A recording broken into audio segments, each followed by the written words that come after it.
一个光秃秃的小山头上，孤零零的立着一间茅草屋。茅草屋十分破烂，周围只有随风摇曳的狗尾巴草。苏白躺在草地上，嘴里叼着一根狗尾巴草，百无聊赖地望着天空。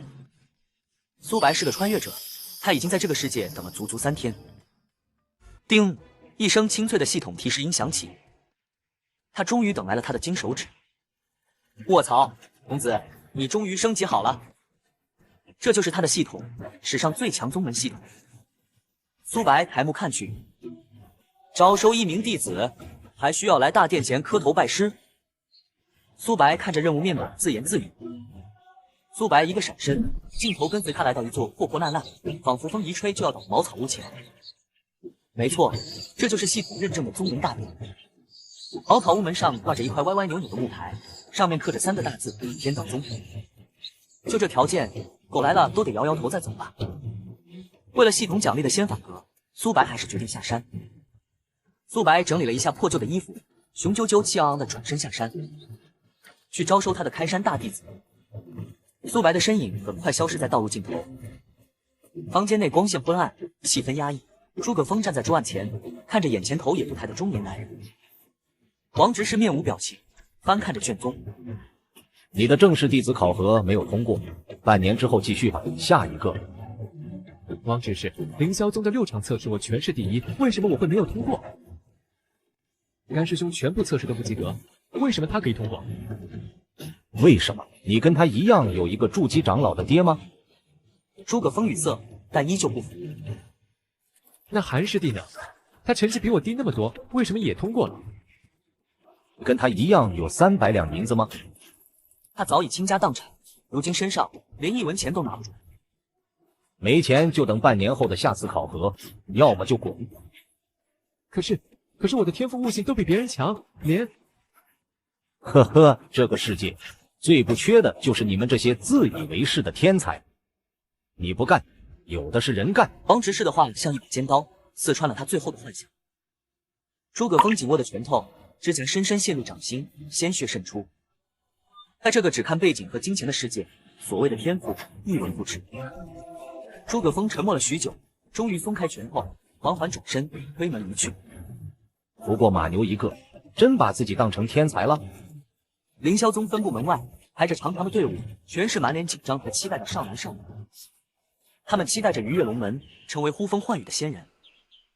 苏白来到此地，看这么多的人群，大家都在激烈的讨论自己是否能被选中，却不知命运的价码早已被暗中标好。几个衣着华丽的少年少女正靠在树下，他们根本不需要排队，因为结果早已内定了。这几个人满脸讥笑地看着排队的人群，指指点点。诸葛峰的脸上写满了不甘、愤怒与无力。哎，他只是一个普通人，如何跟强大的修仙宗去说理？他抬起头，望向人来人往的街道，眼神茫然。他站在布满苔藓的小路上，心中茫然。在这个残酷的世界，他未来的路又在何方？根据系统指引，苏白来到了云水城最热闹的百宗会广场。人声鼎沸的广场，黑压压的人群挤满了每一个角落，上百个宗门的招牌旗帜迎风招展，场面极为壮观。这个世界的人们对修仙的热情简直超乎想象。眼前的景象让他这个见过世面的穿越者也惊呆了。苏白满脸震惊之色。我靠，这么多人，这比春运还夸张啊！苏白的视线扫过一个个华丽的招牌，最终定格在广场最中央，人群都聚集在广场中央。苏白定睛一看，一块巨大的鎏金牌匾上，凌霄宗3个大字龙飞凤舞。牌匾下方还用小字写着仙盟500强，每月基础银子30两，今日名额50位。在100多个招新宗门里，凌霄宗无疑是全场的焦点。作为仙盟认证的500强宗门，光是给弟子的基础月钱就高达30两白银。30两，一个月3万块起步，不愧是500强，就是富得流油。苏白低头看了看自己手里那块边缘被啃得坑坑洼洼的破木板，又摸了摸口袋里仅剩的20个铜板。不行，老子可是拥有系统的男人，怎么可能为了3两白银而折腰？气势上绝对不能输，苏白找了个角落，席地而坐，拿起毛笔，在破木板上奋笔疾书。写完后，他满意的将木板竖在身前。反正月薪是满1个月才发，先画个大饼，把人招进来。等宗门升级了，还怕没银子？我真是个天才！大家都来看看啊，未来的天下第一宗。天道宗招人了，走过路过不要错过。30两月前，名额只有1个。苏白自信满满的摆好摊，开始了他的首席面试官生涯。然而，他这别具一格的招牌和吆喝声，很快就吸引了全场的目光。什么？未来的天下第一宗，口气这么大？我看看是哪个大宗门这么牛？噗！一群人围了过来。当他们看清苏白和面前那块破木板时，先是愣住，随即爆发出哄堂大笑。哈哈，这确定是招牌？这破木板怕不是从哪个柴火堆里捡来的吧？看都不用看，这肯定又是一个骗子宗门，想把急于修仙的人骗过去当苦力。走走走，离这种人远一点，别被带坏了。众人先是被未来第一宗的噱头吸引。我操！你们快看看，那骗子招牌上写的，每月基础银子30两，还真是30两，跟凌霄宗一样。是我疯了，还是这个世界疯了？原以为是个骗子，结果是个傻子。想钱想疯了吧？就你这破落样！不对劲啊，我这福利待遇不好吗？怎么一个个跟看傻子一样看我？难道是我给的太多了？太阳从东边升到头顶，再缓缓西斜。素白摊位前的人来了又走，每个人都投来嘲讽的目光，但无一人上前询问。素白从一开始的微笑变得面无表情。素白等得无聊，觉得自己的招牌不够有吸引力，于是又拿起笔，但木板上加了2行字：包吃包住，入宗即可学习仙法。就在苏白怀疑人生时，另一个人也同样在怀疑人生。他叫诸葛峰，刚刚在凌霄宗的杂役弟子考核中被淘汰。还有最后10个名额了，想要的抓紧时间。仙人，您瞧瞧，这是我们家乡的一点土特产，您看看我儿子怎么样？不错，这小子看起来是个修仙的料子。就你了。谢谢仙人，谢谢仙人。所谓的土特产，至少是20两银子。为了一个不包吃住，每月还要倒交30两银子的杂役身份，普通人就得倾家荡产。眼前的一幕让诸葛峰仿佛看见了半年前的自己。诸葛峰卖掉唯一的祖宅，将1袋沉甸甸的银子交到执事手上。他在宗门里汗流浃背地扫着望不到头的台阶。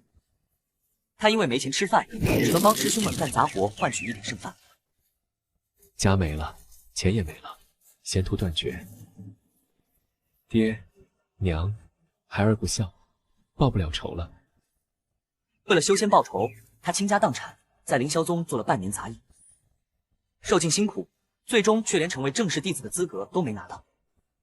此刻的他身无分文，万念俱灰。就在诸葛峰准备转身离去，了此残生时，眼角的余光无意中瞥到了角落里的一块木板。整个世界都是灰暗模糊的，只有那一块破旧的木板无比清晰。木板上的字一个个映入眼帘：天道宗，包吃包住，入宗即可学习仙法。入宗便可修仙。这个念头一浮现，便如同溺水之人抓住的最后一根稻草，瞬间点燃了他死寂的内心，让他难以遏制。诸葛峰深吸一口气，压下心头的狂跳，眼神中重新燃起一丝光芒。他不再犹豫，迈开脚步，穿过嘲笑的人群，径直走向那个被所有人当成傻子的商人。诸葛峰一步步走向苏白的摊位，周围的喧嚣声逐渐消失。周围人都看着他，不清楚他要去干什么。诸葛峰停在苏白面前，目光紧紧地盯着那块破旧的木板。苏白也抬起头，看向了今天第一个真正停下来的人。苏白的毛笔在破木板上划过，又添上几行歪歪扭扭的大字：包吃包住，入宗即可修炼仙法。眼看太阳就要落山，苏白今天又是颗粒无收。正当他准备收摊，找个桥洞对付一晚时，一个迟疑的声音在他身后响起。苏白正弯腰准备拿起木板，动作一顿，他缓缓回头：请问仙师，真的入宗就可以修炼仙法吗？苏白打量着少年，这是今天第一个真正来询问的人。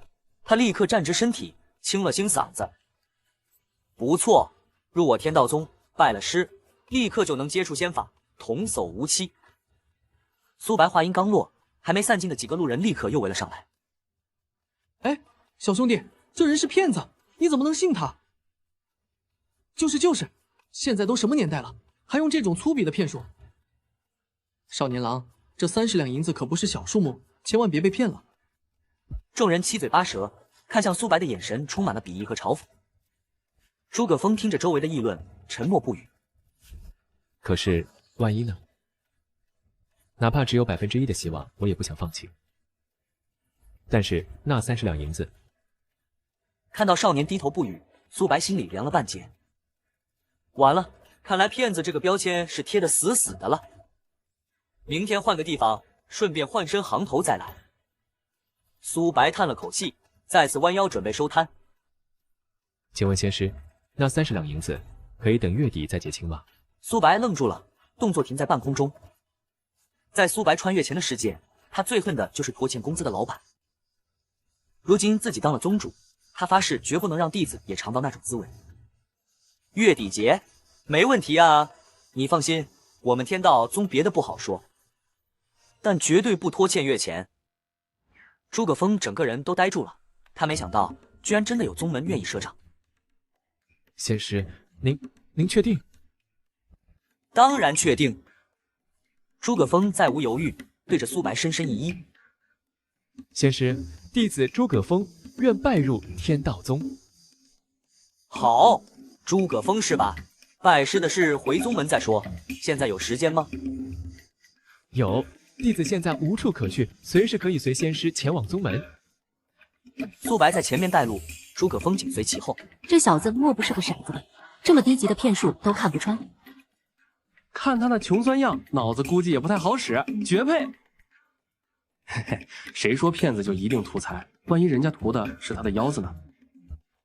听说有些大人物就喜欢这种年轻力壮的。算了，放下助人情节，尊重他人命运。咱们自己都过得这么难，少管闲事吧。这些议论一字不落地飘进诸葛峰的耳朵里。他脚步一顿，望着苏白消失在街角的背影，眼神复杂。呵，反正已经无路可走了，要骗就让他骗吧。可万一是真的呢？诸葛峰眼神瞬间变得坚定，他不再犹豫，拔腿快步跟了上去。苏白察觉到身后的脚步声，嘴角微微上扬。系统任务，招收1名弟子，看来就要完成了。站住！苏白和诸葛峰同时抬头，只见前方巷口，一个少女双手叉腰，正怒气冲冲地瞪着他们。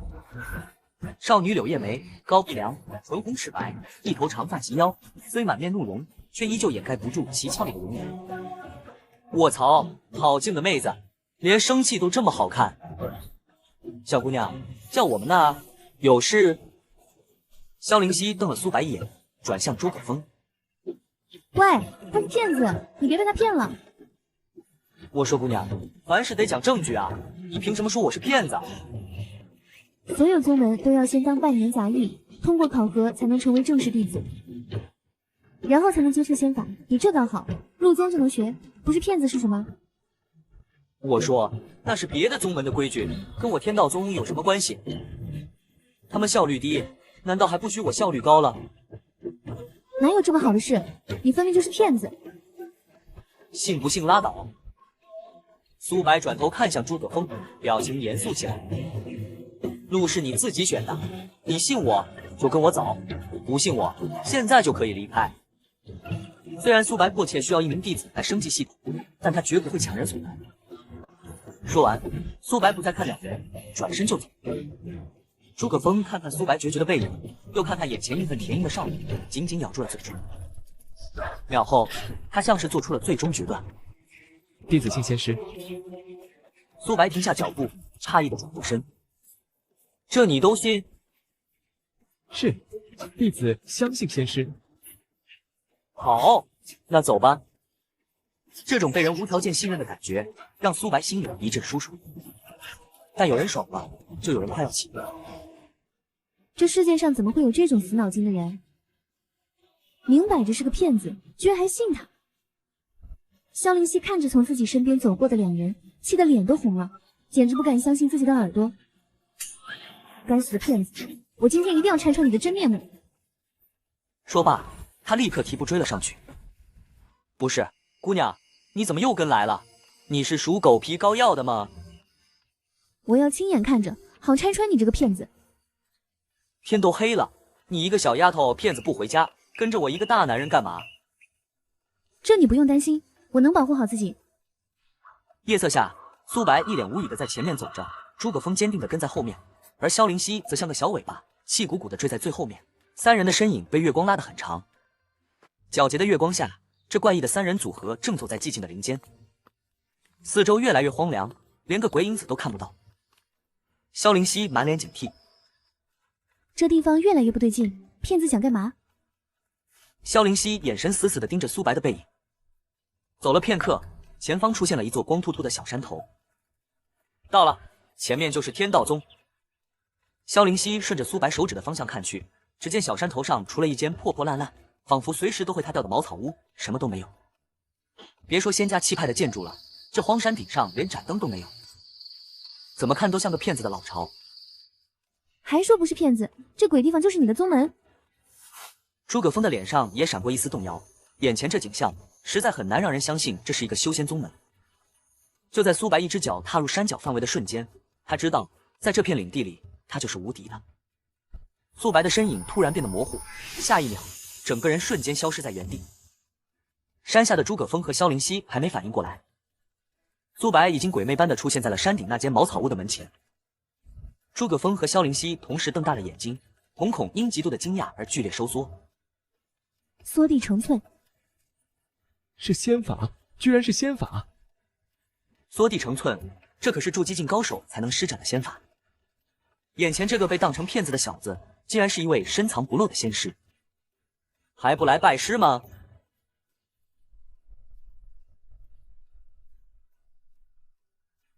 诸葛峰回过神，激动的满脸通红，一路小跑着冲上山。诸葛峰跑到苏白面前，没有丝毫犹豫，扑通一声双膝跪地。弟子诸葛峰拜见师尊。起来吧，你就是我苏白的大弟子，天道宗的大师兄。就在此时，苏白的脑海中响起了系统的提示音：丁，任务已完成，宗门升级为1星，奖励已发放。终于来了，升级！苏白心中默念的瞬间，整座山头开始剧烈的摇晃起来，轰隆隆。原本破旧的茅草屋在金光中分崩离析，一座雄伟庄严的宫殿拔地而起。宫殿正上方的牌匾上，天道宗3个大字龙飞凤舞，熠熠生辉。大殿不远处，另一座刻有仙法阁的辉煌宫殿也随之出现。整个山头扩大了1倍不止，荒凉之气尽散，多了几分仙家灵韵。山下的萧灵溪和山顶的诸葛峰，两人都傻了，嘴巴张得能塞进一个鸡蛋，呆呆地看着这神奇般的一幕。如果说缩地成寸还在他们的理解范围内，那这种凭空造物、移山换景的神通简直闻所未闻。这得是何等境界的大能才能做到？师尊太厉害，比王执事强万倍，我赌对了。诸葛峰，那是仙法阁，你且去挑选一本最适合你的仙法吧。是，谢师尊。弟子一定好好跟着师尊学习仙法。诸葛峰再次恭敬的拜下，随即怀着无比激动的心情，快步走向仙法阁。诸葛峰踏入仙法阁，瞬间被眼前的景象震撼。只见阁内没有书架，成千上万的仙法卷轴如同星辰般漂浮在空中，散发着柔和的光芒。饶是诸葛峰性格沉稳，此刻也被这浩瀚如烟海的仙法所震撼。请将手放在前方的石台上。谁在说话？我是仙法阁的守灵，不必害怕。按照规矩，每个新入门的弟子都可在此挑选一部仙法。若想自己挑选，可随意摘取一卷。若要我为你挑选，请将手放在前面的石碑上。弟子对仙法一窍不通，还请守灵前辈为我挑选。面对这数不清的仙法，诸葛峰知道让专业人士来推荐才是最明智的选择。诸葛峰将手掌缓缓放在了冰凉的石碑上，刹那间，石碑亮起璀璨的黄色光芒。光芒中，一卷古朴的卷轴缓缓浮现，飘向诸葛峰。你性格沉稳，不骄不躁，道经炼气篇最适合你，可为你打下最坚实的基础。多谢守灵前辈赏识，晚辈一定好好学习仙法，感激不尽。他紧紧握着手中的卷轴，眼中闪烁着前所未有的光芒。这是他梦寐以求的仙缘，是他改变命运的开始。仙法阁古朴的木门外，萧灵溪站在月光下，一双美眸瞪得溜圆，小嘴微张，脸上写满了不可置信。他呆呆地看着眼前这座凭空出现的楼阁，整个人都傻了。你，在诸葛峰挑选仙法之时，外面的萧灵溪已经是大眼瞪小眼。他感觉自己今晚的认知都被彻底颠覆了。本以为是行侠仗义，痛打骗子，结果没想到打到铁板了，而且是块仙体。苏白背着双手，一副世外高人的模样，慢悠悠地走到他面前。小丫头，现在你还觉得我是骗子吗？我哪知道你真有本事啊！他低下头，声音小得像蚊子哼哼。苏白摇了摇头，懒得跟他计较。诸葛峰从里面走了出来，他双手小心翼翼地捧着一个黄色的卷轴，快步来到苏白面前，神情无比恭敬。师尊，这仙法需要多少银子？如果只要炼气第一重的仙法，又需要多少？仙法乃是一个宗门立足之本，更是普通人逆天改命的唯一途径，其价值无可估量。在凌霄宗，光是炼气一重的口诀就要100-200银，炼气3重更是高达100两黄金的天价。没钱，你修什么仙？萧灵溪也竖起了耳朵，紧张地看了过来。他很清楚，一本完整的炼气境仙法有多珍贵。银子？什么银子？不是吧？我看了那么多小说，不都是进了宗门功法随便练吗？怎么到我这儿还要钱了？师尊，弟子是说修炼这本仙法需要支付多少银子？无需银子。你既然是我天道宗的弟子，我天道宗的所有仙法，你自然可以随意修炼。诸葛峰整个人僵在原地，瞳孔地震，脑袋里嗡嗡作响。师尊，您的意思是，从炼气1重到炼气9重，全都不要银子？怎么，你不愿意？我给你机会，你可别辜负了我的期待啊！月光倾泻在苏白身上，他负手而立，面带微笑，宛如谪仙降世。诸葛峰抬头看着这一幕，再回想起自己在凌霄宗备受打压的日子，天壤之别让他热血冲顶。一股汹涌澎湃的热血直冲诸葛峰的头顶，压垮了他心中最后一道防线。扑通一声，诸葛峰双膝跪地，对着苏白重重磕了一个响头。弟子诸葛峰拜谢师尊。一旁的萧灵溪彻底傻眼了，小嘴张成了 O 型，一双水汪汪的美眸里全是错愕和震惊。免费一整套炼气境的仙法，竟然免费送！这怎么可能？就是我萧家想买一套完整的炼气境功法，也得伤筋动骨啊！师尊，不知弟子每日需要完成什么任务？在任何宗门，弟子都必须完成繁重的每日任务，通常要花费6-7个时辰，完不成还有重罚。不知道天道宗的任务是什么？砍柴，还是挑水？任务？你的任务就是好好修炼。你的修为越高，对宗门的贡献就越大。他再次愣住了，整个人像是被雷劈中一样。任务就是修炼，这不就等于躺着就把仙修了？还愣着做什么？还不抓紧时间去修炼？是，弟子遵命。他深深鞠了一躬，转过身去，一滴晶莹的泪珠从他眼角滑落。父母被杀，他没哭；当杂役被欺辱，他没哭；名额被顶替，他还是没有哭。可此刻，所有的坚强和委屈都在师尊的恩情面前化作了滚烫的泪水。师尊如此大恩，弟子拼上性命也定会报答。他擦干眼泪，就地盘腿坐下，开始运转功法。淡淡的银灰灵气向他汇聚，在他周身形成一道旋转的光环。萧灵溪下意识地盯着他，嘴里开始数数：1、2、3、17、18、19、20吸，20吸就完成一个周天。仙法品质由周天循环速度决定，黑石垃圾功法1个时辰循环1-2次，他挑家的功夫1个时辰52次，而仙盟500强的凌霄宗正宗仙法凌霄祖1个时辰也不过61次。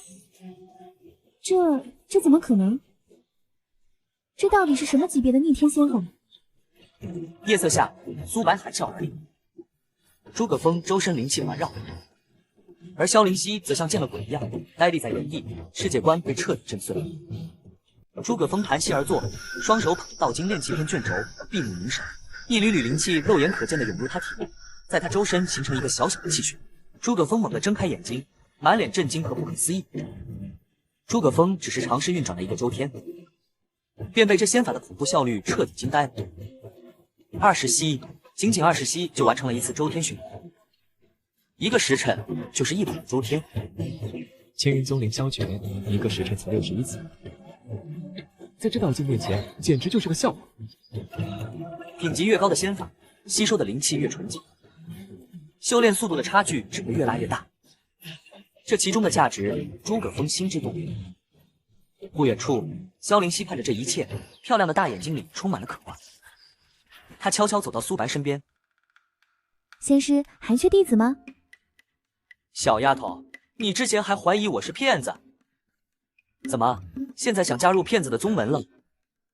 萧灵溪脸颊一红，有些尴尬，但立刻变得认真。仙师，灵溪知错了，希望仙师可以原谅。哦，那你倒是说说哪里错了？萧灵溪低头，像个犯错的小学生。灵溪不该怀疑仙师，更不该对仙师出言不逊。行了行了，这些小事我懒得记在心上，也没必要跟你一个小丫头斗气。谢仙师，仙师真好。他忽闪着大眼睛，凑近一点。那仙师，灵溪是不是可以加入天道宗了？苏白目光从头到脚扫了他一遍，然后摇了摇头，暂时还不行。啊？为什么呀？仙师，灵溪可以帮您洗衣服、端茶倒水，也能给您捶背捏腿，什么都能干。您就收下我呗。不行，你太小了。小？虽然算不上波澜壮阔，但也绝不是一马平川。难道仙师喜欢更大的？哪里小了？一点也不小好吗？一点也不小好吗？嗨嗨，不是指这个，我的意思是你的年龄还小，本宗暂不收未成年。年龄小，原来是自己想歪了。萧灵溪恨不得找个地缝钻进去。仙师，纠正一下，3天前我已过了成年礼，所以我已经成年了，好不好？成年了。哦，忘了，这个世界16岁就算成年。小丫头，这么晚了，你还不回家？你家人不担心吗？鬼才想回家呢。哦，好家伙，离家出走的叛逆少女，那更不能收了。回头家长找上门，我岂不成了拐卖犯？你想加入天道宗没问题，让你家长陪你一起过来，否则免谈。苏白说完，一个瞬步就闪进了大殿。砰的一声巨响，宫殿大门重重关上。喂喂，你这人！萧灵溪一个人站在紧闭的大门前，呆若木鸡。大殿门缓缓打开，苏白打着哈欠走出来，伸了个懒腰。3点睡6点起，阎王夸我好身体。苏白活动着筋骨，准备去看看徒弟的修行成果，但下一秒他愣住了，眼前整个山头被收拾得一尘不染，连片落叶都找不到，宫殿的柱子干净的能反光。不仅如此，山头各处还点缀上了一盆盆鲜花，空气中弥漫着淡淡的花香，但这花香中还夹杂着一股奇特的、极其霸道的肉香味。红烧肉。旁边的小木桌上摆了满满一桌子菜，7、8个盘子，色泽诱人，而最中间的正是一大碗油光锃亮、酱汁浓郁的红烧肉。苏白不自觉地咽了口水，一个身影从旁边窜了出来。仙师，您醒了，这是我亲自做的，仙师尝尝。一觉醒来就有热饭热菜，对于前世天天吃外卖的死宅苏白来说，这幸福简直来得太突然了。苏白拿起筷子，毫不客气地夹起一块最嫩的红烧肉。红烧肉颤巍巍地被送进苏白嘴里，苏白咀嚼的动作瞬间定格，整个人如同被石化。怎么样，好不好吃？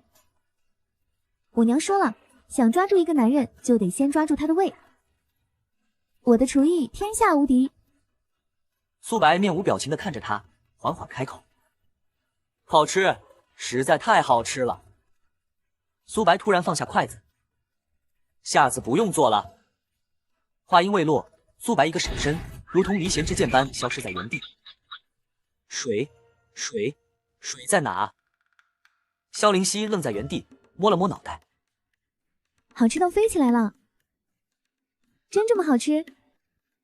他半信半疑地夹起一块肉，小心翼翼地放进自己嘴里。萧灵溪的表情瞬间凝固，和刚才的苏白如出一辙。肉的鲜香，糖的甘甜，统统尝不到，口腔中只剩下一种味道，仿佛一口闷了一整罐盐。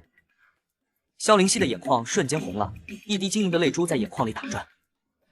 这一刻，他终于体会到了东北大哥被说菜量少，广东靓仔误食魔鬼椒的痛苦。清晨，阳光洒在崭新的宫殿上，苏白双手抱胸，板着脸，像个管教孩子的老父亲一样对着萧灵溪。萧灵溪则低着头，手指抠着衣角。你一夜未归，你就不考虑你家人的感受？他们难道就考虑过我的感受吗？哪有父母不担心自己孩子的？苏白此刻头疼不已，这萧灵溪又不是自家孩子，他也不好管得太严。这要是他闺女，早就掏出7匹狼皮带，让他感受一下。丁，宿主修为已突破。突破了，炼气3重，这么快？苏白的目光不由得投向不远处盘膝而坐，仍在修炼的诸葛峰。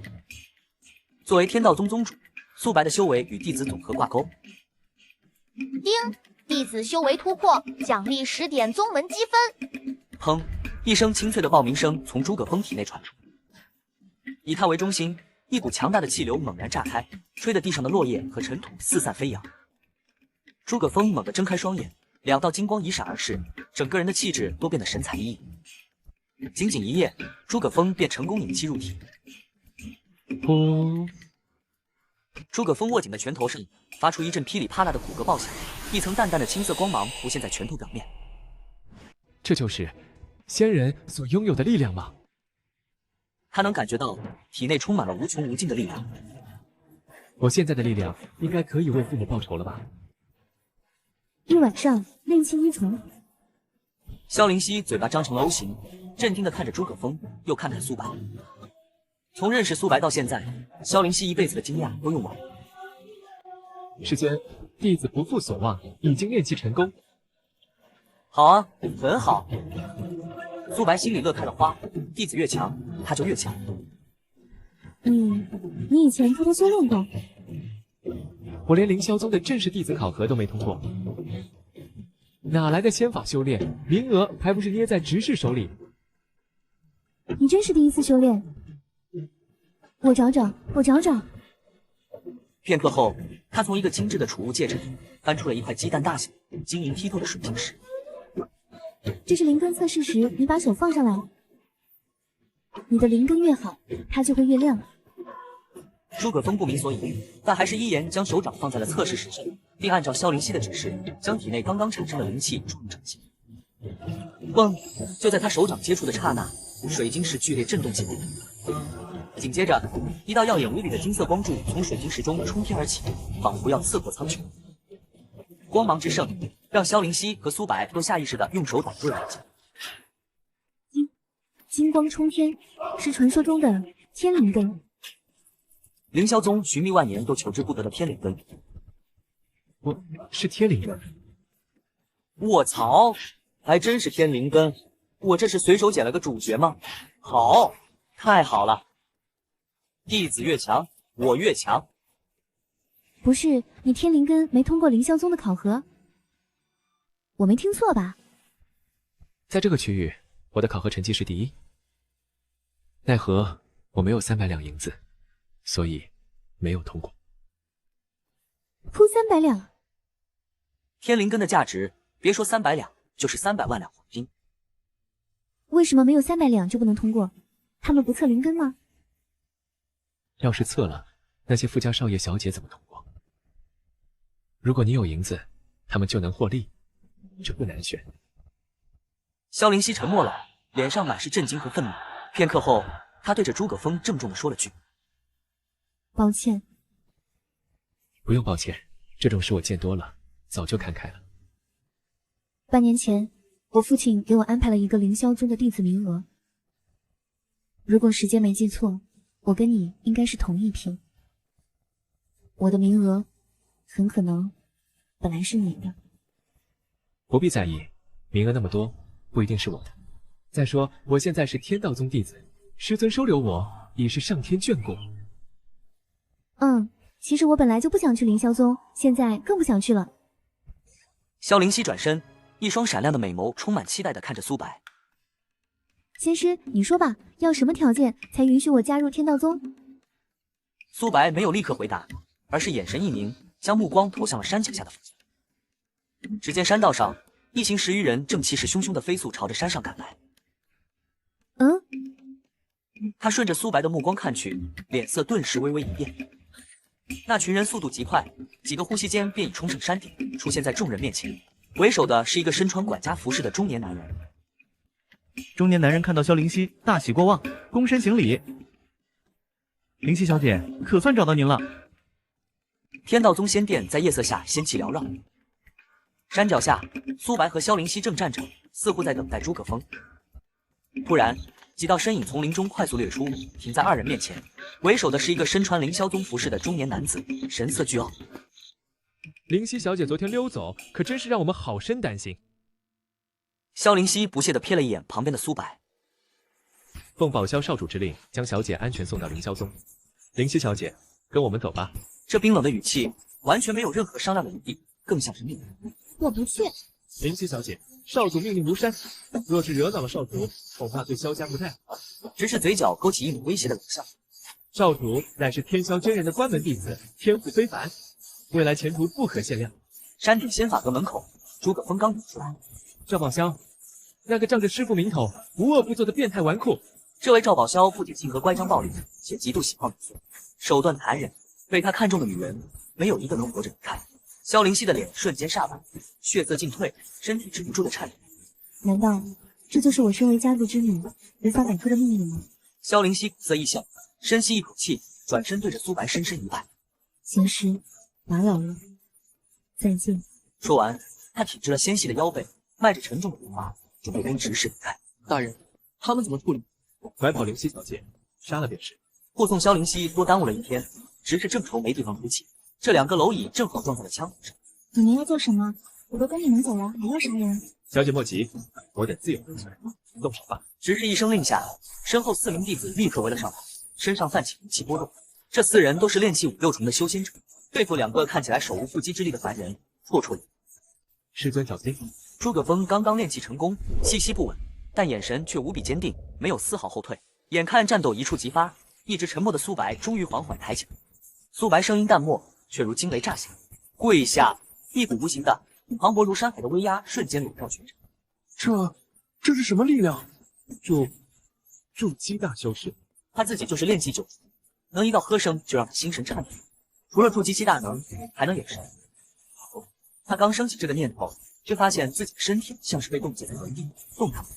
苏白缓缓伸出一只手，五指张开，执事被一股无形的力量扼住喉咙，双脚离地，缓缓升到半空。在我天道宗领地，你要杀谁呢？我乃凌霄宗执事，放了我，否则……苏白隔空一巴掌甩出，执事的嘴角瞬间撕裂，鲜血横流。否则怎么样？否则凌霄宗绝不会放过你。执事话音刚落，一簇金色火焰突兀的从他胸口冒出。啊！熊熊烈焰瞬间吞噬了他，不到1秒，他便化作飞灰，消散在夜风中。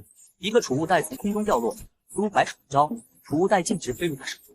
白银3024两，黄金200两，不错，弟子的工资又着落了。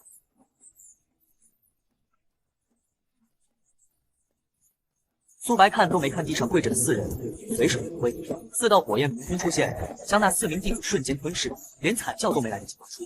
一击灭杀炼气9重，弹指间焚尽4名修仙者。这恐怖的实力让萧灵溪和诸葛峰彻底看呆了，他们张着嘴，眼中除了震撼还是震撼。师尊，凌霄宗的执事死在这里，肯定不会善罢甘休。你们要不要将宗门迁走？不必，那些人敢来，那便统统宰了。听到这轻描淡写的话，诸葛峰和萧灵溪彻底傻眼，那可是仙盟500强之一的凌霄宗啊！萧灵溪忍不住，声音带着敬畏和好奇：“宗师，您到底是什么实力？”天之下，我无敌；天之上，我亦无敌。2人倒吸一口冷气，2人对视一眼，他们很快是能拿出一个时辰运转100多天的超级仙法。宗主的实力又怎么会平凡？怎么还愣着干什么？还不拜师？他先是一怔，随即巨大的惊喜涌上心头，脸上绽放出明媚动人的笑容。师尊在上，请受徒儿萧灵溪一拜。恭喜师尊，贺喜师尊！元婴之体，难怪赵宝霄对他势在必得，这可是最顶级的双修体质啊！去吧，到仙法阁挑选一部适合你的仙法，早日练气。是，多谢师尊。萧灵溪怀着无比激动和期待的心情，一蹦一跳地跑向山上那座散发着光辉的仙法阁。苏白看着他的背影，又掂了掂手里的储物袋，露出了一个满意的微笑。萧灵溪怀着激动的心情推开仙法阁的大门，阁内无数散发着微光的卷轴如星辰般漂浮在空中，缓缓流动，形成一片璀璨的卷轴林。萧灵溪小嘴微张，眼睛瞪得溜圆，整个人都看傻了。出身大家族的萧灵溪见识远比诸葛峰广博，他深知仙法数量正是宗门体育的终极体现。凌霄宗仙法不过100本，这里却有上万本，这不是仙法阁，是无价的宝库啊！请将手放在面前的石台上。谁在说话？我是仙法阁的守灵，不必害怕。按照宗门规矩，新弟子都可挑选一部仙法。若要我为你挑选，请将手放在前面的石碑上。守灵，传说中的神器之灵。神器之灵，这在整个修仙大陆都是传说中的存在。拥有器灵的强者，皆是跺脚就能让大陆震3震的顶尖大佬。师尊没有骗我，他或许真的不惧怕凌霄宗。萧灵溪深吸一口气，压下心中的震撼，小心翼翼地走到石台前，将白皙的手掌轻轻放上去。石台光芒大作，嗡嗡作响，一个古朴的卷轴缓缓从光芒中浮现。你性格活跃，心性跳脱，此乃玉女心经炼气篇，可结合你的体质，拥有更强的修炼效果。玉女心经，听名字就是给女孩子练的嘛。诸葛师兄一个大男人，该不会也练的这个吧？守灵前辈，修炼这个可以做到一个时辰100次周天循环吗？很显然，萧灵溪小师妹对100次有着深深执念。没有最强的仙法，只有最合适的仙法。若一味追求最强而不适合，又能走多远？我记下了，谢谢守灵前辈。萧灵溪对着石台恭敬地鞠了一躬，这才满心欢喜地转身离开。萧灵溪像一只快乐的小鸟，蹦蹦跳跳地跑了出来，脸上洋溢着藏不住的喜悦。苏白正负手而立，含笑看着他，怎么样，找到合适的仙法了吗？找到了，师尊，弟子先去修炼了。说完，他迫不及待地对苏白行了个礼，一溜烟跑到旁边的空地，盘膝坐下。这丫头倒是挺急躁的。师尊，师妹已开始修炼，弟子也想抓紧时间，请师尊准许。想修炼就去，宗门没任务，无需事事向我请示。是，师尊。诸葛峰也转身离去，寻了一个角落，迅速进入修炼状态。他看着2位弟子都进入了修炼状态，嘴角露出一抹欣慰的笑容。随即，他的目光变得深邃，调出了只有他能看到的细骨面板。一个淡蓝色的虚拟面板浮现在苏白眼前，忠诚度都够了。诸葛峰和萧灵溪都到85了。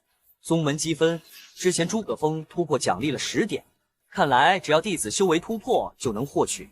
也就是说，苏白想要升级宗门，当务之急是在招收一名忠诚度达标的弟子，并让弟子们尽快突破。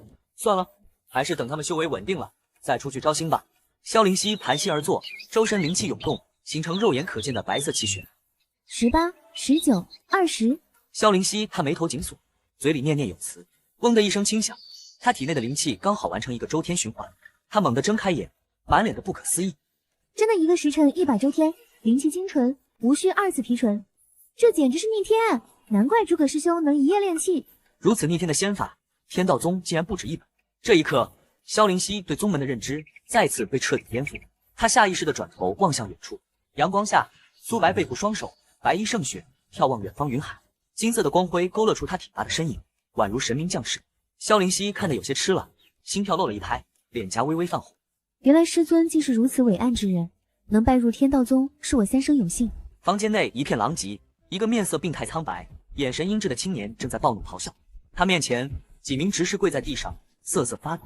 人呢？我问你们萧灵溪人呢？一群废物，饭桶。少主，李执事传讯说萧灵溪跑了，他带人去追，可现在已经3天没有回音了。赵宝霄一脚踹翻旁边的桌子，怒吼：废物，废物，统统都是废物！我让你们把人带回来，你们居然给本少主弄丢了！跪着的执事们头埋得更低了，身体陡如筛糠。他们很清楚，眼前喜怒无常的纨绔少主是真的会随手杀人。在哪失踪的？给我去找，不论代价，就是掘地3尺，都必须把人给我找回来。要是找不到人，你们都不要回来了。是，属下遵命。几名执事如蒙大赦，连滚带爬地跑出去。房间内只剩他一人，他脸上的暴怒逐渐转为阴冷狠厉。该死的贱货，竟然敢逃跑！等我抓到你，定要让你求生不得，求死不能。本少主看中的女人，不管你逃到天涯海角，都休想逃出我的手掌心。没有人可以。晨光熹微，萧灵溪盘腿静坐，周身有淡淡的灵气旋绕。他猛地睁开双眼，眼中金光一闪。时间飞逝，一晃5天过去，在超级仙法加持下，萧灵溪修为突飞猛进，终于练气2重了，5天就突破2重，我算不算绝世天才？这速度在大赵帝国堪称传奇，即便是凌霄宗第一天教，也用了1个多月。嘿嘿，我修为总算追上诸葛师兄了。然而他还没高兴超过3秒，另一边的诸葛峰修为再次突破4，炼气3重。师兄真是个修炼狂魔，一天12个时辰，他恨不得修炼24，太卷了吧！凌霄宗啊，你们放着天明跟师兄不要，真是捡了芝麻丢了西子，你们永远不知道错过了什么选择。苏白正悠闲地躺在宗主宝座上，闭目养神，这就是10倍弟子修为返还的强大功效。萧灵溪和诸葛峰突破后，苏白也升级了。不行，这升级太慢了，弟子太少，得赶紧多招一些。嗨，多招一些弟子才行。宗门积分也来到90点，距离升级一步之遥。弟子每次突破都能增加宗门积分。走，下山去云水城招人去。师徒3人走在下山的小径上，阳光透过树叶洒下斑驳光影。师尊，我昨天让你买的面纱买回来了吗？当然，为师亲自给你挑的。萧灵溪开心地接过面纱，在脸上比划了一下，满意的点点头，嘴角挂起浅浅的弧度。师妹，你今天怎么想戴面纱了？云水城里到处都是他的眼线，还是小心为妙。没错，山门内我是无敌的，可出了山门，我只是炼气6重，该苟的时候必须苟，猥琐发育才是王道。3人来到云水城百宗会入口处，这里人来人往，热闹非凡。苏白停下脚步，转身对2个弟子说：“你们去城里逛逛，买些日常用品，衣服也换新的，宗门报销，1人100两，拿着。”泪水终于决堤，顺着他满是屈辱和不甘的脸庞滑落。为什么上天要这么对我？我明明那么努力，付出了100倍汗水，为什么还是无法炼气？难道我天生就是个废物？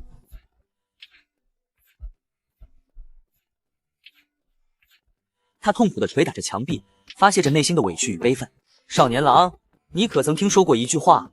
笑颜动作一致，缓缓回头，苏白的身影在笑颜含泪的视野中逐渐清晰。莫欺少年穷。苏白淡然的微笑与笑颜震惊错愕的表情形成鲜明对比。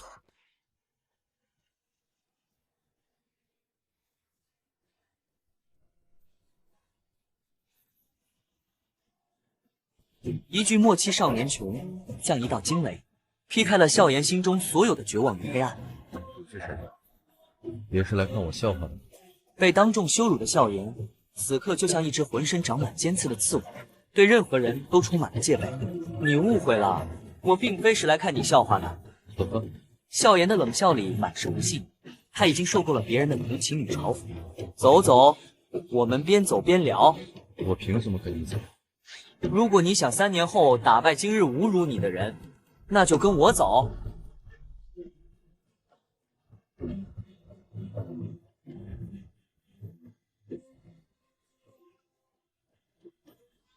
你刚刚的话是什么意思？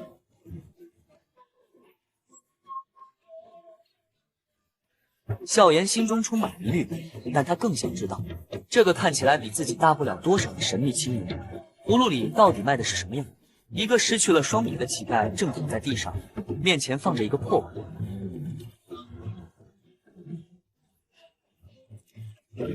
谢谢大爷。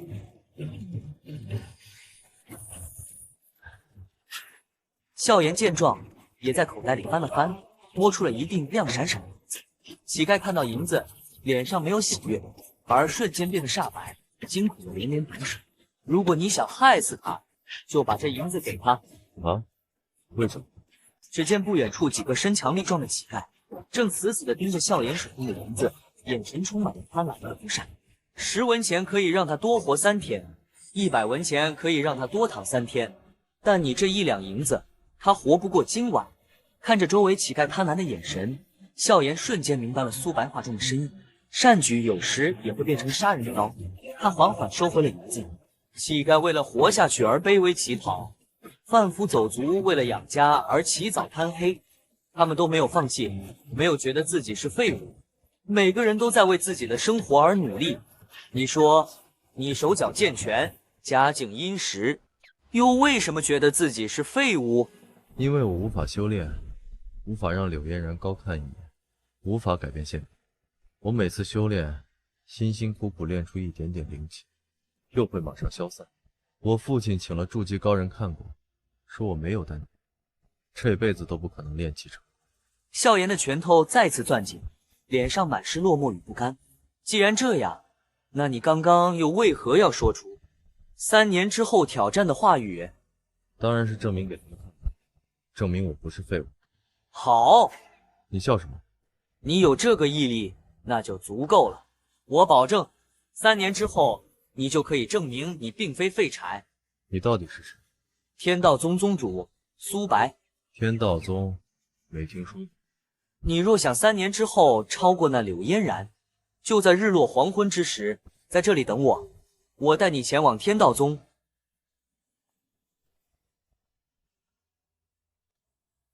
只留下笑颜一个人呆呆地站在原地，脸上神情变幻不定。百宗会入口处，苏白悠闲地走了过来。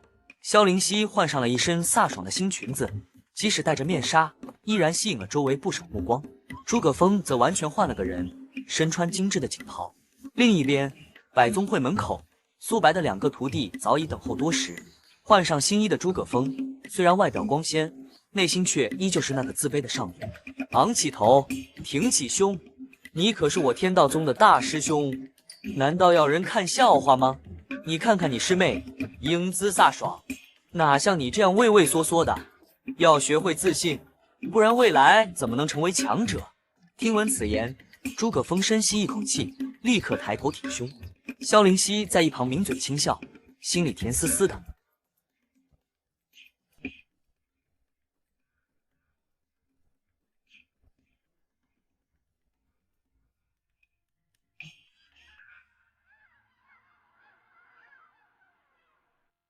苏白左看看右看看，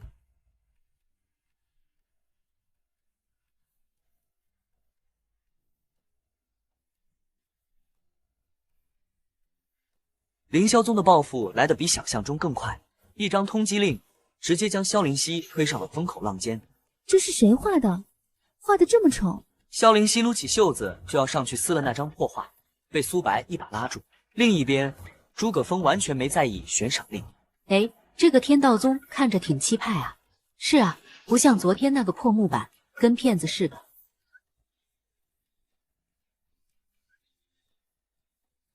搞半天还是那个价，一个听都没听过的宗门，敢跟凌霄宗一个价。就是我有30两，我去凌霄宗当外门弟子不香吗？去你这破宗门，真是狗看了都摇头。走了走了。只留下诸葛峰和萧灵溪站在崭新的天道宗招牌下。人群的嘲笑和离去，让刚刚鼓起勇气的诸葛峰再次陷入了自我怀疑。难道自己真的做错了吗？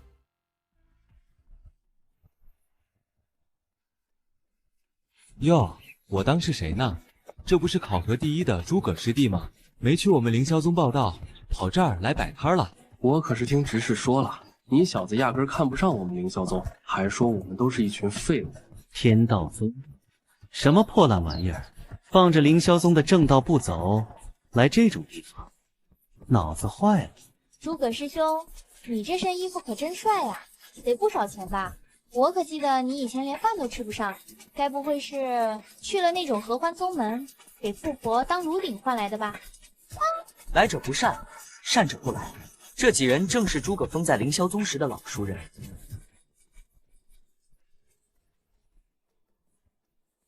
是他们杂役弟子时，我的成绩处处压他们一头，可最后他们通过了考核，我却失败了。现在是特地来看我笑话的。父母的教诲，过往的欺凌，在诸葛峰眼中交织。他死死攥紧拳头，不断告诫自己必须冷静。怎么不吭声了？诸葛师兄，难道是当炉鼎伤了身子，哑巴了？哈哈，我看都是被我说中了。天道宗，我看就是个修炼合欢法的野鸡宗门。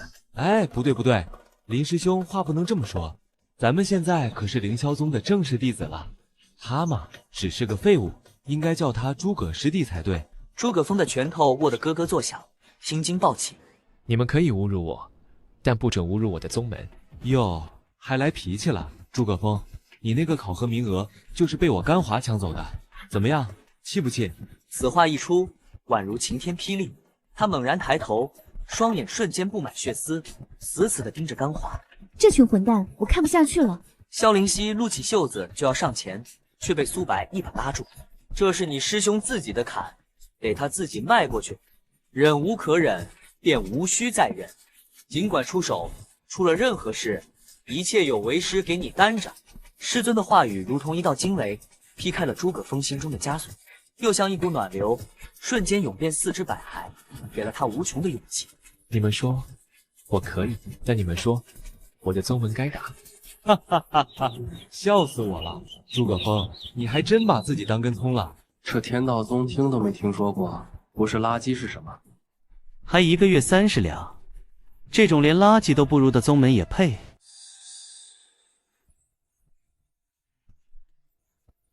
就在几人肆意嘲笑的瞬间，诸葛峰动了。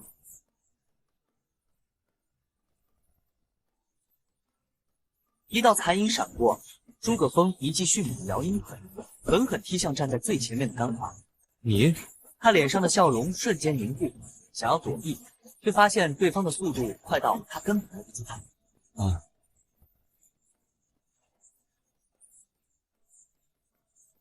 这是他第一次真正意义上的出手伤人，过往的隐忍彻底爆发。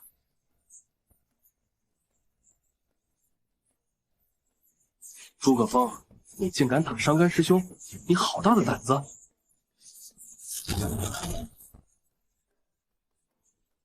一声清脆响亮的耳光，林师兄话音未落，整个人便被一巴掌扇飞出去，脸颊瞬间红肿，几颗牙齿混着血水飞出。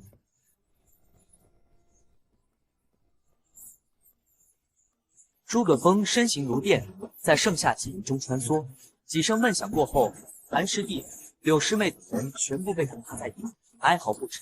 你练气成功了？没错，如今的诸葛峰已经是炼气3层的修士，对付这几个凡人简直如探囊取物。听到炼气成功4个字，被打倒的几人全都忘了疼痛，满脸骇然。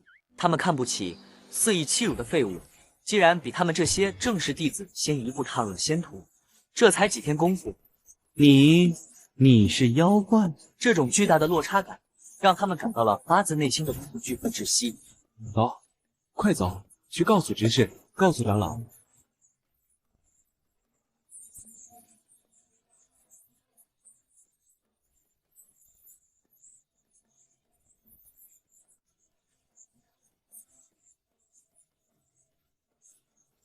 牛掰！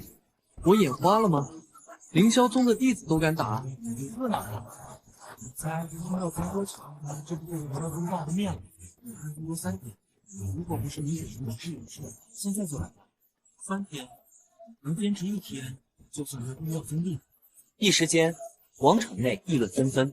几百年来，但凡挑衅过凌霄宗的，结局都只有一个，那就是化作历史的尘埃。在众人眼中，天道宗是个死宗。师尊，抱歉，我这么一闹，更无人敢加入宗门。这是好消息，你已经把我天道宗的名声打出来了，不仅没有坏处，反而有利无弊。等凌霄宗奈何不了我天道宗的时候，所有人的目光都会看向我们，到时候自然有人排着队想进来。诸葛峰闻言一愣，抬头看向苏白。不过，你刚刚做的还不够好。师尊，我都已经把他们打成那样了，还不够好。对于这种人，你就应该往死里打，拳头硬才是道理。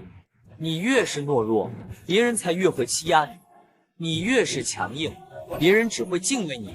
苏白的话语冰冷而现实，每一个字都像重锤一样敲在诸葛峰的心上。你若是表现的懦弱胆怯，别人反而会骑在你脖子上拉屎撒尿，不将你当人看。记住，这世界就是这样，永远都是强者为王。我弟子懂了，不用管对方是谁，只要不是你的错，一切有为师在。师尊的承诺让诸葛峰心中激动不已，他握紧了拳头，对力量的渴望前所未有的强烈。帅！萧灵溪想起了之前苏白出手斩杀凌霄宗执事的样子，果断、迅速，丝毫不含糊，简直帅爆了。一个奇怪的少女蹒跚着走了进来，她约莫14岁，穿着乞丐般的破旧衣衫，身材纤细瘦削，皮肤苍白，走路一瘸一拐，气色极为虚弱。少女的眉宇间却充斥着一股不服输的倔强。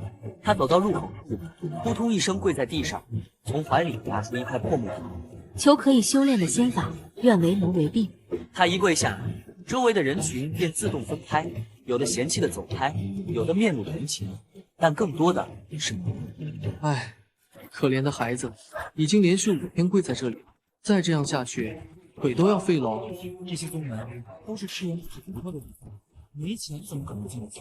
这孩子我之前见过，但好像还有个姐姐，怎么现在就他一个人？3天前有一些人跟他打了，想收他为食，结果发现没有灵根，根本没有吃进的素质，可惜。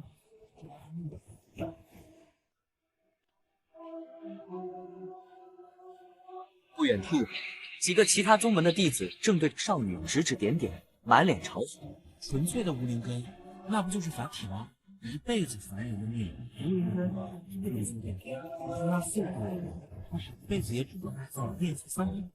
有银子也就算了，用大量资源砸，说不定有希望。不能是没钱啊！哪个宗门会说这种不像话？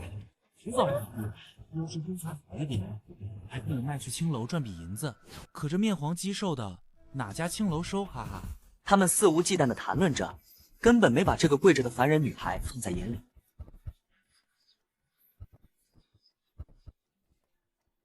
这小姑娘真是可怜，师尊，我们将她收入宗门吧，由我来照顾她，可以吗？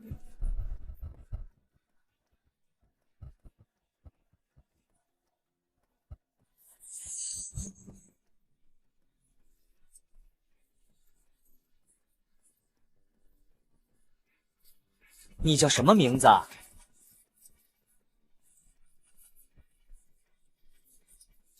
叶清瑶。叶清瑶，挺不错的名字。你愿意加入我的宗门吗？我产生幻听了吗？可仙人说我们没有灵根，只是凡体不配加入仙门。上一次也有仙人可怜他，可最后却断言他此生无缘仙路。如果真的无缘仙路，自己又该去何处寻找失散的姐姐？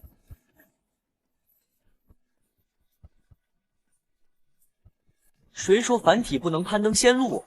没有灵根又如何？凡体又怎样？只要有一颗向仙的心，他日仙路之上，必然会留下你最璀璨的身影。所以，你愿意加入我的宗门吗？素白的话语如同一道惊雷，又像一束温暖的光，瞬间刺破了少女心中厚重的阴霾。这个人为什么会给我一种难以言喻的安全感？我真的可以修行吗？曾有一人与你一样，也是凡体，并无修炼天资。他后来怎么样了？他有一颗求仙之心，虽是凡体，却依然凭借着绝世才情与执着，以凡体之身位居仙道之巅。凡体成仙，吹牛也不带这样的吧？呵呵，他口中的仙道之巅，该不会就是炼气1、2重吧？哈哈哈哈！凡体这辈子要是可以踏入炼气3重，我他妈倒立吃2桶稀！众人的嘲笑声不绝于耳，在他们看来，苏白完全是在胡编乱造，故弄玄虚。毕竟这片大陆万年来，可从未听说过有凡体修炼到筑基的。以凡体之身位居仙道之巅，我也可以吗？未来多变数，一切皆可能。我观你性格坚韧，心志不屈，未来注定会踏上一条不同寻常的道途，所以我决定收你为我的亲传弟子。这是希望的邀约，也是命运的转折。苏白伸出手，手掌摊开，在叶青瑶的面前。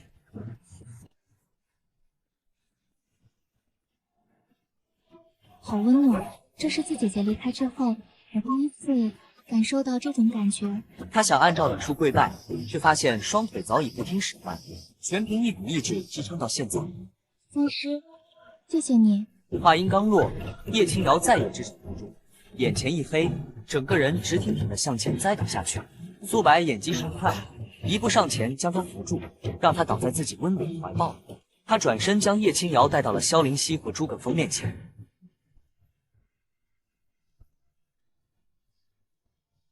你们先带他回去，为师晚点再回。是，师尊。是，师尊。萧灵溪和诸葛峰搀扶着昏迷的叶青瑶，转身离开广场。苏白目送他们远去，随后身形一闪，悄无声息地消失在人里。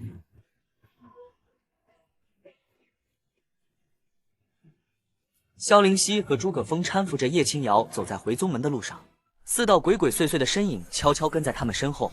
躲在树后，目光贪婪地盯着萧灵溪和诸葛峰。确定了吗？那个女的是不是凌霄宗要找的萧家2小姐？不敢100%确定，但也大差不差了。管她是不是，你看那储物界，云水城有几个人用得起？就连凌霄宗的执事都没有，单单这个储物界就够本了。要是抓住了，那可是黄金100两啊！嘿嘿，100两黄金又可以多买1、2重仙法了。这2人修为不高。一个炼气2重，一个炼气3重，竟还敢带着一个拖油瓶赶路，真是找死，正合我意。这4个不长眼的散修已经被贪婪蒙蔽了双眼，他们并不知道自己正在走向一条不归路。诸位，请留步。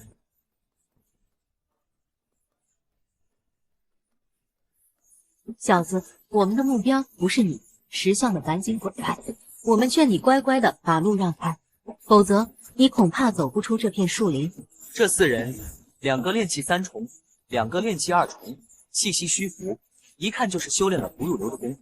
若是不滚，就留下命来吧。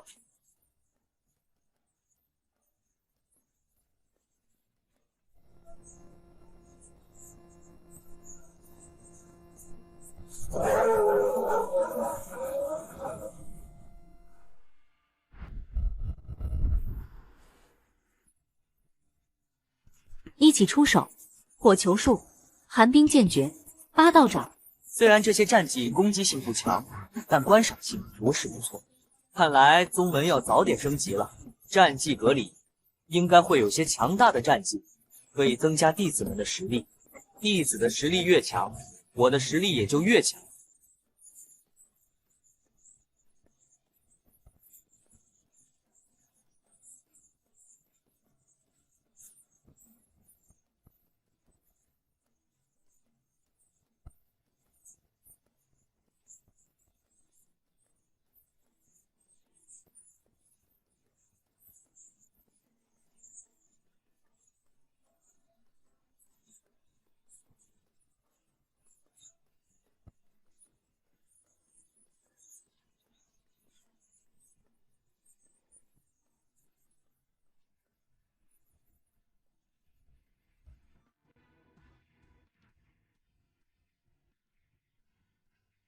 希儿，你怎么？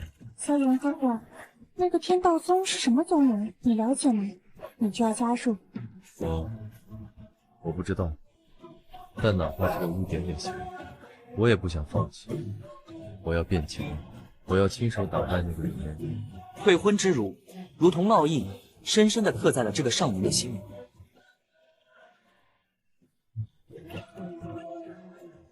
好吧，萧炎哥哥既然决定要去，那希儿就支持你。不过，为了防止萧炎哥哥遇到危险，希儿也要跟你一起去。希儿，放心吧，萧炎哥哥，希儿不容许任何坏人伤害你。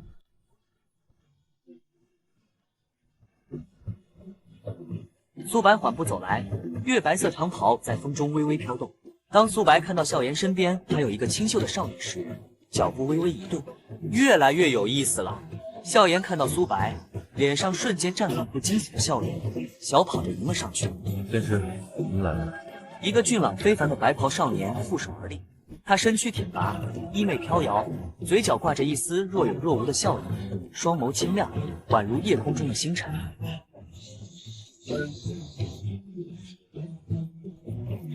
好一个风神如玉的少年谪仙！本叔，快看看他是什么修为。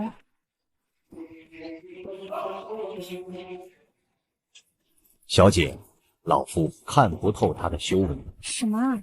本叔您都看不透？笑希儿瞪圆了眼睛，尹叔的实力在大赵帝国绝对是巅峰般的存在，连他都看不透，这个天道宗的宗主到底是什么来头？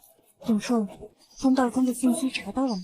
查了，整个仙盟都没有关于天道宗与这个苏白的任何信息。这个宗门就好像是凭空冒出来的一样。凭空冒出来的？笑希儿心中疑云更重，他曾让尹叔悄悄探查过笑颜的体质问题，却一无所获。如果连尹叔都查不出，那这个苏白又是如何看出来的？仙师，这是我的徒妹萧希儿，她也想去天道宗。苏白目光落在笑希儿身上，那眼神仿佛看穿了一切。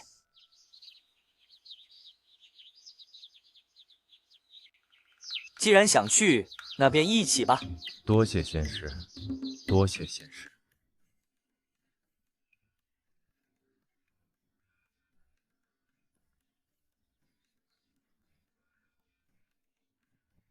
一路上，笑希儿试图从苏白身上整出任何蛛丝马迹，可对方却像一潭深水，平静的让他惊慌。这家伙到底是真有本事，还是个装神弄鬼的骗子？要不是表哥在，我真想出手试试他。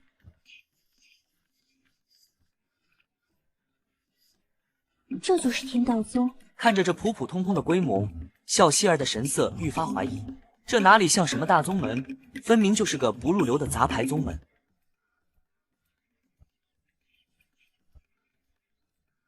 师尊，这是咱们新的师弟师妹吗？他叫笑颜。师兄师姐，我叫萧炎。萧师弟好，欢迎你加入我们天道宗大家庭。那这位师妹是？我不是来加入你们的，只是跟着来看看而已。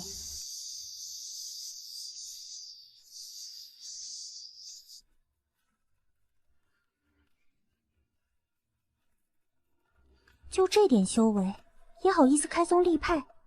骗子，绝对是骗子！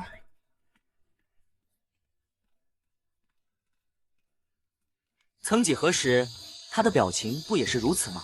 等见识到师尊的通天手段之后，才知道什么叫做真正的强者。师尊，您带回来的那位叶清瑶姑娘还在昏迷中，我们暂时把她安置在您大殿的偏房里了。无妨，让她好好休息。看来宗门得赶紧升级了，弟子越来越多，总不能一直没地方住。下次升级必须搞个弟子宿舍出来。随我进殿行拜师礼吧，拜了师，你才算是我天道宗的真正弟子。是，师尊。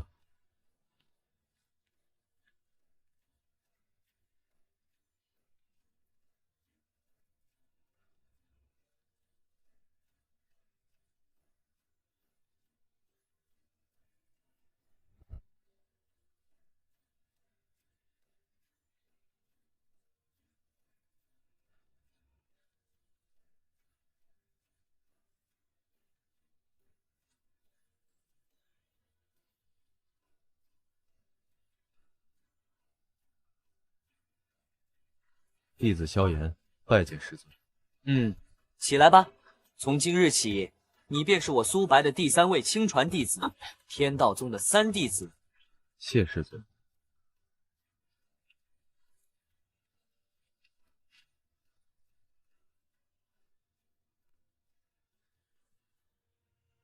师尊，我看到宗门招牌上写着每月30两银子，这里是180两，是弟子半年的入门费用，请师尊收下。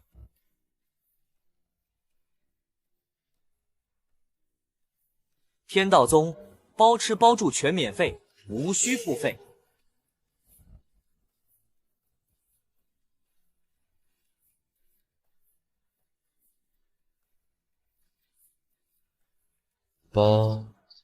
包吃包住全免费，不骗钱，那他图什么？那师尊，弟子不能修炼的问题。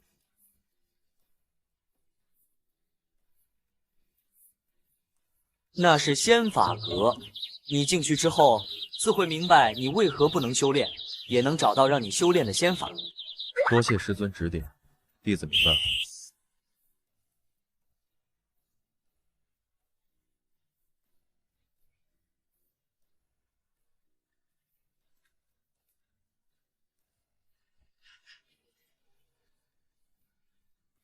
非本宗弟子不可入内。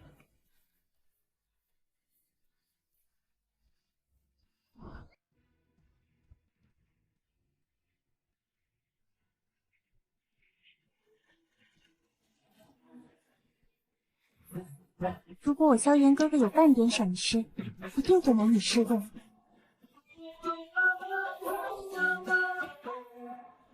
面对年轻宗主，笑希儿心中无惧，请相信我的实力。这个世界很大，比凌霄宗和云天宗强大的并不少。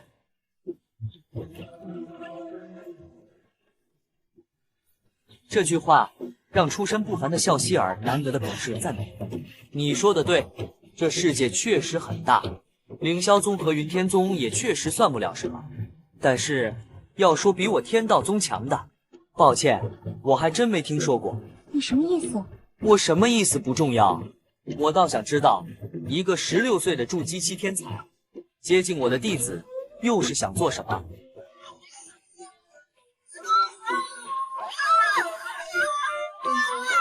你看破了我的修为？这怎么可能？他的家族至宝有隐匿气息，我不只看透了你的修为，我还有一个疑问：来自古老家族的千金大小姐，身边安排的保镖为何只有区区元婴境？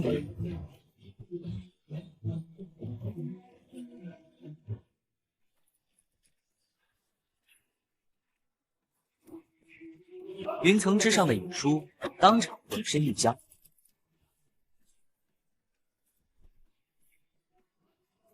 他不仅看穿了我，他看穿了尹叔，他甚至知道我来自古老家族。这人到底是谁？元婴境难道还不够吗？元婴境还不够，这是什么虎狼之词？呵呵，现在是够了。不过以后呢？我可记得云天宗上一代宗主闭关100年，可没传出死讯，谁知道是不是已经突破到化神了？到时候你笑颜哥哥去报仇，就凭你这个保镖，怕是保不住他吧？你的家族别说区区一个元婴了，就是叫一堆化神，甚至化神之上的过来，也不是难事吧？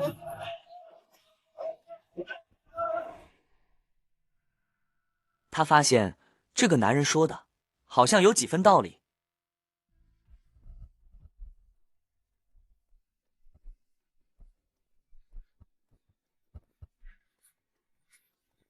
完了完了，要失业了！家族里看大门的都是化神期，我这个区区元婴，要不是小姐心善，早就被优化了。这小子一句话，是要断我生路啊！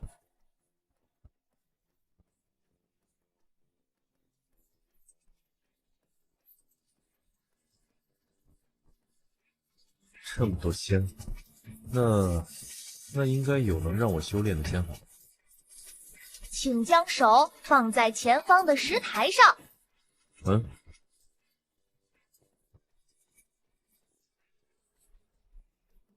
我是仙法阁的守灵，每个新弟子都可挑选一部仙法，你可以自己选，也可让我为你挑选。守灵前辈就是希尔妹妹提到过传说中的圣器之灵吗？前辈，您知道我不能修炼的原因吗？将手放在石碑上，一切自会知晓。麻烦前辈了。守灵前辈，我的体质到底是怎么回事？你的体质乃是世间无比罕见的天气之体。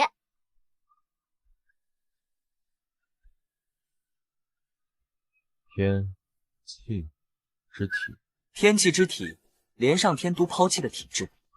所谓天气之体，便是上天遗忘了你的存在，导致你天生无丹田，无法炼气。那我的丹田还能修复吗？除非有九转金丹让你重活一世，重铸肉身，或是一位正道者为你逆天改命，重塑丹田。不过即使如此，你的修炼速度也会比常人慢上1000倍万倍。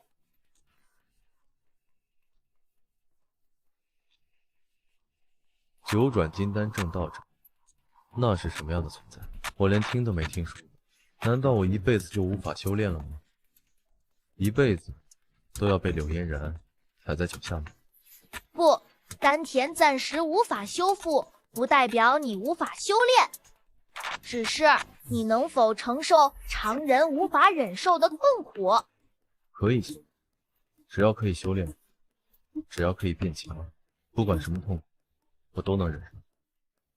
既然如此，有一仙法最适合你。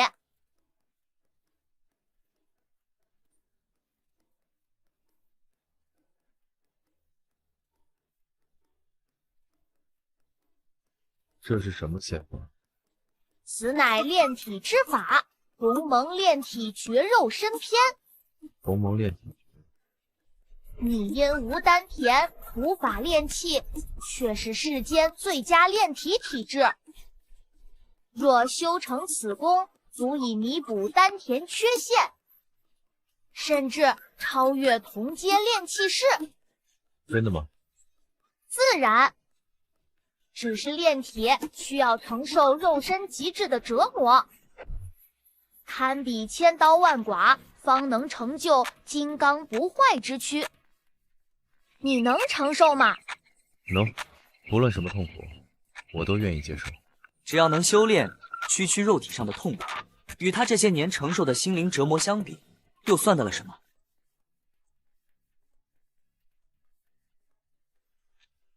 谢谢守灵前辈。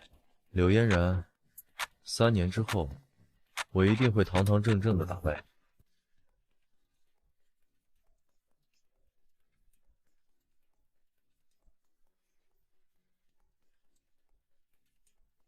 你到底是谁？此刻，笑希尔终于收起了所有的轻视与傲慢。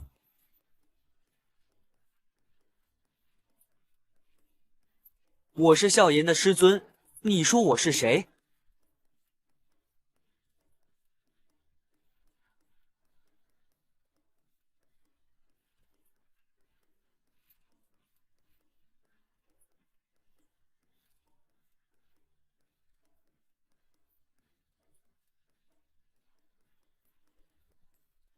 师尊，师尊，弟子已经找到了适合我自己的仙法。仙法阁中发生的一切，苏白早已了然于心。甚好。怎么可能？萧炎哥哥居然找到了修炼之法。师尊，不知修炼这部仙法需要多少年？弟子什么都愿意付出。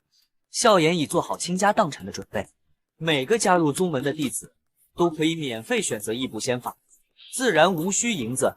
免费？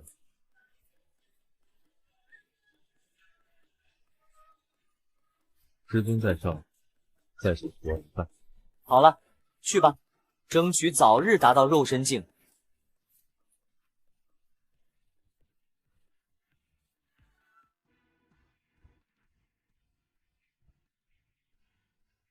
一刻钟负重100斤，长跑10里，负重100斤，连续俯卧撑100下，皮鞭连续抽打100下，完成以上任务，方有资格正式修炼。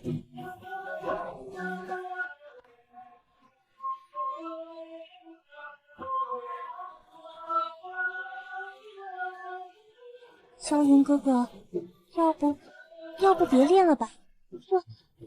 这会死人的。笑颜从小到大哪里受过这种苦？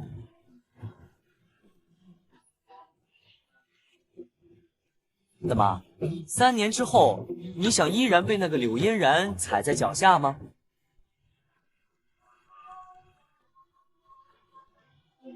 我要变强，我要赢柳嫣然，我要证明我萧炎不会比任何人。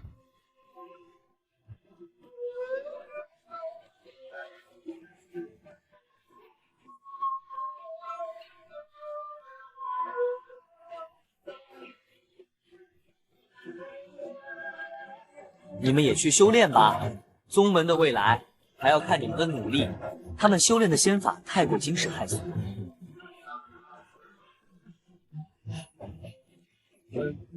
无妨，我天道宗的仙法光明正大，无需避讳谁。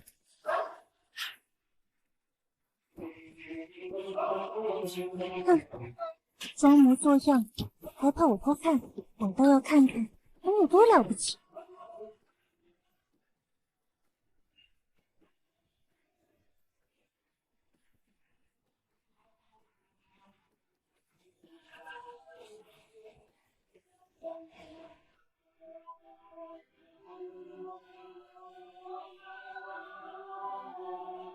只数到3，他的神色就彻底变了。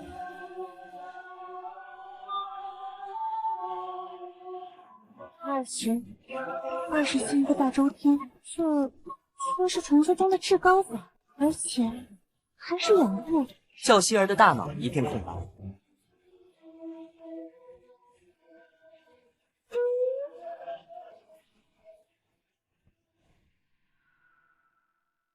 那个，请问我可以加入天道宗吗？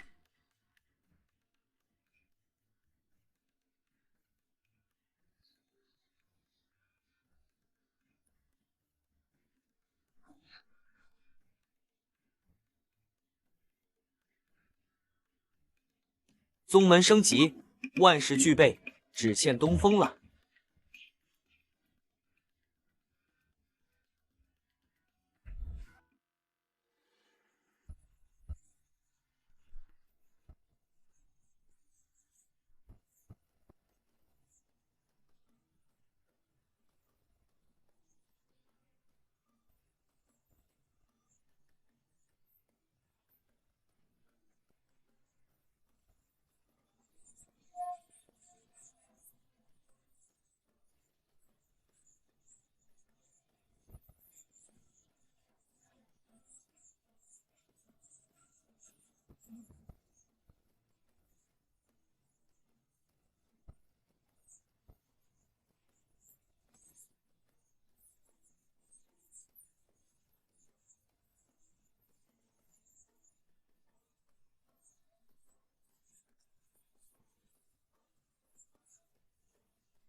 哥哥师兄，我还行。萧炎师弟，确定再打下去？决定。第2天一早，苏白就被这自虐式的修炼声吵醒，想赢柳嫣然的执念，已让他陷入疯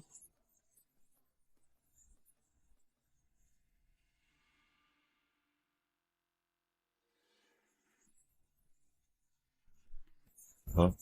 柳嫣然，你给我的羞辱远比这个皮肉之苦更3天之后，我一定要让你知道，我萧炎不是笨。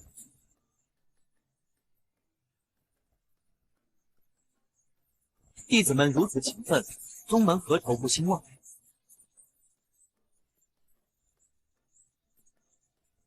师尊，那个萧希儿昨天晚上就走了，我感觉他的身份好像很不一般。无需理会，他的来历为师清楚。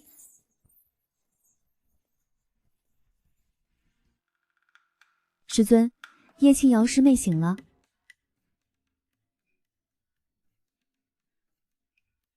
叶青瑶缓缓睁开双眼，她不是应该在破庙里等死吗？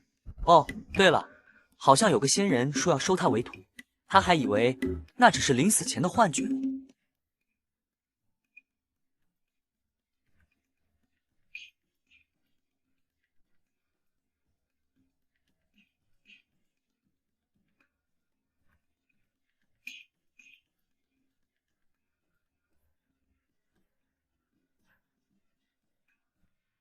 我拜见仙人。身体好些了没？谢谢仙人关心，青瑶好多了。叶青瑶的身体的确比昨天好太多了，显然是仙人用了仙法。可当他低头看到新裙子时，是这位仙人为我换的衣服吗？师妹，是我给你换的。怎么样，这裙子漂亮吧？很漂亮，就是很贵吧？这么漂亮的衣服，对一个食不果腹的乞儿来说，是他一辈子都无法偿还的重担。哎呀，师妹，你可是我的师妹呢，区区一件衣服算什么？这入了宗门就是一家人了，师尊都没有说什么呢。这么久了，除了姐姐，已许久没人对他说过这样温暖的话了。姐姐，我要找到姐姐，即使是天涯海角，为此我必须变强。仙人，我真的可以修炼仙法吗？为什么不可以？可我是凡体，无灵根。我不是说过，凡体亦可攀登仙巅。从现在起，你就是我苏白的第4位弟子。真的？我不是在做梦吧？师妹，还不赶紧谢过师尊？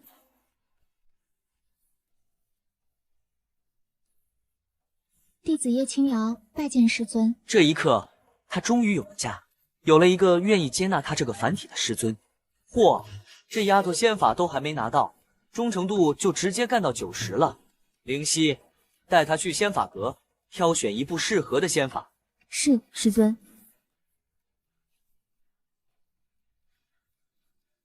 师妹，进去吧，里面有块石碑，还有一个守灵前辈，你可以问他。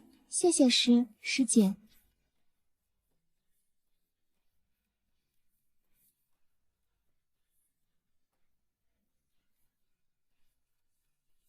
请将手放在前方的石碑上。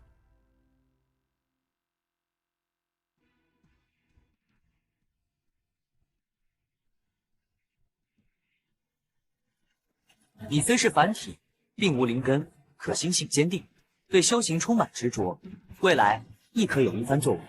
守灵前辈，那我也可以修炼吗？当然。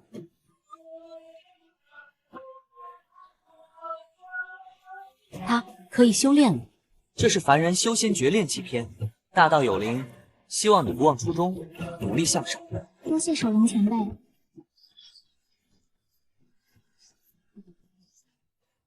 师尊，谢谢你，让我再次看到了希望。起来吧，你既拜了我为师，我便不能坐视不管，否则岂不是让人说我这个当师傅的不负责任？师尊。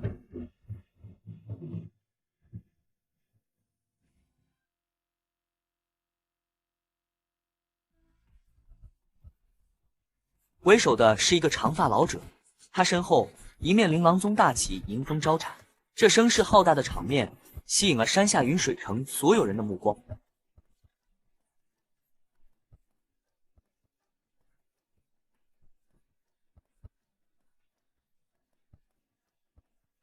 是凌霄宗的附庸势力之一，琳琅宗。他们怎么会来这里？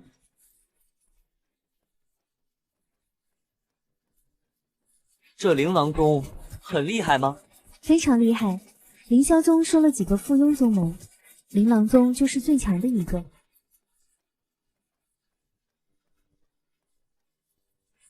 萧灵溪的语气无比沉重，他知道琳琅宗已加入仙盟，而且传闻琳琅宗的老祖已经探入了金丹真人之境，不知真假。金丹真人，我萧家跟琳琅宗比起来，简直就是蝼蚁。笑颜和诸葛峰亲笔掀起滔天巨浪，师尊，这下怎么办？无妨。此刻的苏白，宛若一位俯瞰苍生的诛仙。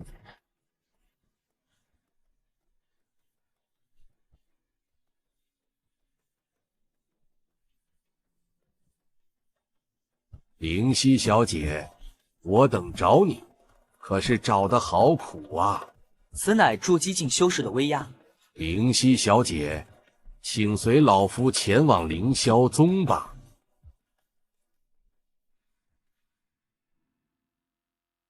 若是不去呢？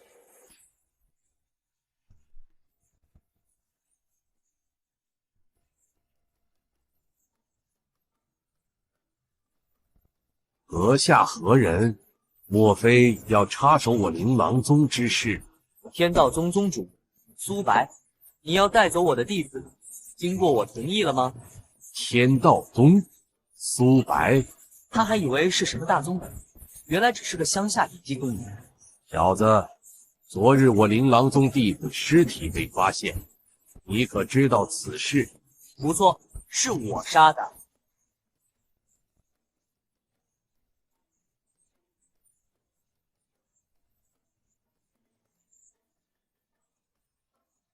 好胆，敢杀我琳琅宗的人，难道不怕我雷霆怒火吗？哈哈哈哈！区区琳琅宗算什么东西？惹到我天道宗，别说杀你几个弟子，就是灭了你满门，又当如何？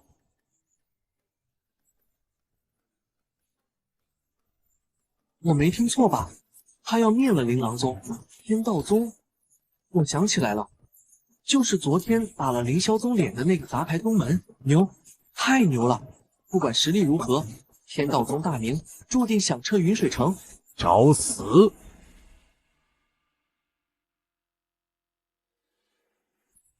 众弟子，释放你们的气息，向世人宣告：我琳琅宗不可辱。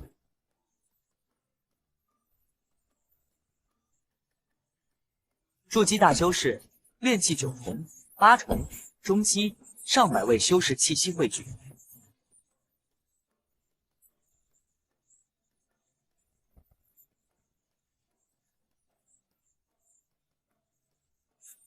出手，夷平天道宗，除了萧灵溪，所有人杀无赦。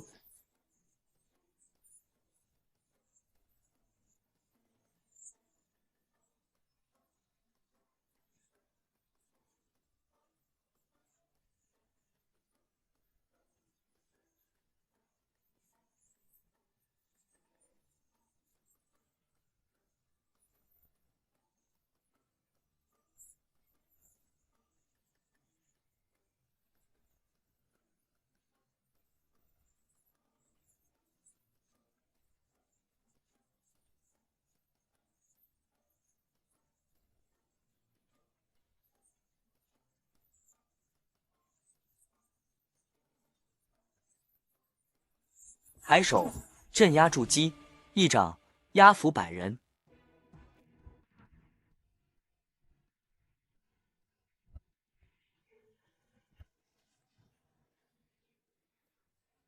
天道宗宗主的实力深不可测。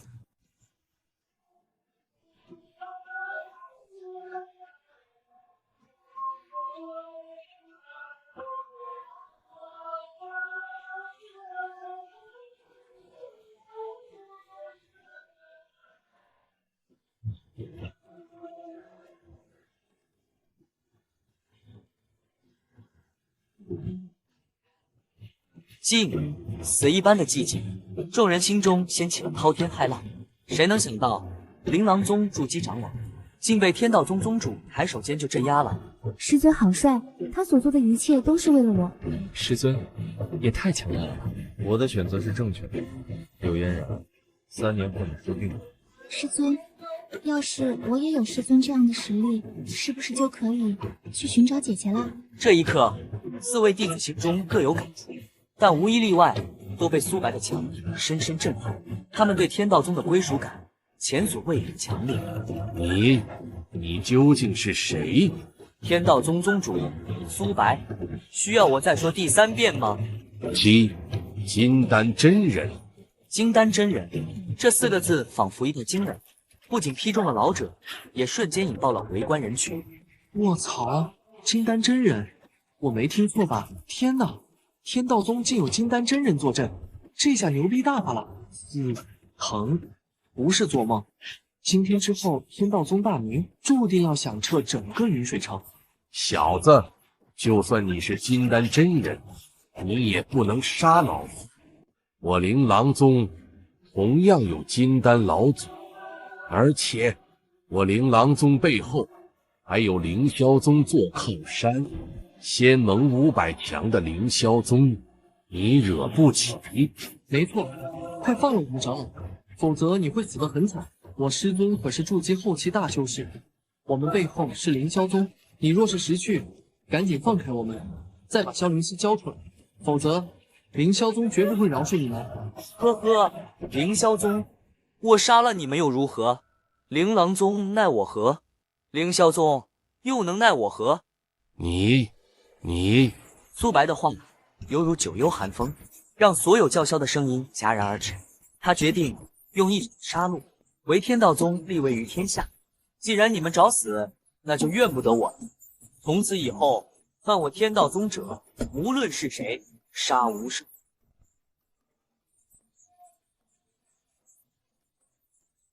杀！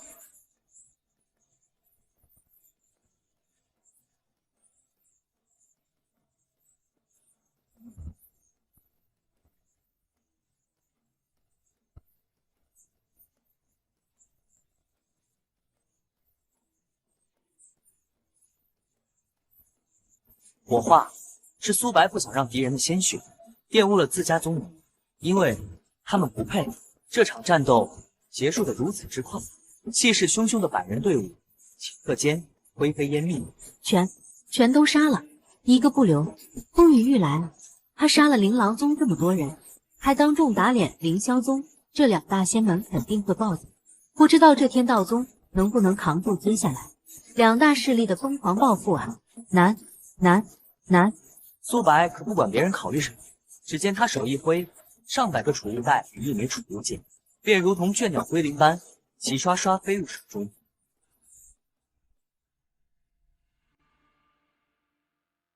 灵石，修炼界最珍贵的硬通货，是灵气高度浓缩的瑰宝，价值远在黄金之上。一块下品灵石足够一位筑基大修士苦修数日。这老家伙搜刮这么多钱财，人都快死了，还不知道留着干嘛？分给弟子们提升修为，难道不香吗？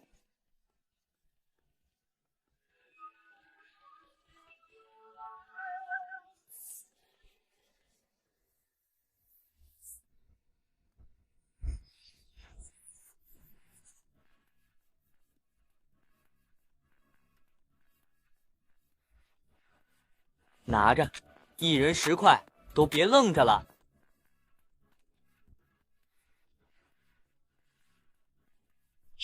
师尊，这是灵石，还是一人10块，10块下品灵石，这比我整个家族1年的收入都多。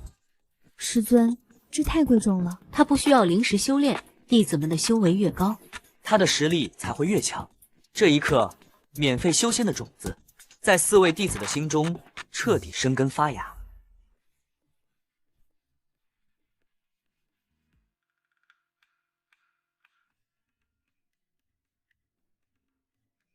师尊，这太贵重了。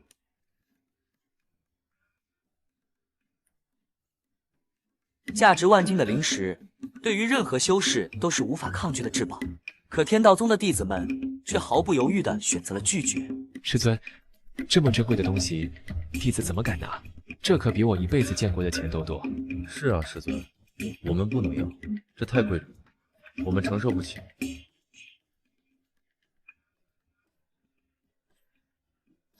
除了对灵石价值一无所知的叶青瑶一脸懵懂，其他3位弟子全都惊呆了。发灵石的宗门，别说见了，放眼整个大陆，就从未听说过。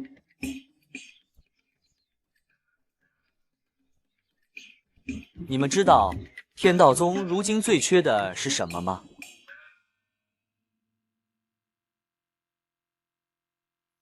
最缺的是优秀的弟子。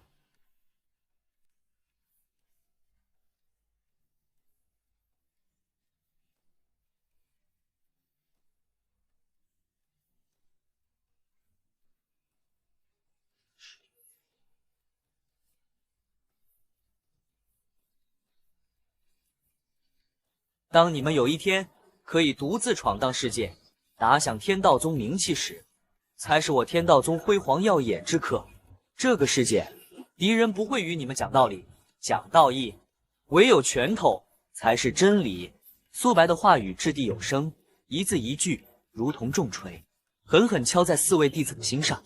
所以，你们现在唯一的任务就是修炼，修炼再修炼，就是变强，变强再变强。记住，只有强大的实力才能保护自己，守护宗门。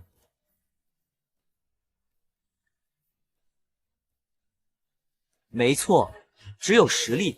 对诸葛峰来说，他需要实力为父母报仇；对萧灵溪来说，他需要实力摆脱家族与赵宝萧的控制；对萧炎来说，他需要实力打败柳嫣然，证明自己不是废物；而对叶青瑶来说，他需要实力去寻找失散的姐姐。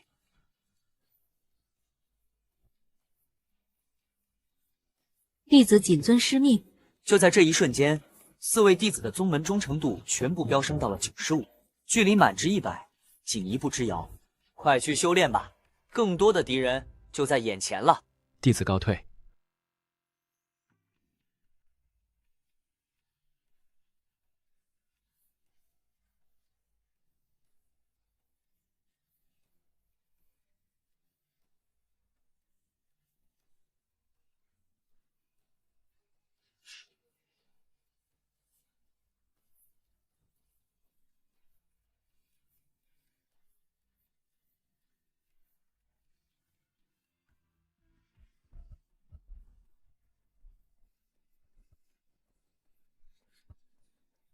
岂有此理！简直欺人太甚！他天道宗算个什么东西？居然敢杀我们100多位弟子，还有1位筑基长老，简直找死！这天道宗是什么来头？禀宗主，据探子来报，好像是一个新起的宗门，没什么强者，就一个宗主实力不错，据说疑似金丹，疑似金丹，那不就等于不是金丹喽？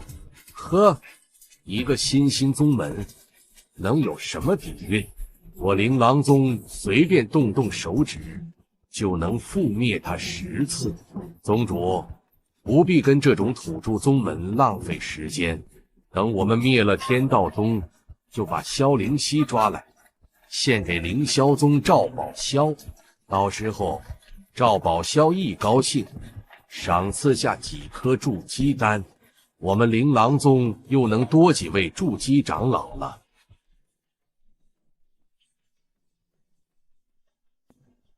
这件事不能拖，既然对方已经宣战，那我们就要迎战。通知所有外出弟子长老，马上回归宗门，明日一早全宗出击。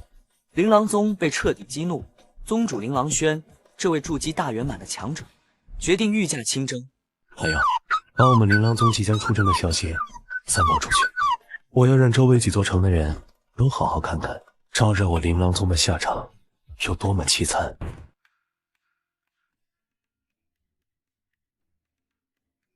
一夜之间，系统提示音接连炸响。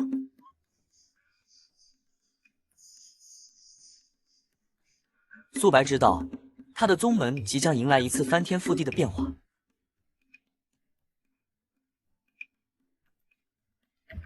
升级了，30积分，看来是有人突破了。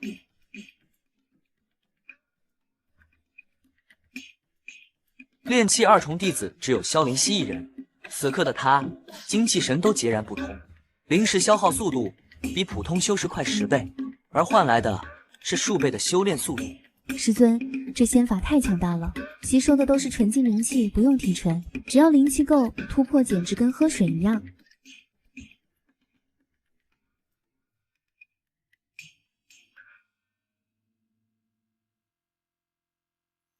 我虽未突破，但也到炼气3重巅峰了，感觉随时都能冲到4重。凡体无缘仙路，这句话并非虚言。他的修炼速度依旧极慢，炼气1重还遥遥无期。师尊说过，凡体亦可攀登仙巅，我一定要更努力追上师兄师姐，我一定要达到修炼鸿蒙炼体诀的条件。不错，不错，弟子们越强，我的实力也水涨船高。现在已经到炼气7重了，是时候了，宗门升级。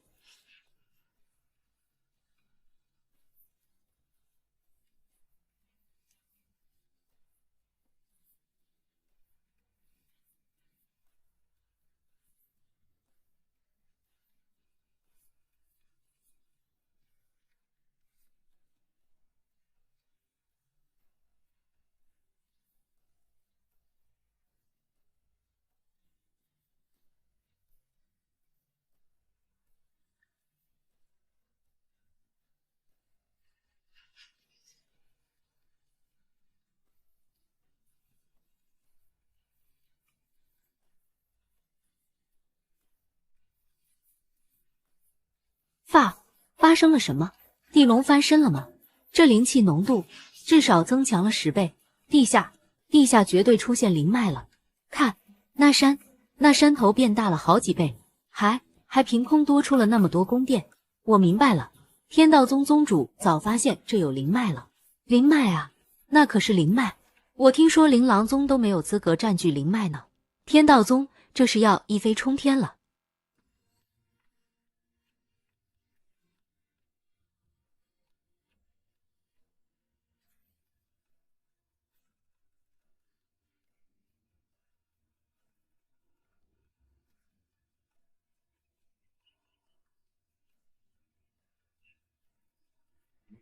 我操！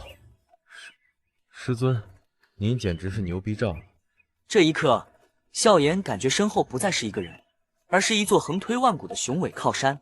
云天宗，柳嫣然，3年之后，我会让你们知道，谁是天才，谁才是真正的废物。等等，宗门山头扩大了，现在绕山脚跑一圈，好像超过10里了，20圈。岂不是200里？积分和任务系统开启了，我先看看。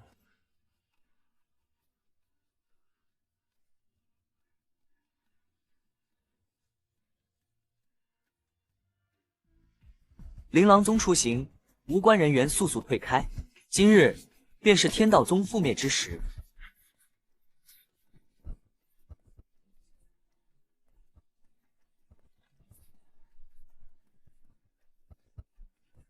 伴随着雷鸣般的宣告，琳琅宗倾巢而出，他们如一片带来死亡的阴云，笼罩天道宗上空。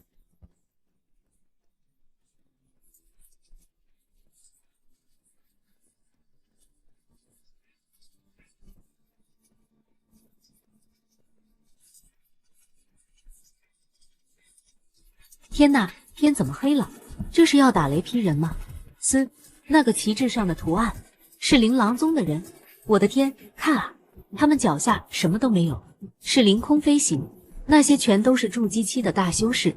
完了，10几倍筑基大能，琳琅宗这是把老底都搬出来了吧？天道宗这下彻底完了。这就是天道宗，好浓郁的灵气。琳琅轩瞬间察觉到此地非凡，这灵气浓郁程度比他们宗门还要强数倍。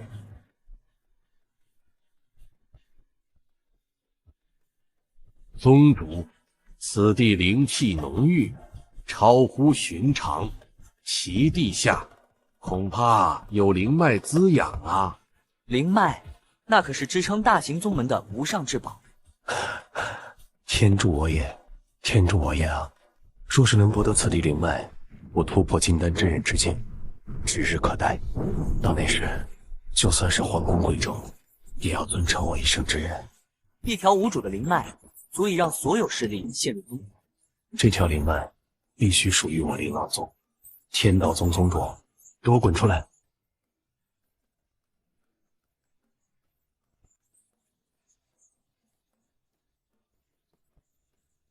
琳琅宗，琳琅轩亲临，还不速速滚出来觐见！这就是筑基巅峰的实力，一言一行便可定人生死。师尊，那个人好强，光是喊一嗓子，我就感觉快站不住。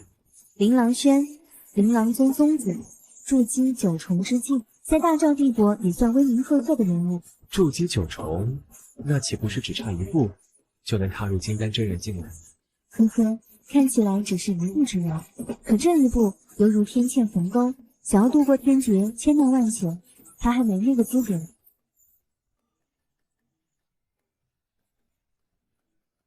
师尊，有把握？区区蝼蚁罢了，聚的再多，又能奈何得了为师？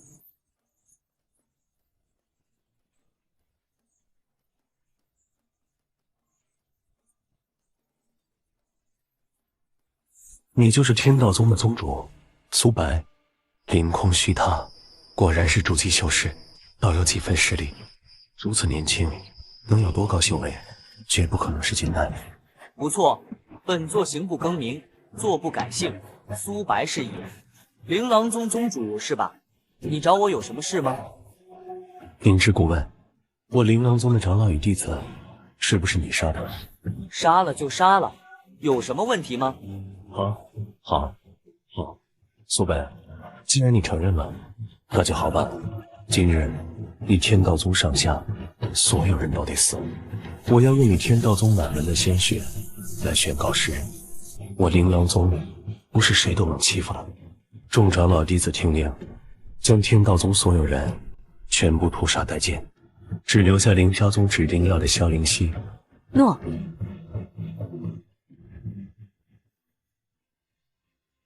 一场屠杀即将开始。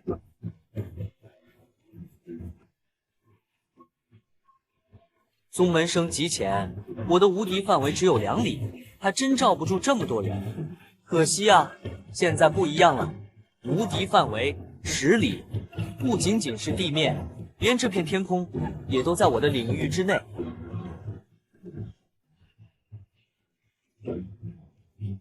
我曾说过，犯我天道宗者，杀无赦。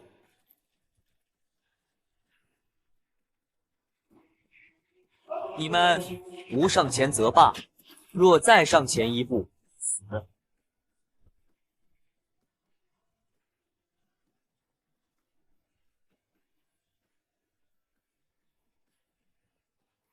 这小子说什么？他一个人要杀我们1000多人，脑子坏掉了吧？宗主和10几位长老都在，他算个什么东西？小畜生，死到临头还敢嘴硬！既然你敬酒不是吃罚酒，就别怪本宗主心狠手辣。是。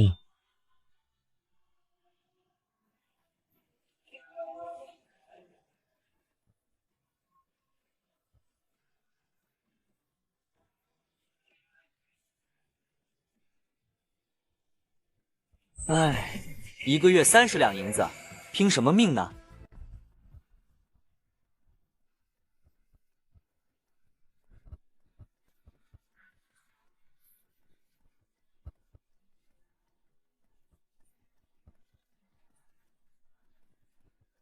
天道宗这下可踢到铁板了，彻底完蛋！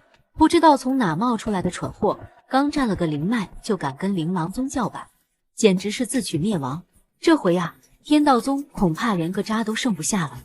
哎，就是可惜了那条刚出现的灵脉啊！这要是被琳琅宗占了，咱们可就半点机会都没有了。在众人看来，这场战斗毫无悬念。琳琅宗背后可是仙门500强的凌霄宗，谁敢去抢他们的东西？苏白，给我去死吧！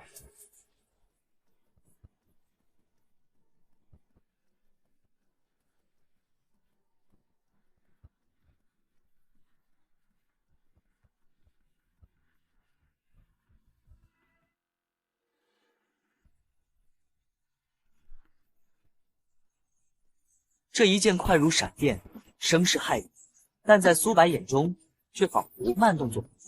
这小子疯了吗？面对这么凶悍的攻击，他竟然一动不动，难道是下神？嘿嘿，我看八成是被宗主这一剑的威势给吓破胆了。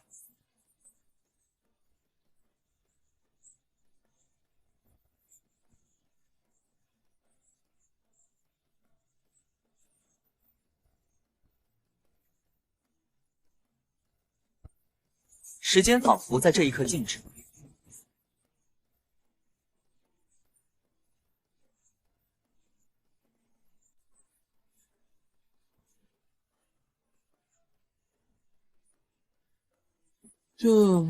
这是什么指法？一指就崩断了宗主的佩剑？开玩笑的吧？那可是灵气，筑基境的修士根本不可能摧毁一件灵气，这是修仙界的常识。但今天这个常识被打破了。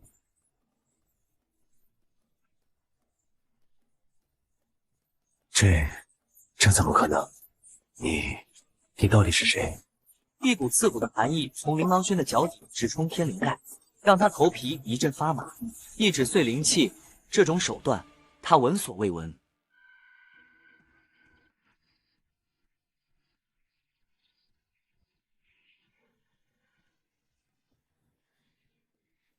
诸位远道而来，想必有些劳累。天道宗没什么好招待的，就请大家看一场烟花，放松一下吧。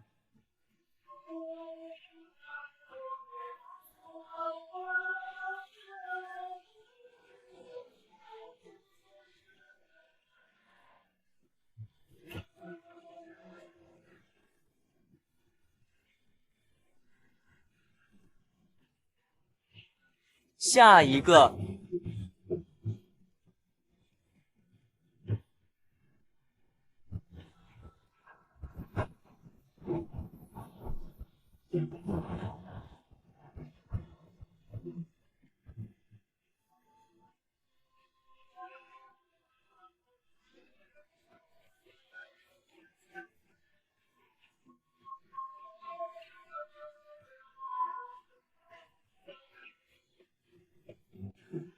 这已经不是战斗，而是一场单方面的屠杀，一场以生命为代价的诡异而绚烂的烟火盛宴。屹立300年的琳琅宗完了。天道宗的宗主到底是什么恐怖的实力？弹指间镇压整个琳琅宗上千人，琳琅轩那样的强者连还手的机会都没有。琳琅宗是凌霄宗最忠实的走狗，这下凌霄宗恐怕要暴怒了。仙盟500强的凌霄宗，不知道这天道宗能不能扛得住啊？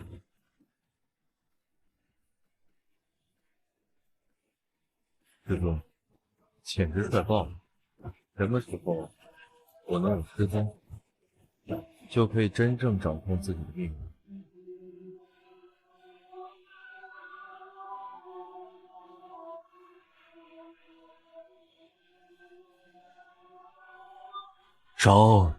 饶了我吧，前辈，我愿意献上我的一切，我愿奉您为主，求求您，饶我一条狗命，饶命啊！此刻的琳琅轩哪还有半点之前的狂傲？他是筑基9重的大高手，他不想死，死了就什么都没了。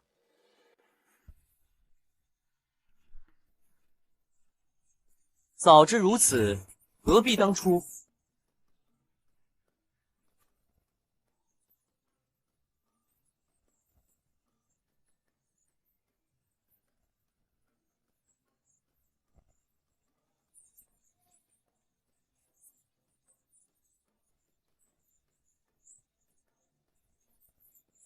犯我天道宗者，杀无赦；欺我弟子者，虽强必斩。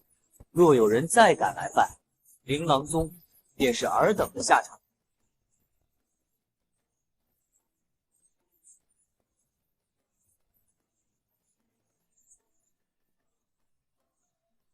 这一刻，天道宗之名响彻四野，但所有人都知道，一场更大的风暴即将来临。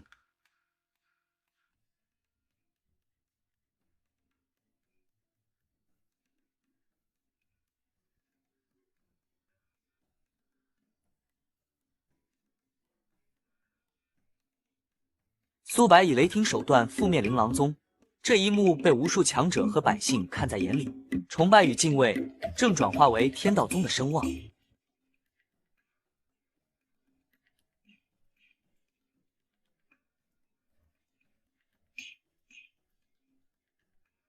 那些修炼阁楼，你们各自挑选一座，就是你们未来的居住场所了。谢师尊。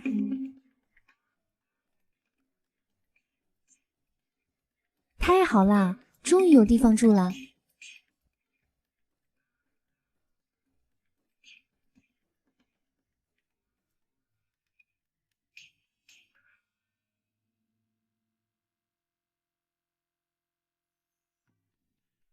看着眼前宫殿，两人有些恍惚。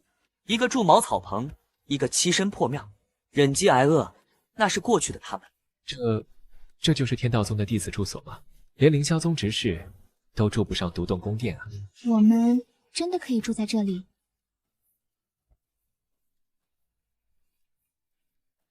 师尊，这住1个月需要多少银子？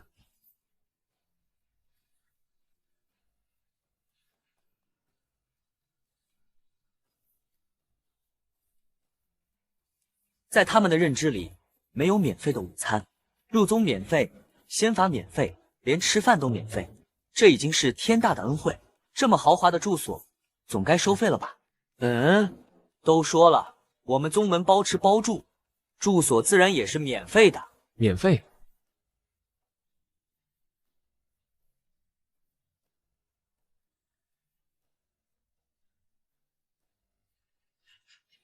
免费这2个字像惊雷一样炸响，他们甚至怀疑是自己听错了。这么奢侈的地方，竟然分文不取。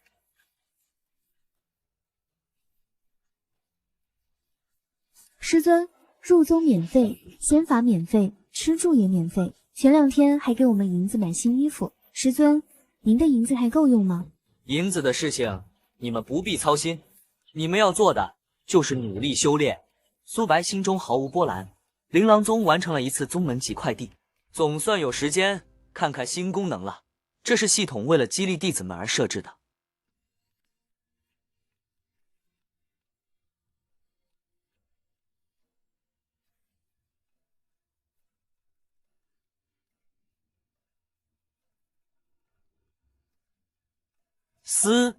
苏白被这价格吓到了，太便宜了，外界炼气丹上百两，这里只要1积分，更别提那有价无市的筑基丹了。弟子商城都这么逆天了，那我的呢？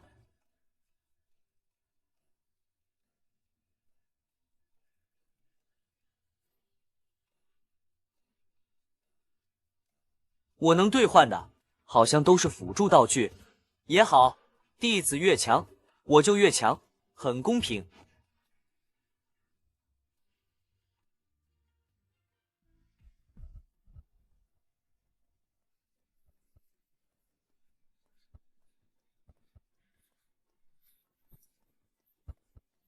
谁？是谁？是谁毁了我琳琅宗？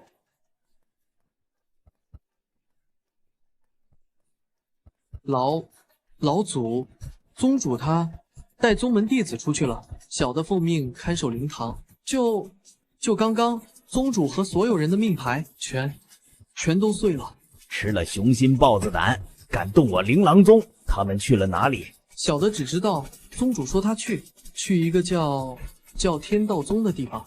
天道宗，天道宗，好，很好，老夫必将其夷为平地，鸡犬不留。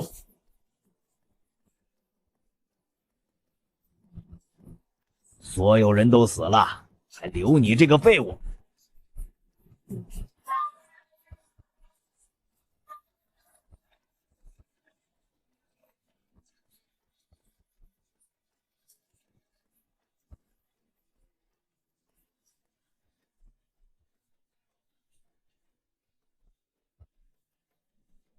琳琅宗最后1名弟子死在了自己老祖手上。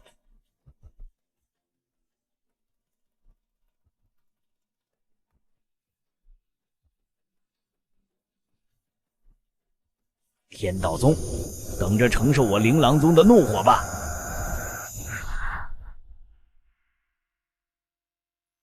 一夜之间覆灭琳琅宗后，苏白并未沉浸在胜利之中。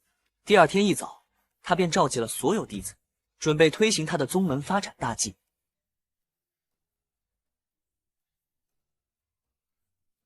这块是宗门任务面板，这些任务你们都可以接取，完成能赚取积分，用以兑换修炼丹药与战技。任务后面有难度系数，你们务必量力而行，千万别勉强。遵命。谨记师尊教诲。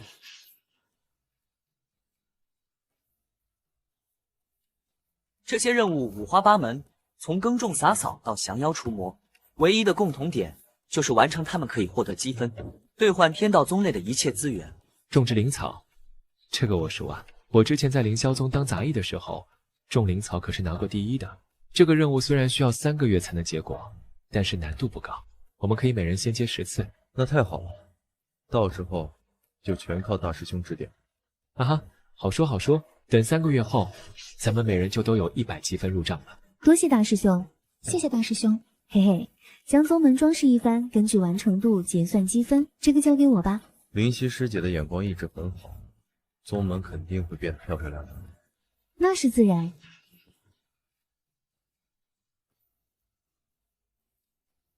雕刻一块宗门石碑，10积分，这个交给我吧，刚好可以磨砺我的肉身。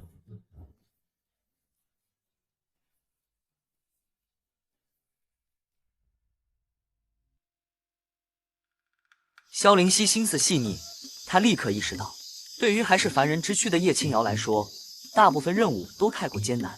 青瑶师妹，我们俩组队接这个清扫宗门的任务吧。任务简单，积分我们55分，怎么样？师姐，我怕拖累你。傻瓜，想什么呢？天道宗就是我们的家，你是我师妹，那就是我妹妹呀。家，妹妹。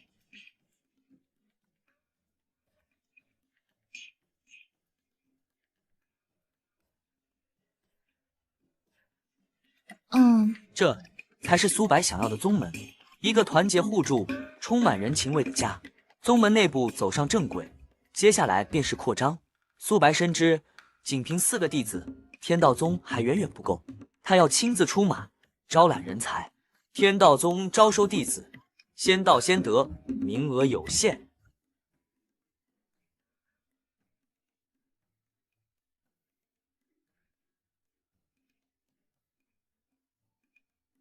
仙师，小小意思，一些土特产，还请您笑纳。拿这个来考验干部，哪个干部经不起这样的考验？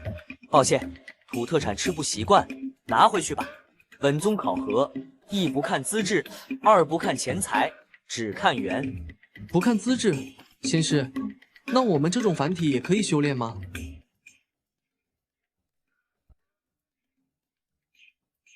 入我天道宗，即使是凡体，亦可有一番大作为。将天才培养成强者，不过是锦上添花；将凡人塑造成高人，才是真正的逆天改命。这便是天道宗的宗旨，也是苏白收下叶青瑶的原因。仙师，既然如此，晚辈愿意加入天道宗。我也愿意。仙师，选我。排队，一个一个来。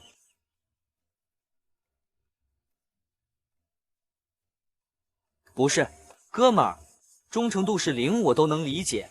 你这搞个复数是几个意思？来拜师还是来寻仇的？仙师，我能入宗吗？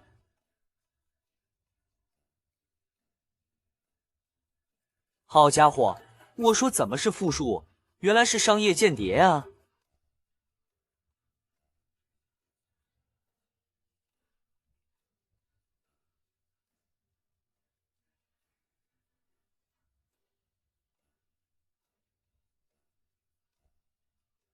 素白大杀琳琅宗，威震四方，却也引来了无数势力的窥探。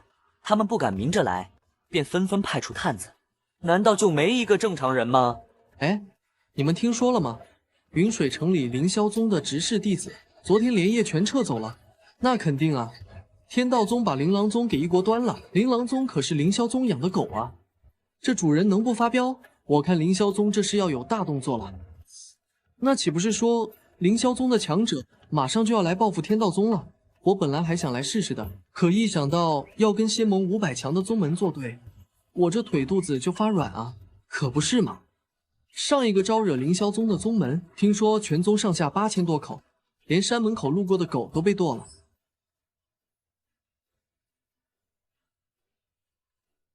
原来如此，天道宗虽一战成名，却也成了众矢之的。在凌霄宗这座大山没有搬开之前，恐惧会挡住所有真正想要拜师的人。看来灭一个琳琅宗还远远不够。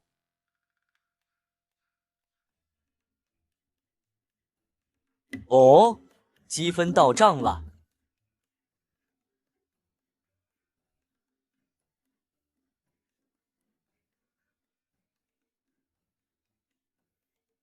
3天时间，宗门已焕然一新。他们为苏白贡献了30点积分，但这40分的任务，暂时没人接啊。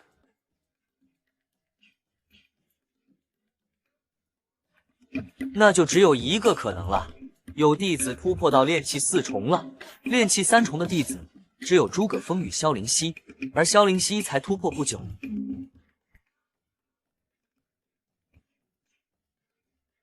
诸葛峰踏入炼气中期了，半个月不到，从凡人踏入炼气中期，这个修炼速度简直是逆天。就算仙盟前10的超级宗门，也砸不出这种怪物。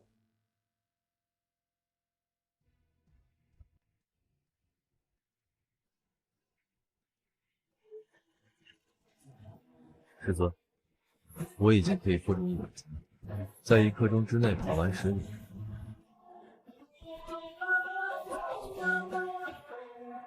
这么快？炼体之路比炼气要艰难百倍，尤其是在初期。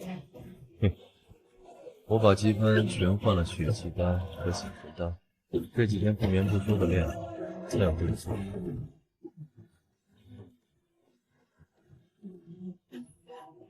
1、2、3。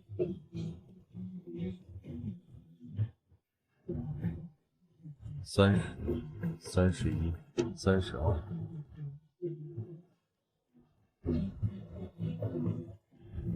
68、69。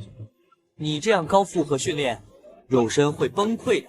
肉身打磨最忌讳急于求成，对身体损伤极大，可能留下刀伤。师傅放心，我的身体我修，还能坚持。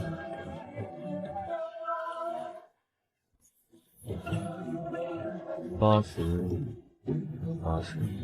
哎，这样做值得吗？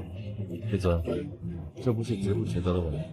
我爹在云天宗外跪了3天，只为求一个仙师为我85、86，一个下人都可以指着我的字，可萧家的未来会败在我。87、88，我更忘不了柳嫣然那推刀的笑容，忘不了他说我痴心妄想。89、90，我要变强，变得更强。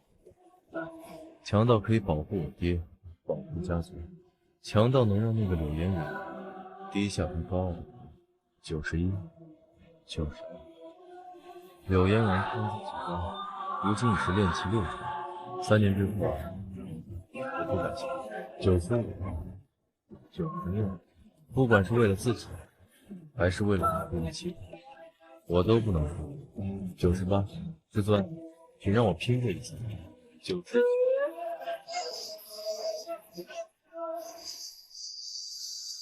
师尊，我们也想拼一次。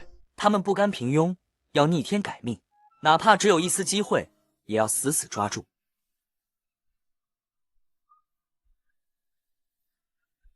说得好，没有人可以决定你们的未来，未来的路要由你们自己说了才算。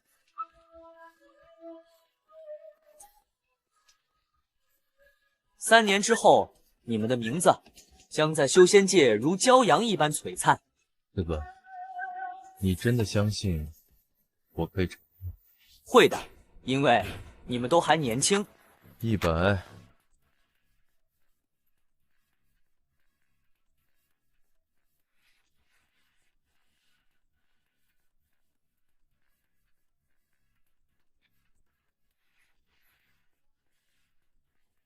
这是淬体灵液，恢复肉身有奇效。别委屈自己，这里永远是你们最安全的家。谢谢，师尊。淬体灵液，宗门商城标价100积分，对萧炎来说是根本兑换不起的神药。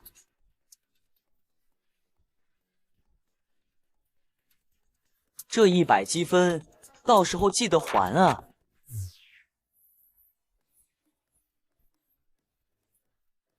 师尊，你的弟子绝不会给你丢脸。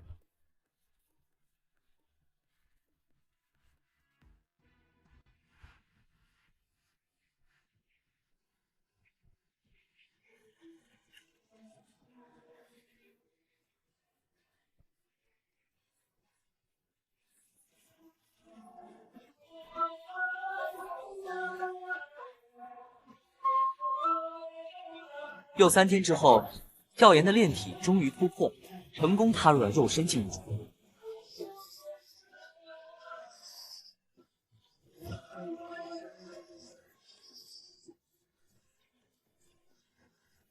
与此同时，另一个奇迹也诞生了。凡体叶青瑶终是成功引其入体，世人流传凡体无法修仙的铁律，在这一刻仿佛成了一个天大的笑话。叶青瑶的修炼速度不仅不慢，甚至快得离谱。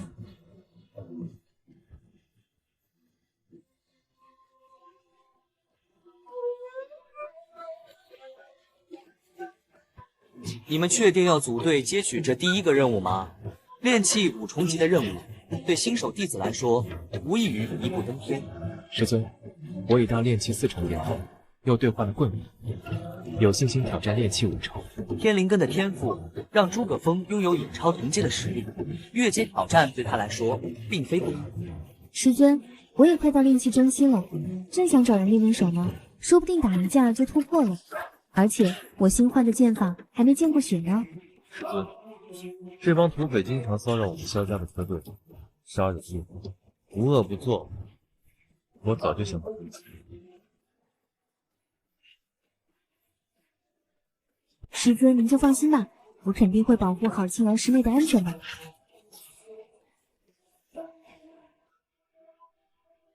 初音总有展翅高飞的一天，与其庇护，不如放手让他们去闯荡。既然你们心意已决，想去那便去吧。这些武器你们暂时用着，这些可不是团品，全是苏白团灭灵狼宗时缴获的人气。谢师尊。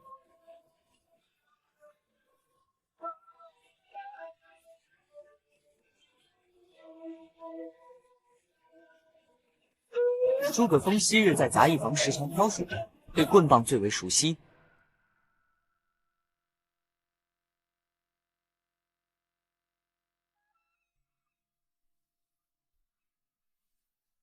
这柄姐姐曾送给他防身的匕首，是他最熟悉也最能给他安全感的武器。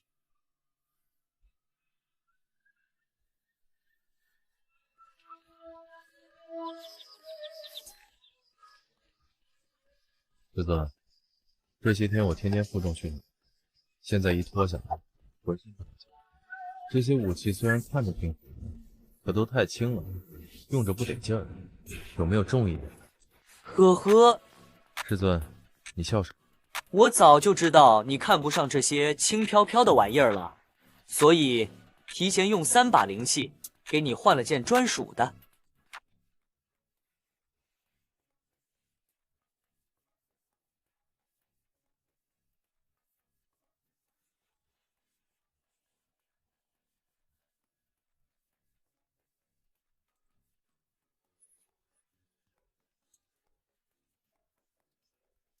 哇塞！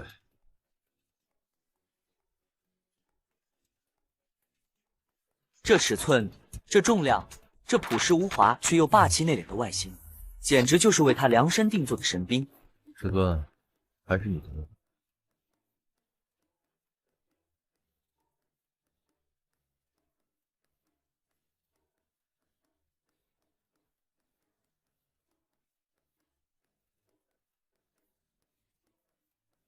哈哈，爽，太爽了！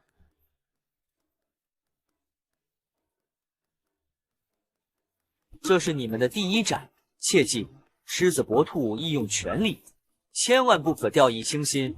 谨遵师尊教诲。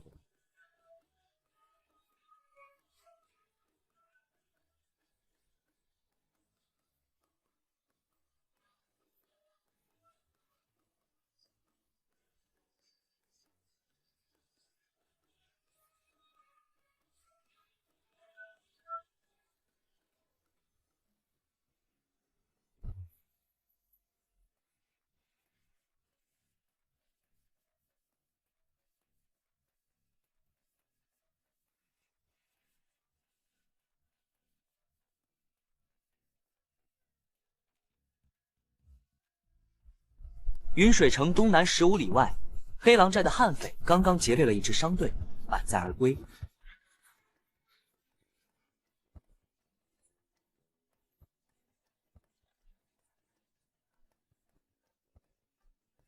大哥，这次咱们可又发了笔横财啊！运气真不赖，碰上个肥羊商队，嘿嘿嘿。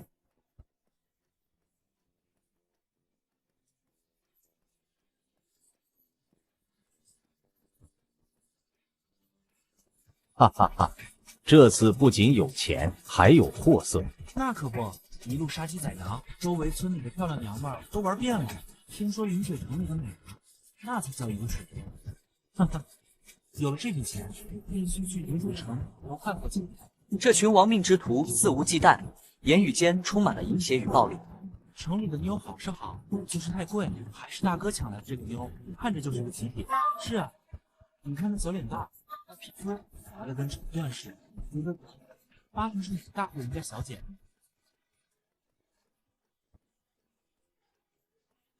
放心，等老子玩够了，自然少不了你们的份。嘿嘿嘿，大哥威武，那我可得排第二个，哈哈哈！凭啥你第二个？滚后面排队去，老子才是第三。这小妞身段这么顶，肯定够劲。兄弟们，晚上有福了。这群悍匪每日在刀口舔血，杀人越货早已是家常便饭，人性在他们身上已荡然无存。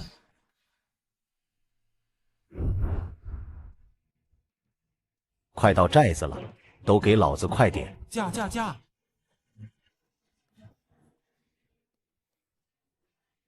老六、老七，快出来迎接你大哥我回来！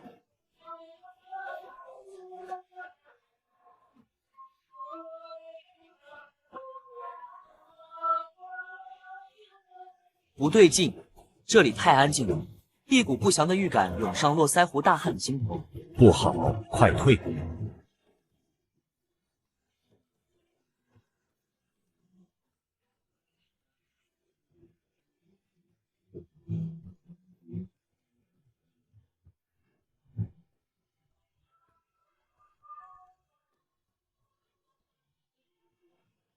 你是什么人，敢闯我们黑狼寨？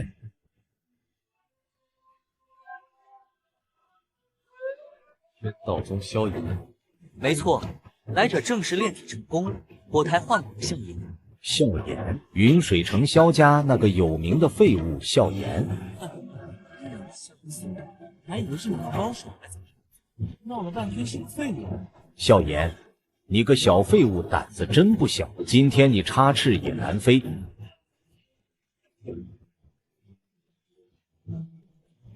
废物，让爷爷送你归西。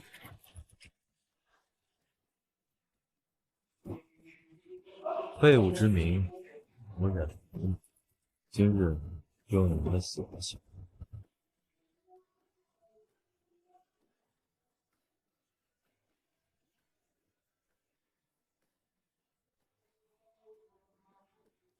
他本以为自己炼气已成足以劈死废物，但他错了。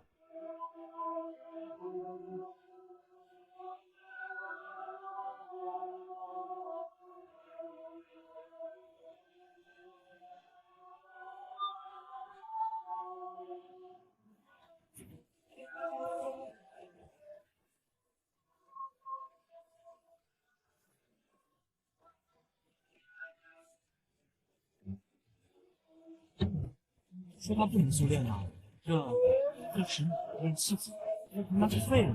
这小子有古怪，一起上，给老子剁了他！是啊，大哥，交给我，我要把它撕成碎片。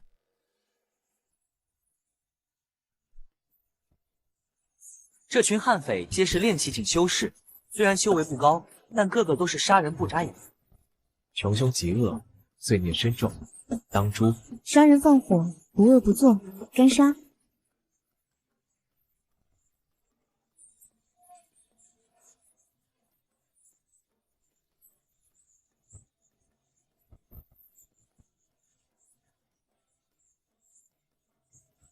打狗棒法，追风剑。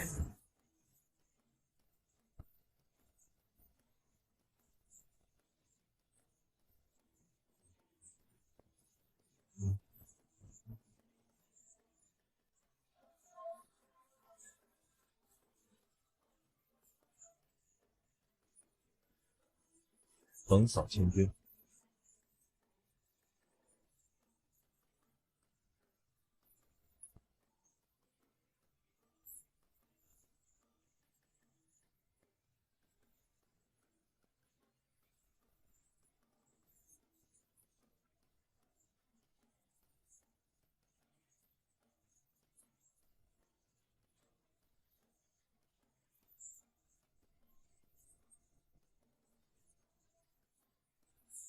短短几个呼吸，除了炼气五重的匪首，10几位悍匪已悉数殒命。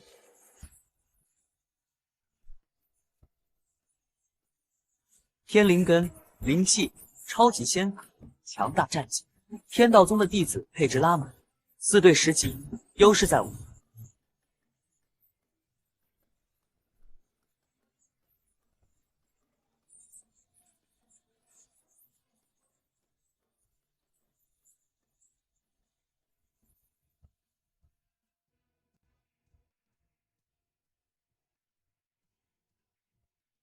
面对这4个小鬼，他第一次感觉到了恐惧。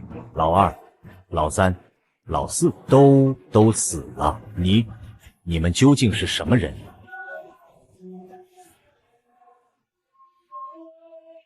天道宗诸葛峰，天道宗萧灵溪，天道宗萧炎，天道宗叶清瑶，天道宗，他身体不受控制的剧烈一鼓。天道宗，你们为什么要下此毒手？你们抢劫商会，屠戮无辜村民，桩桩件件，人神共愤。我天道宗行事便是要替天行道，铲除你们这种人渣恶霸。正义，呵呵，少他妈跟老子装蒜！你们这些所谓的仙门还少吗？我黑狼寨能在这儿立足这么多年，匪首有恃无恐，他还有最后的勇敢。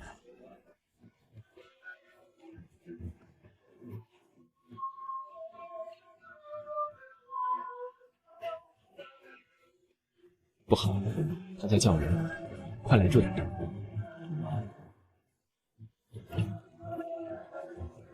谁敢再靠近？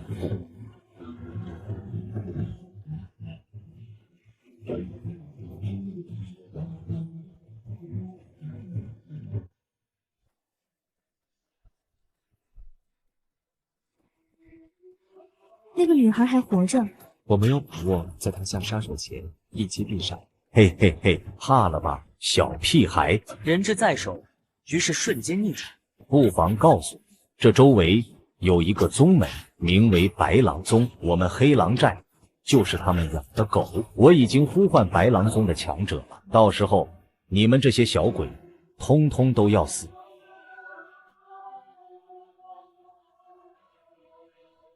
玉器飞行，至少炼气后期。白狼宗宗主乃炼气巅峰者，硬拼的他不是对手。哼，这白狼宗竟然还保护着黑狼寨，看来也是一路货色。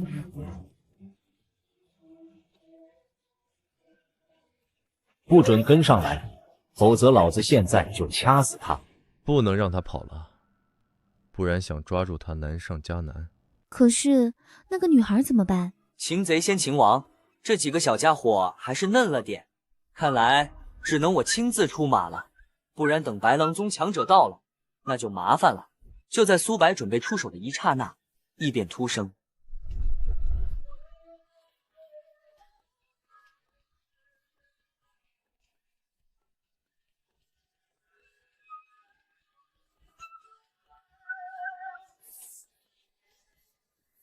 啊！我的手，我的手！接触到魔焰的双手，仿佛被无数刀刃切割。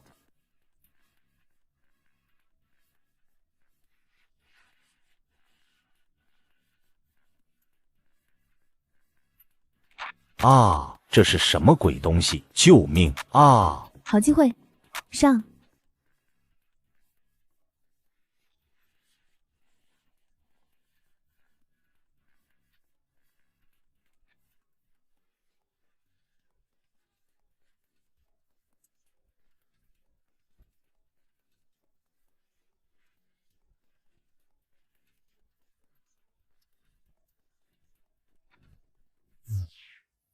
炼气五重的匪首，瞬间秒杀。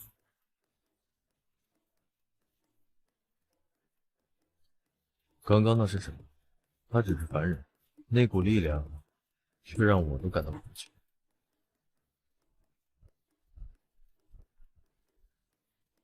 不管那么多了，白狼宗的人马上就到，先带他回宗门，带师尊探查。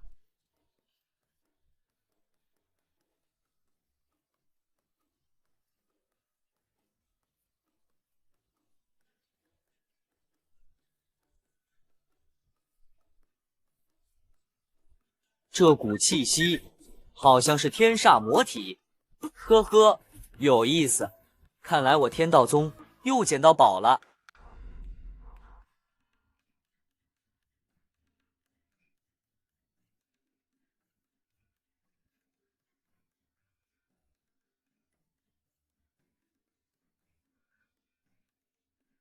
不一会，诸葛峰一行人便带着昏迷的少女回到了天道山之巅。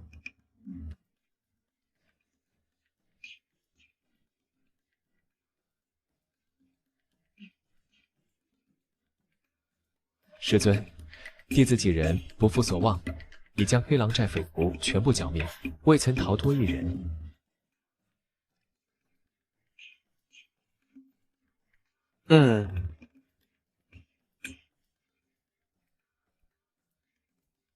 她是谁？回师尊，她是匪徒抓来的无辜女孩，不知身世，又陷入昏迷，我们便将她带回来了。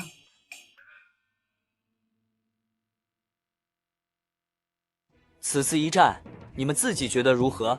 嘿嘿，回师尊，这玄铁齿弟子一共斩了6个匪徒。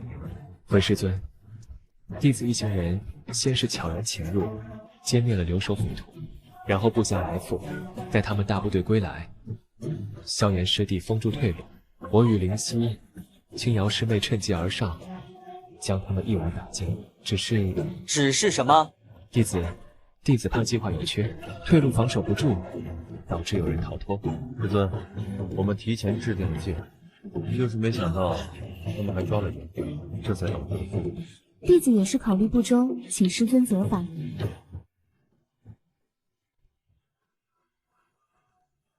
战场局势瞬息万变，从来没有完美的计划，也不可能将所有结果都考虑在内。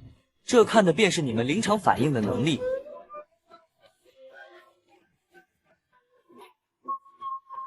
这次你们发挥有所不足，完成任务积分扣10分，可有异议？是，谨遵师尊教诲。弟子无异议。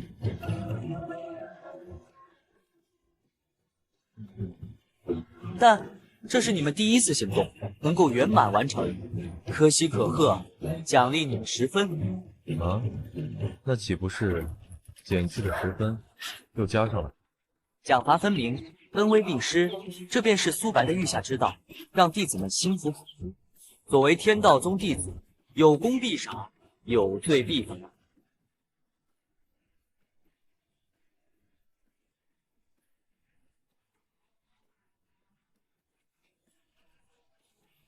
万峰，就在此时，那昏迷的少女悠然转醒，她体内的九幽魔焰也随之彻底失控。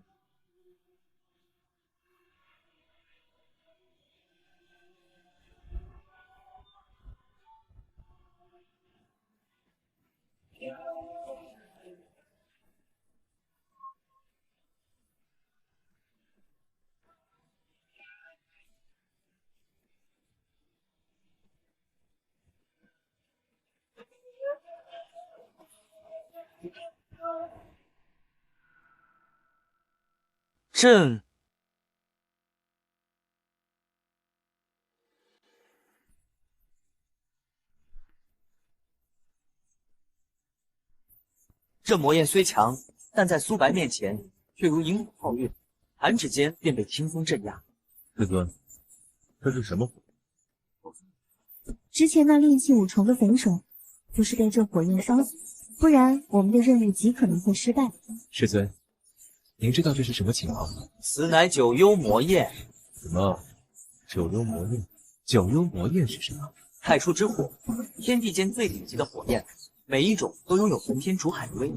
我知道，传说中天地间会诞生一些至强火焰，其中最强的10种被称为太初之火，它们足以焚烧苍穹，威势惊天。云天宗的镇宗之宝云天焰就是其中之一，而这九幽魔焰便是10大太初之火之一。竟然是能与云天焰媲美的太初之火。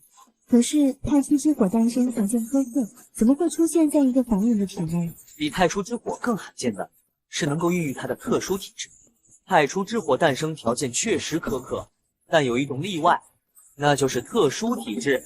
如果我猜的不错，他的体质应该是极为罕见的天魔之体。天魔之体，这听起来好厉害。那岂不是说，他未来可以变成一个主将？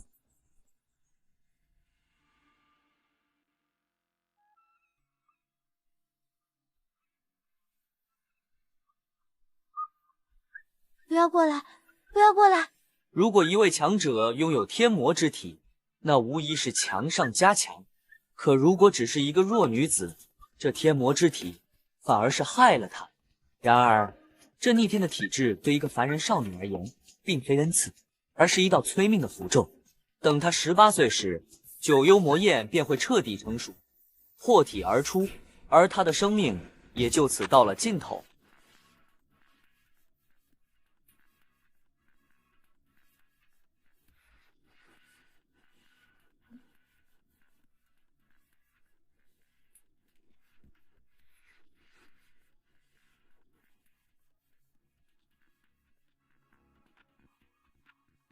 什么活不过18岁？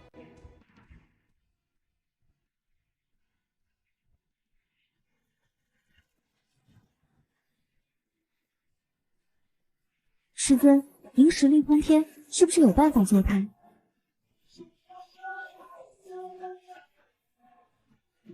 在天道宗内，我可以暂时压制他体内的魔焰，可一旦出了宗门，即使是我，也无能为力。此言一出，众人的心瞬间沉了下去。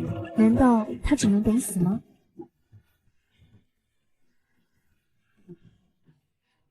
也不尽然。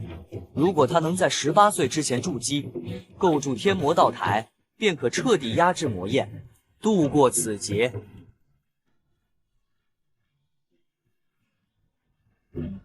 那师尊，他距离18岁还有多远？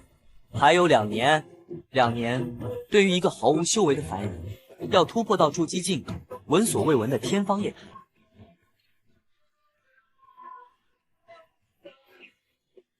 师尊让他拜入我们天道宗，修行仙法有没有可能在2年内筑基？对啊，我修行不到1月就快炼气5重了，2年筑基并非没有希望。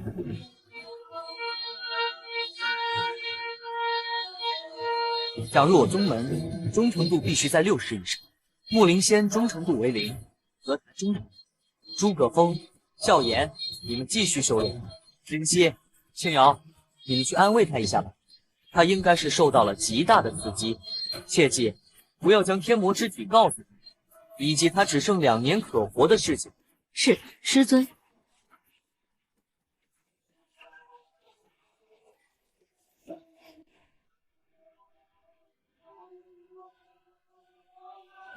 你们是谁？你别紧张，我们没有恶意，这里已经安全了，那些坏人都被赶跑了。片刻之后，木灵仙情绪总算稳定了下来，但他依旧紧闭心扉，不愿与人过多接触。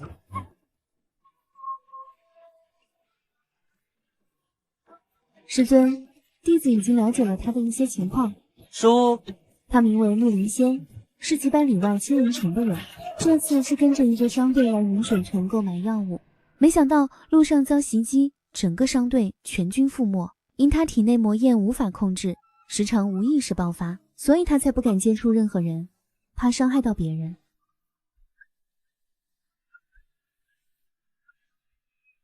因萧灵溪安慰和天道宗救命之恩，木灵仙忠诚度有了一丝提升，但仅20点，离60的收徒标准太远，忠诚是底线，绝不能过。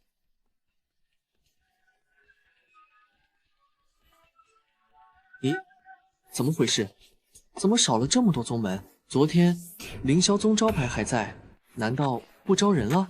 兄弟，你还不知道，云水城天道宗灭了琳琅宗，还得罪了凌霄宗，人家凌霄宗放话了，不招云水城弟子。啊，还有这事？可也不至于少一半吧？其他宗门呢？你傻啊！附近多少宗门都是凌霄宗小弟，大哥都发话了，小弟们哪敢不听，自然都跟着卷铺盖走人了。我靠！我好不容易凑了几百两银子，就想拜入仙门啊！这天道宗强是强，可他得罪谁不好，偏偏得罪凌霄宗，害得我们都跟着遭殃了。人群议论纷纷，怨声载道，将拜师无门的怨气算到天道宗头上。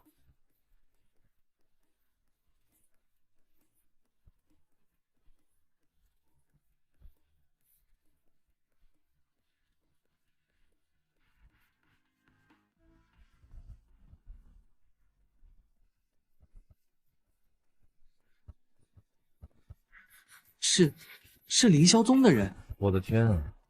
一辆战车，10几艘非洲，这得有数千仙士，好大的数量！太恐怖了！凌霄宗这是要做什么？整个云水城的人都抬头仰望，一颗心脏狠狠抽动，目瞪口呆。这便是仙盟500强的赫赫威名，仅凭出场的威势，便足以震慑世间。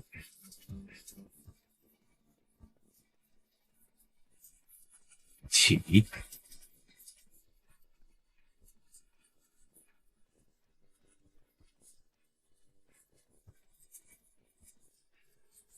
天哪，那老者是凌霄宗的执法堂长老元真人。传说凌霄宗长老携金丹修，可移山填海，今日一见。那另外2位能与金丹真人平起平坐，难道人们心中涌现出无限的敬畏。在这等神仙伟力面前，凡人如蝼蚁。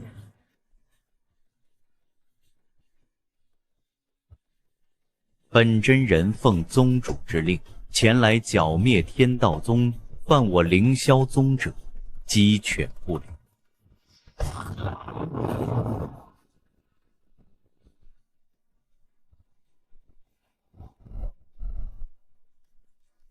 天道宗完了，这就是金丹真人的实力，翻手为云，覆手为雨。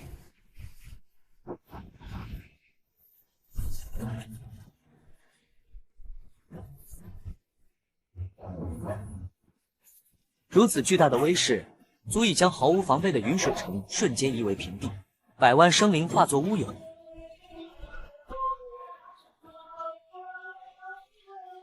还好我没加入天道宗，不然今天就死翘翘了。是啊，幸亏当时没被冲昏头脑。天道宗厉害，可怎么能跟凌霄宗比呢？还以为这天道宗有多大本事，原来也不过如此。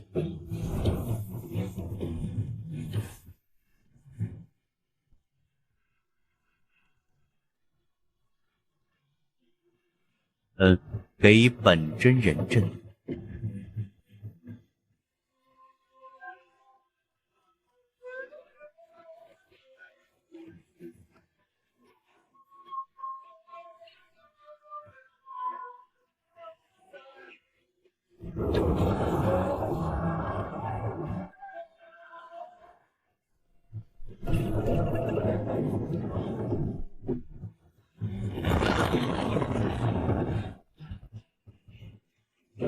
金丹真人的全力一击，竟被如此轻描淡写的化解。这天道宗再一次颠覆了所有人的认知。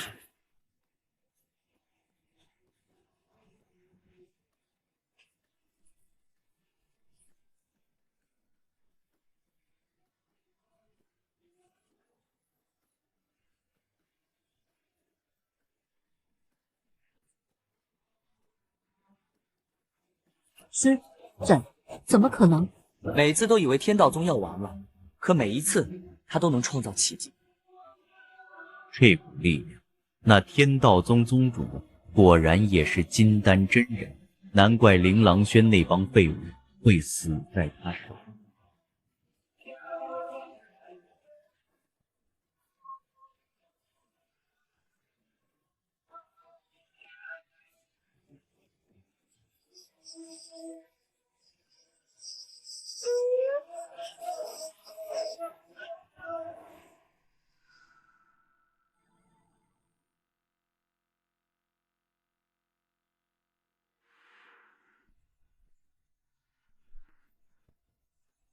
凌霄宗的，呵呵，天道宗宗主苏白，你终于舍得出来。本真人乃凌霄宗执法堂长老元真人，今日来此，便是送你天道宗上下一起归西。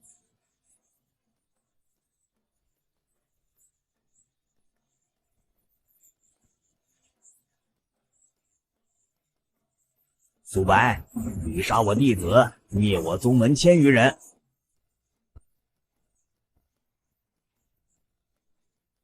今天你难逃一死。此人气息同样深不可测，赫然也是一位金丹真人，琳琅宗老祖，琳琅真人。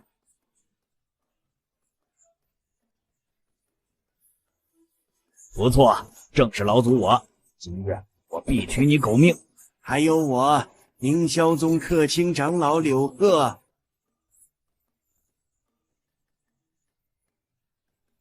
世人称我为白鹤真人。凌霄宗执法堂何在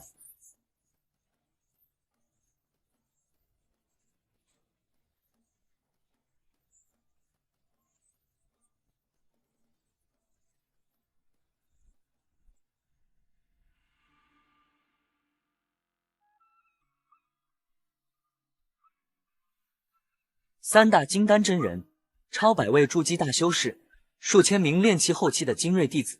凌霄宗执法堂倾巢而出，这等阵阵，足以踏平帝国任何一个二流宗门。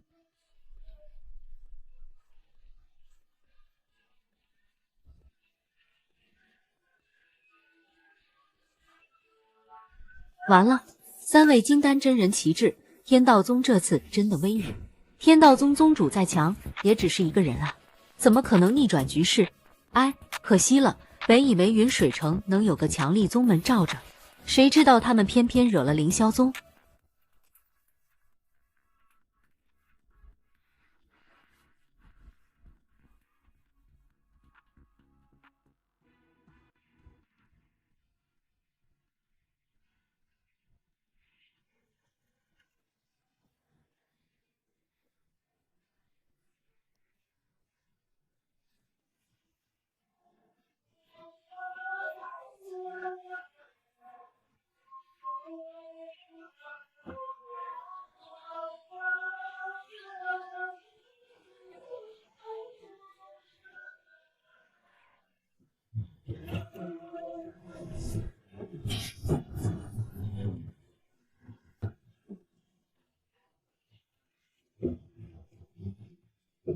一指碎山，这看似轻描淡写的一下，却在凌霄宗众人心中掀起了滔天巨浪。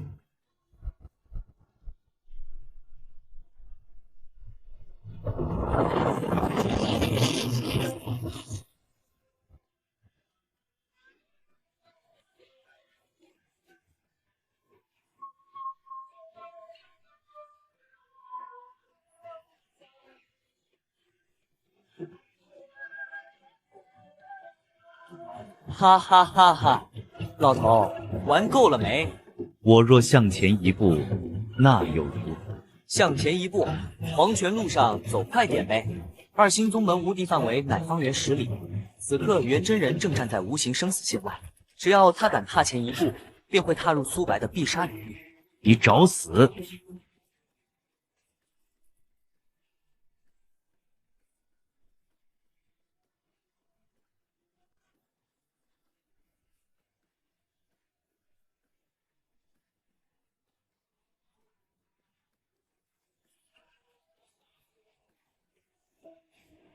小畜生，纳命了！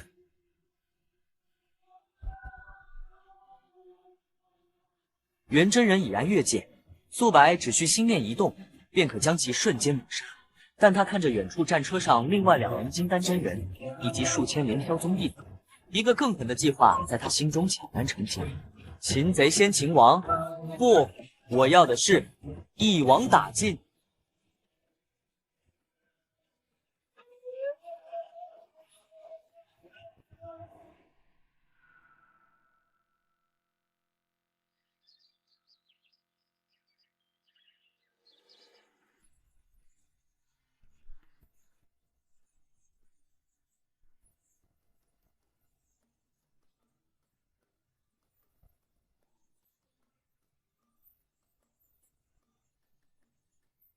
不错，金丹中期的老头还是有点实力的。哼，老夫乃金丹中期，岂是你所能抗的？刚刚不过试探，小鬼在接我。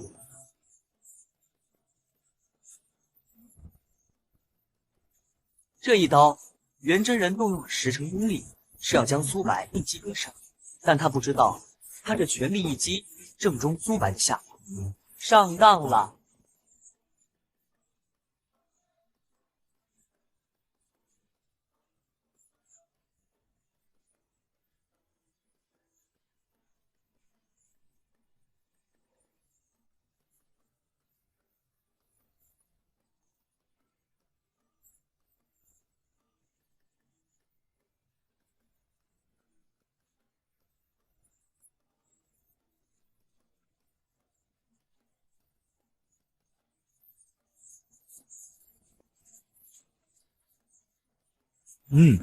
这乌龟壳还挺硬的。2位道友，请助我破阵。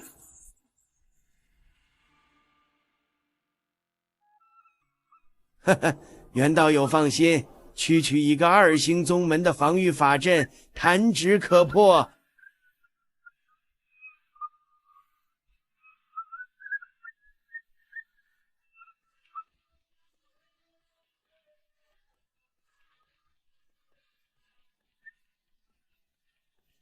3大金丹真人联手一击，威力何其恐怖！可这看似摇摇欲坠的护罩，却硬是撑了下来。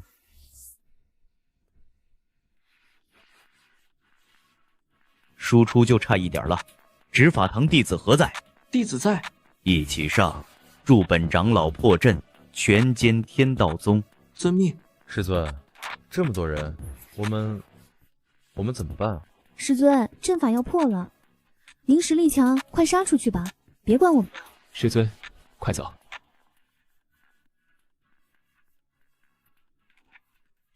嘘，别急，为师在陪他们玩游戏呢。师尊，你陪他们玩什么游戏呢？当然是猫捉老鼠。苏白怎么自知不敌，要束手就擒了吗？现在投降也晚了，今天天道宗鸡犬不留。苏白，为我琳琅宗陪葬吧。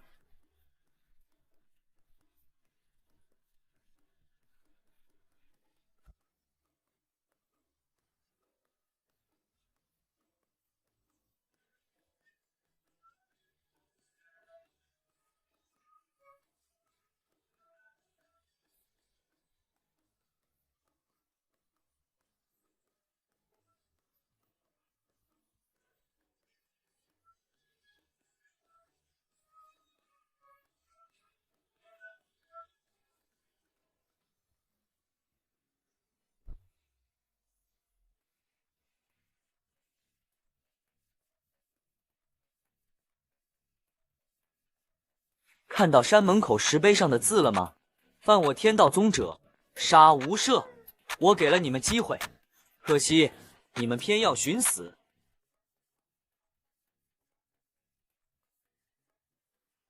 啊！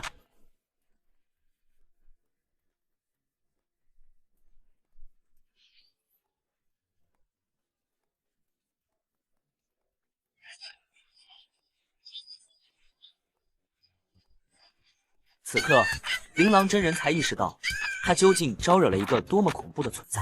仅仅一个响指，便能将金丹境的他彻底禁。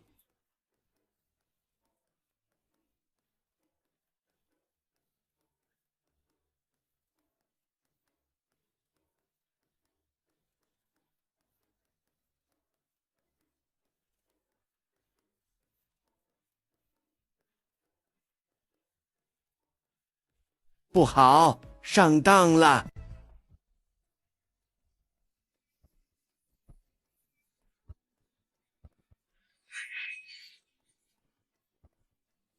元婴，你是元婴？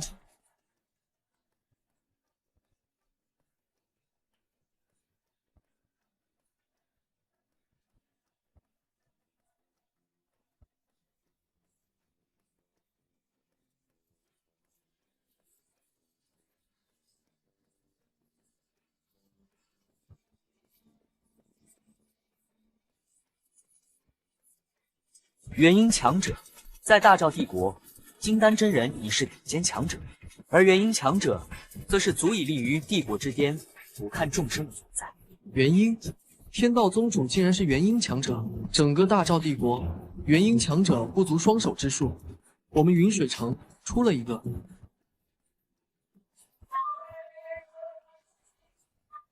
我刚才居然想对抗一个元婴强者，我真是太愚蠢了。金丹与元婴虽一境之差，却有天壤之别。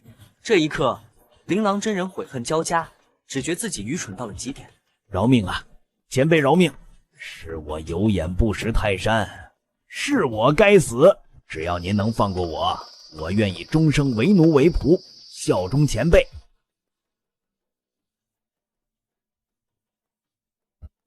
呵呵，我对背信弃义之辈没兴趣。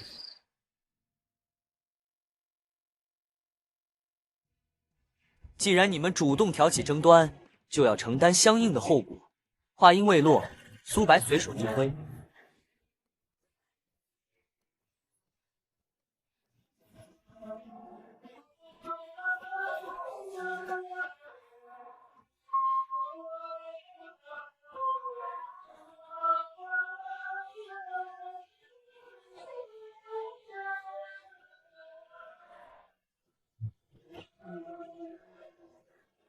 跑，快跑，分头跑！走！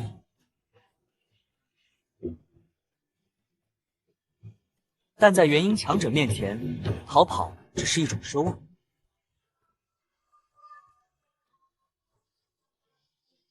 这场闹剧该落幕了。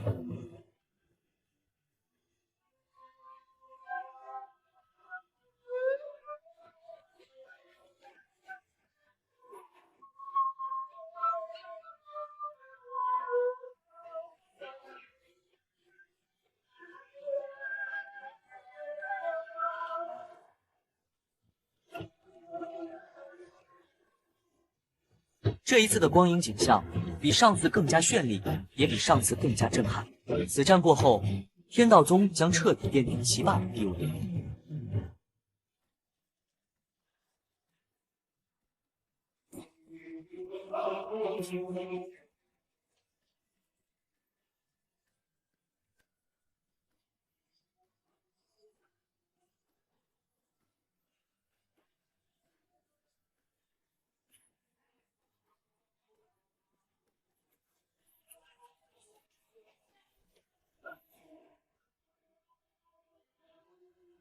师尊，你太厉害了！凌霄宗的长老在你面前简直不堪一击。这就是强者的世界吗？弹指一挥间，可平定一切纷争。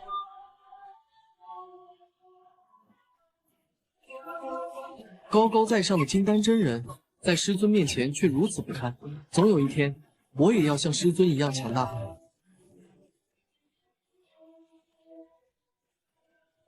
也许他真的可以帮我找到解决自身困境的办法。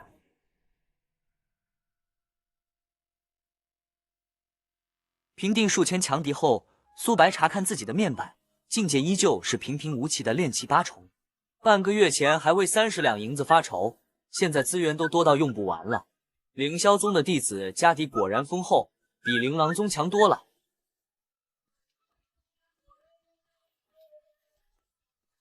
进来。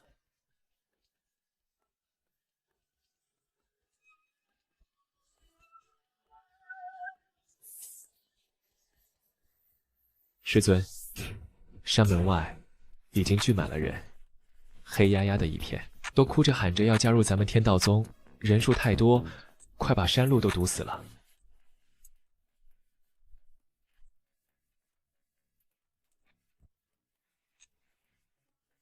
弟子越多，我实力越强，但这管理起来可是个大问题。弟子暴涨是好事，但如何管理却成了苏白新的难题。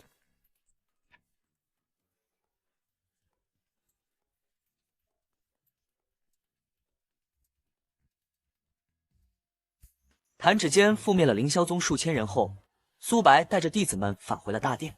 此刻，大殿内一片肃静，所有弟子都用无比崇敬的目光看着他们的师尊。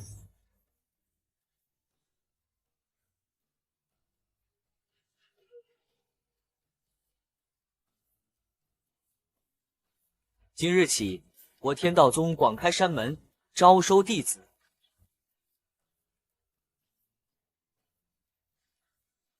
请师尊示下。天道宗通过考核者，没有杂役弟子与外门弟子之分，皆为正式弟子。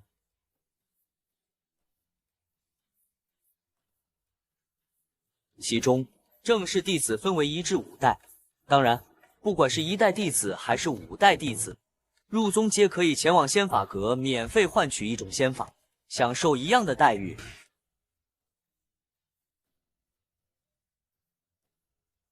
师尊，天道宗仙法逆天，要是大规模扩散，会不会？诸葛峰的担忧不无道理。宗门大了，林子里的鸟也多了，难保不会出现几个吃里扒外的内奸。我已在仙法阁外立一道牌匾，仙法只能自己修炼，严禁传播。如有违背者，废除修为与仙法技艺，逐出宗门。师尊，那我们如何查询有没有人违背呢？人心隔肚皮啊！这无需你操心，我自有手段。苏白心中了然，系统安排的守灵可不仅仅是推荐仙法那么简单，他真正的杀手锏是能实时监测仙法是否外传。一旦发现，无论你身在何方，仙法记忆便会顷刻间被抹除。想钻系统的漏洞，门都没有。为师精力有限，到时候宗门会出新的任务，教导新弟子修炼可以赚取积分，你们皆可以接取。是。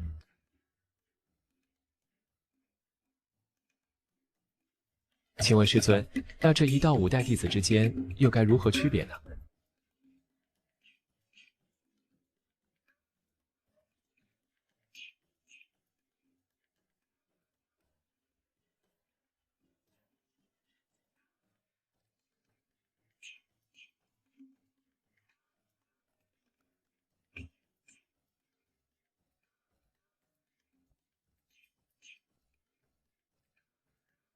这是登天梯，入宗考核便是攀登登天梯，只要越过这登天梯的60层台阶，皆可入我宗门为5代弟子；越过70层台阶为4代弟子；越过80层台阶为3代弟子；越过90层台阶为2代弟子；登顶者为1代弟子。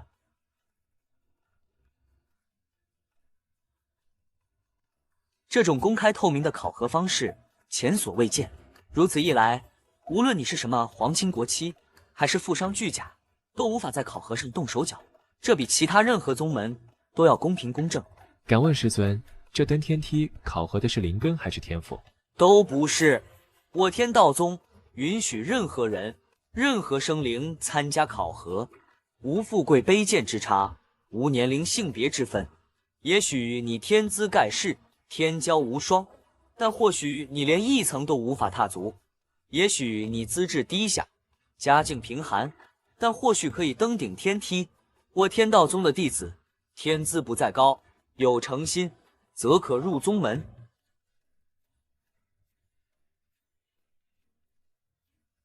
不考灵根，不考资质，不考家境，只考一颗诚心，这是何等的气魄！如此一来，天下间多少被埋没的寒门子弟将看到修仙的希望。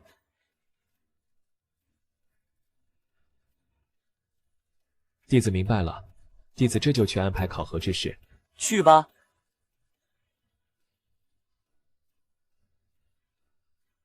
苏白心中清楚，这登天梯对应的正是系统中的宗门忠诚度，60层便是60点忠诚度，刚好达到入门标准。以忠诚度来划分弟子等级，对天道宗而言，无疑是最佳选择。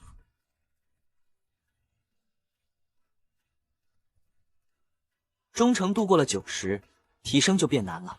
看来他们离一代弟子还有一步之遥。不知道忠诚度达到100，系统又会奖励什么好东西？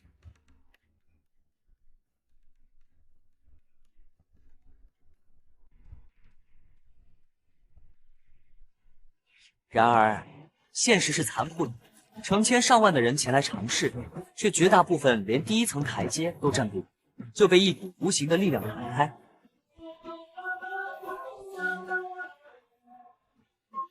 靠！搞什么鬼？劳资可是上品灵根，什么宗门进不去？这什么破梯子，一层都上不去！什么狗屁天道宗，老子就算饿死外面，也绝不加入你这破宗门。有内幕，绝对有内幕，敢不敢把考核标准公开？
是他，他不是昔日百宗会上那个跪了5天5夜，被仙师断言此生无缘仙路的无灵根少女。一个被断言无缘仙路的无灵根废材，竟然登上了代表核心弟子的90层，这彻底颠覆了所有人的认知。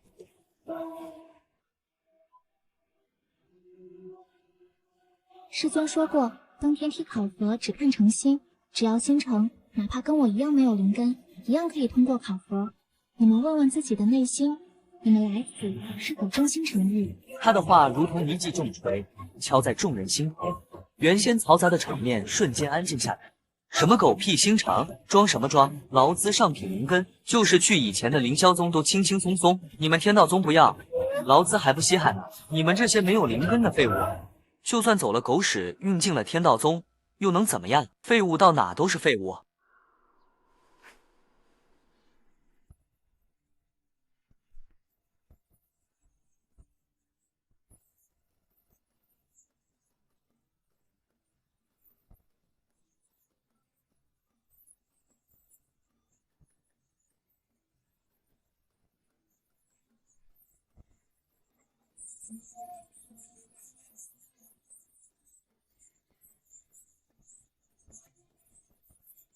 谁说凡体不能修仙？天道宗山门前，人山人海，喧闹声几乎要掀翻山头。无数人正费力地攀爬着登天梯，更多的人是在下方议论纷纷，焦急。面对众人的质疑，叶青苗想起了10几天前苏白对他说过的话：谁说凡体不可修仙？如今他要将这份执念带给山下的每一个人。无灵根又如何？凡体又如何？我有仙心一颗，何惧凡体所困？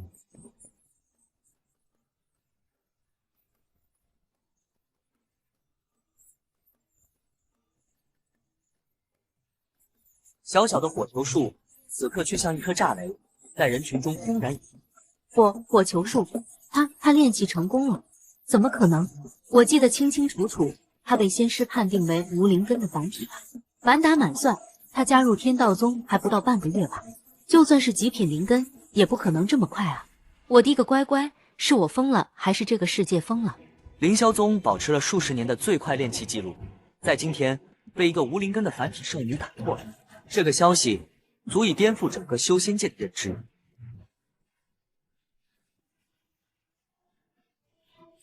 这不科学，肯定是假的！你用了什么障眼法？敢不敢与我一战？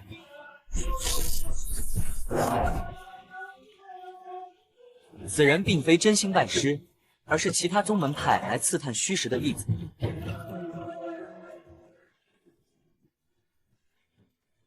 这区区练气20年，也配挑战我师姐？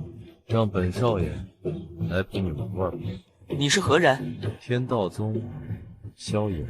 萧炎没听说过，哪里来的阿猫阿狗，也敢与我一战？在这位天才眼中，大赵帝国有名有姓的天才他都认识。既然没听过萧炎，那必定是个不值一提的货色。萧炎，那不是萧家那个大名鼎鼎的废物三少爷吗？他不是不能修炼吗？什么时候也进了天道宗？上次柳家退婚我还在场呢，到现在撑死也就10来天功夫吧。哈哈哈哈！原来又是一个废物，我明白了，这天道宗原来是个废物收容所啊！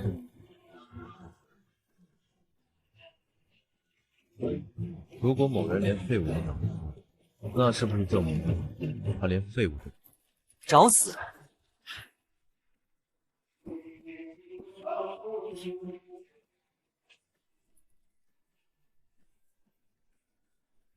这是云霄诀，他是云天宗的弟子。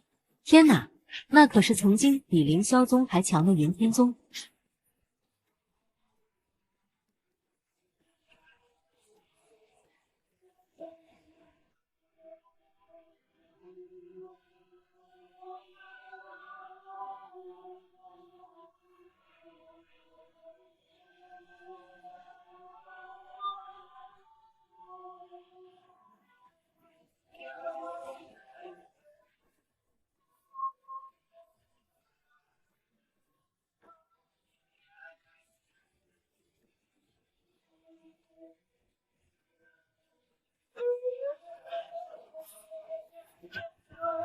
嗨嗨，这是什么力量？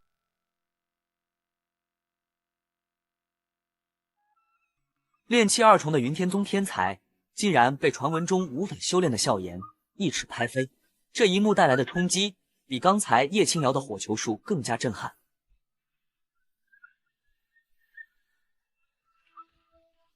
连废物都打不过，现在告诉我，你是不是连废物都不如？噗！混账东西！你仙盟大会时，你给我等着！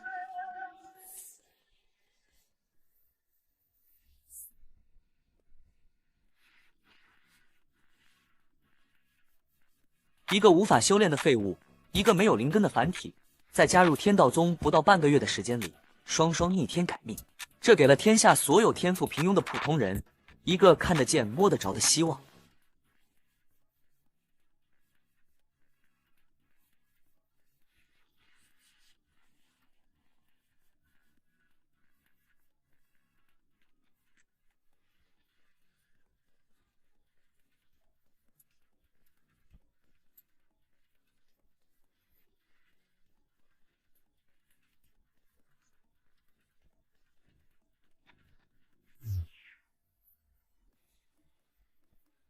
萧炎与叶青瑶用实力证明，在天道宗没有废物，只有奇迹，而这也让山下所有求仙者更加疯狂了。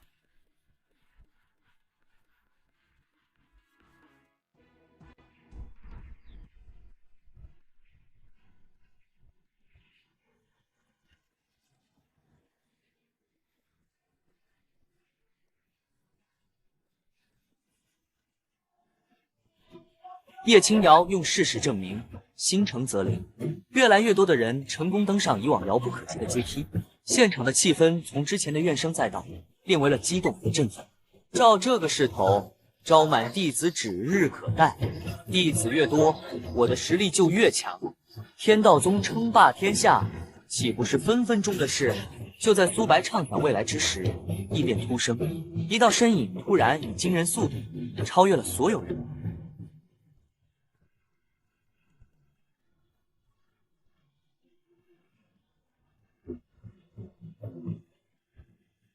快看，那个人是谁呀？怎么这么快？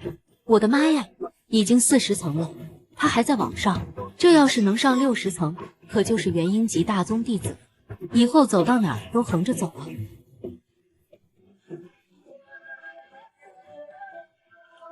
竟然是他，木灵仙。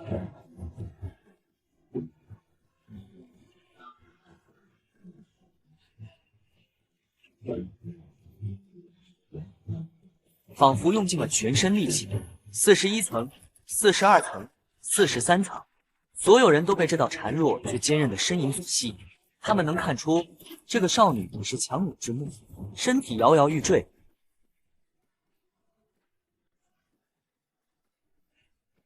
她一个如此虚弱女子都能坚持，我大男人难道不如她吗？穆灵仙的坚持如同一针强心剂，瞬间点燃了所有人的斗志。他们再次向着更高的阶梯发起了攻击。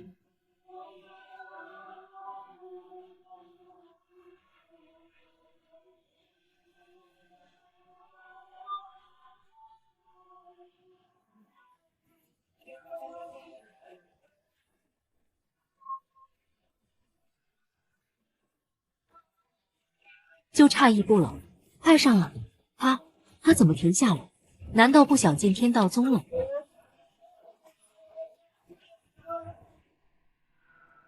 师尊，这木姑娘是怎么了？是啊，为什么不迈出最后一步？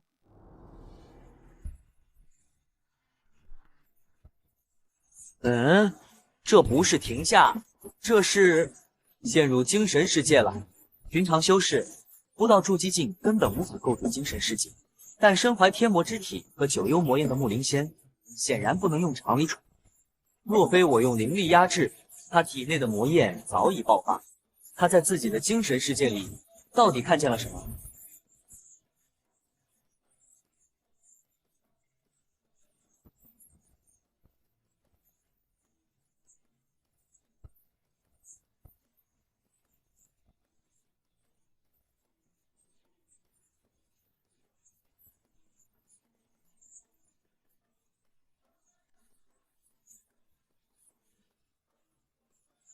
刚一进入，苏白便感受到了这魔焰的感觉，这就是九幽魔焰，能焚尽万物。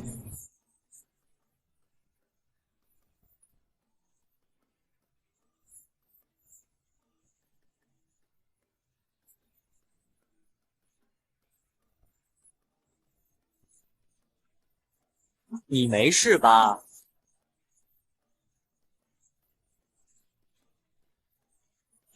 别靠近我，会死。放心，这火焰伤不到我的。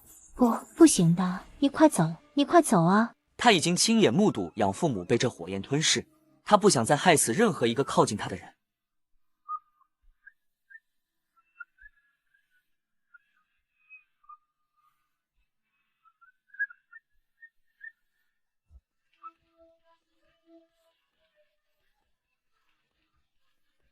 不要！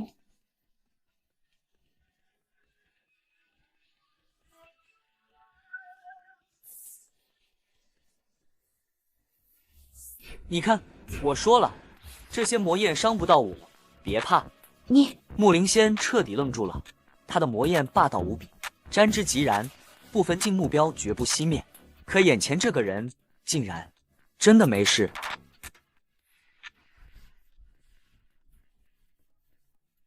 有什么事可以跟我说，也许我能帮你。所有人都说我是恶魔，是灾星。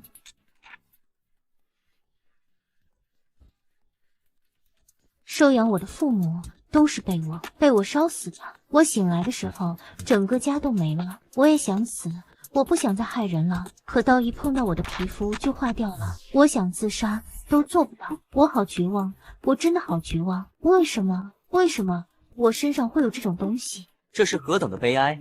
眼睁睁看着至亲死在自己的力量下，却连结束自己生命都做不到，只能日复一日的活在痛苦与自责之中。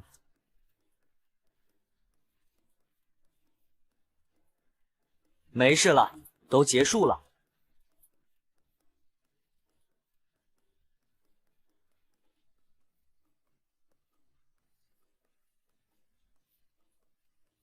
他不仅不怕我的火焰，还能收走我的火焰。你想自由掌控你体内的火焰，让它不再伤害任何人吗？真的吗？我真的能够做到吗？相信自己，你能做到。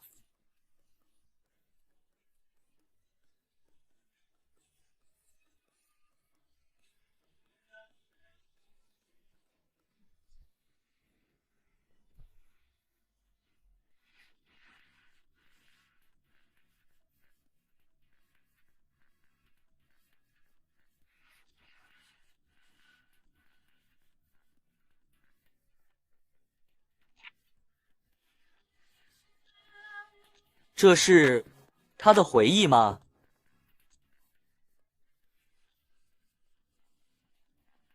他知道要解开他的心结，必须先了解他全部的过去。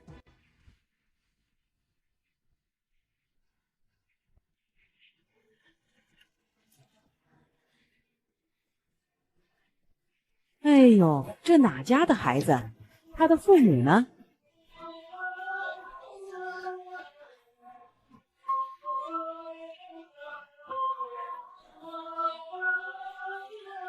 身体好烫，这是发高烧了，再这么烧下去，这孩子活不长久。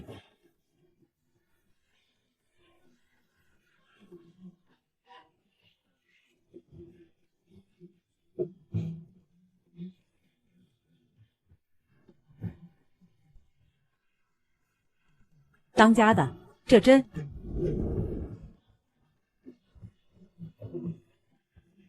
那不是寻常高烧，而是源自他血脉深处连钢铁都能融化的恐怖。最终，因无人前来认领，这对善良的夫妻便收养了他，并为他取名木灵仙。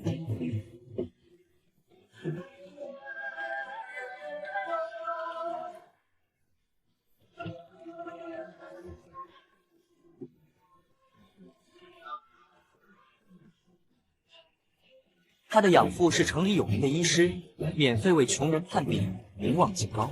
如果他只是个普通人，这份快乐或许会一直持续下去。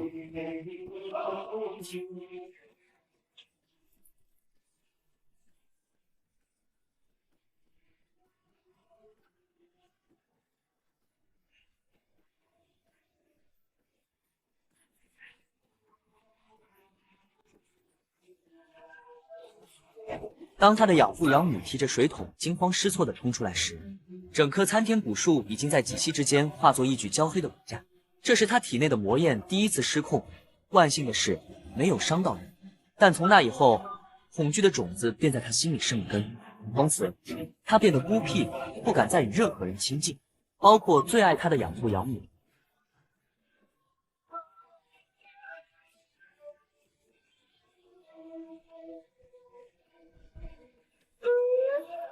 你是妖怪，你这样会害死大家的，滚出去！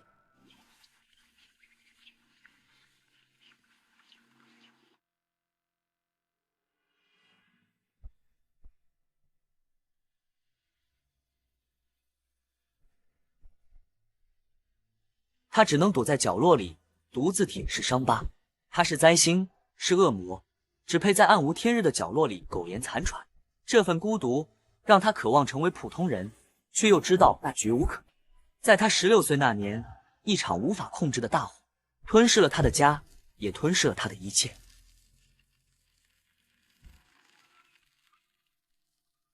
不，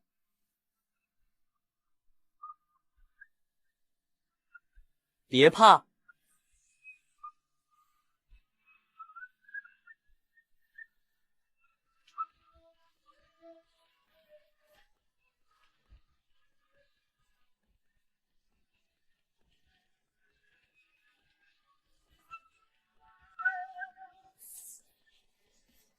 你的过去我已了解，入我天道宗，我教你如何掌控那种火焰，让其再也不会伤人，甚至化为你的助力。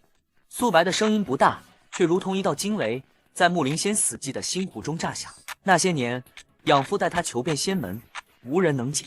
他以为自己的人生早已结束，可眼前这个人却给了他一个从未敢奢望的可能。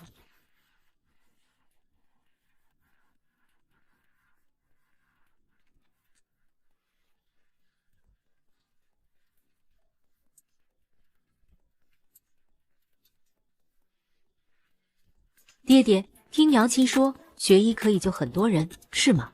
是啊，怎么小灵仙也想学吗？我也想长大之后成为跟爹爹一样受人尊敬的医师。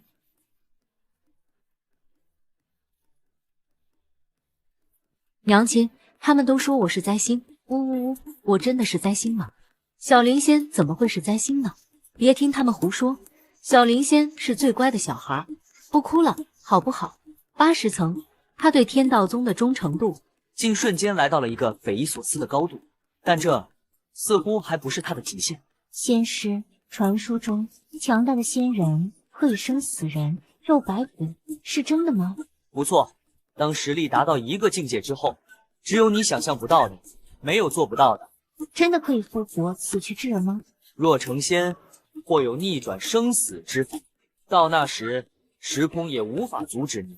爹爹，娘亲，小灵仙一定会将你们复活的。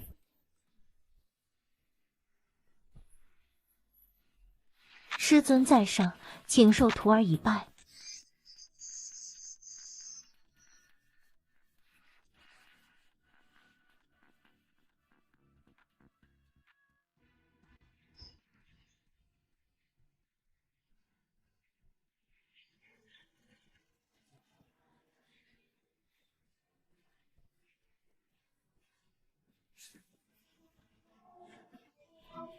在窥见了木灵仙那段不为人知的悲惨过往后，苏白用他强大的力量与温柔，彻底敲开了他冰封的内心。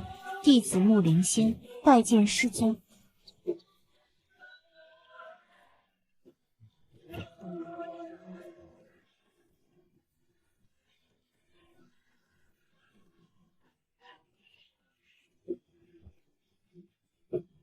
天道宗第5位弟子顺利收下，但对于木灵仙而言，81层并非他的终点。师傅，我想试试90层的天梯。你确定？确定。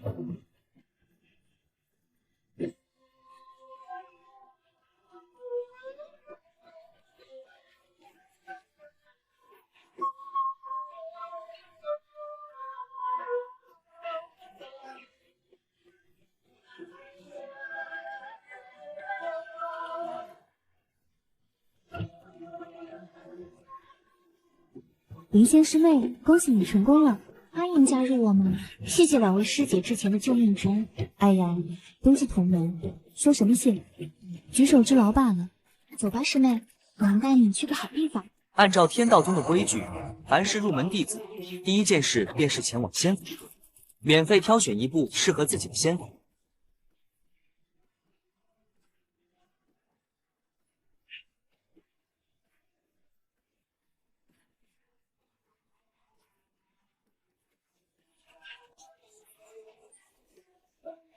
木灵仙的成功仿佛一针强心剂，让所有还在挣扎的修士都燃起了新的斗志，攀登得更加用力。照这个势头，说不定过不了几天，又能有人登上60层了。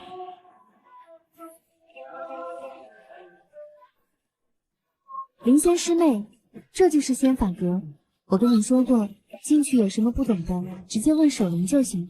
守灵前辈没有实体，只闻其声不见其人，你可别被吓到了。多谢灵犀师姐，借瑶师姐提醒，那我就先进去了。去吧，我们在门外等你出来。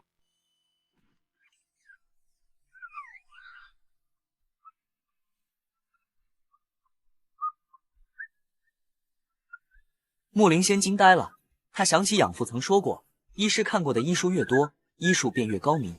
那这满格的仙法，代表着天道宗的实力该有多么恐怖。守灵前辈，新入门弟子木灵仙前来挑选仙法。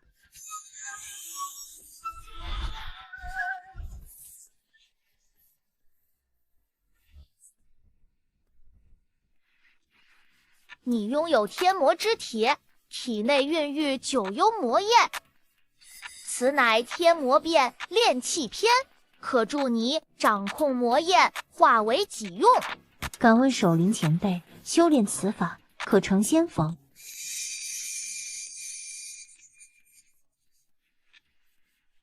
能否成仙，不在于法，而在于人。法再强，人不行，筑基都难。法虽弱，人若坚，未必不可成仙。所谓成仙，当求本心不变，方能得大逍遥。多谢守灵前辈教诲，晚辈明白了。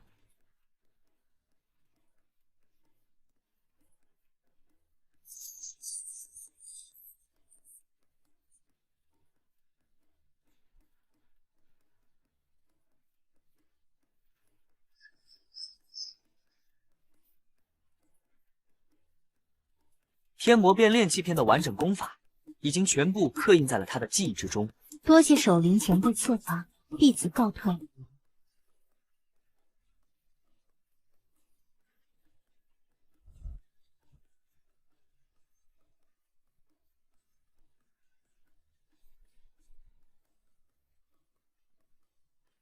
一天过去，除了木灵仙，最高者也只止步于50层，遗憾离场。但这并未打击到众人的信心，反而激起了更强的好胜心。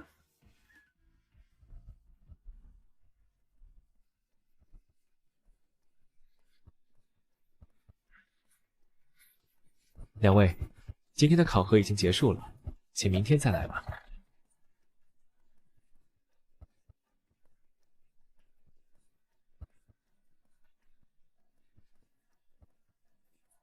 诸葛峰心中一凛，只一眼，他便看出这两人绝非凡俗，气度不凡，必有大来头。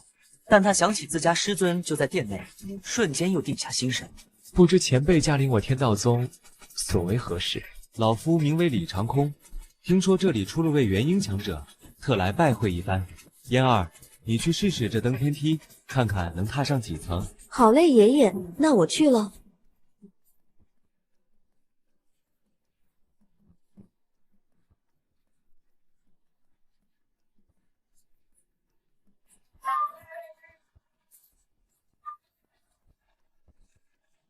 我已经来了，你先下去吧。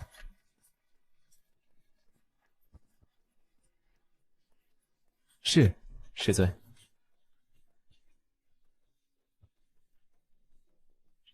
你就是苏白，呵呵，后生可畏啊！不错，你是何人？老夫李长空，这个名字你或许没听过，但老夫的另一个身份，你肯定听过仙盟元老。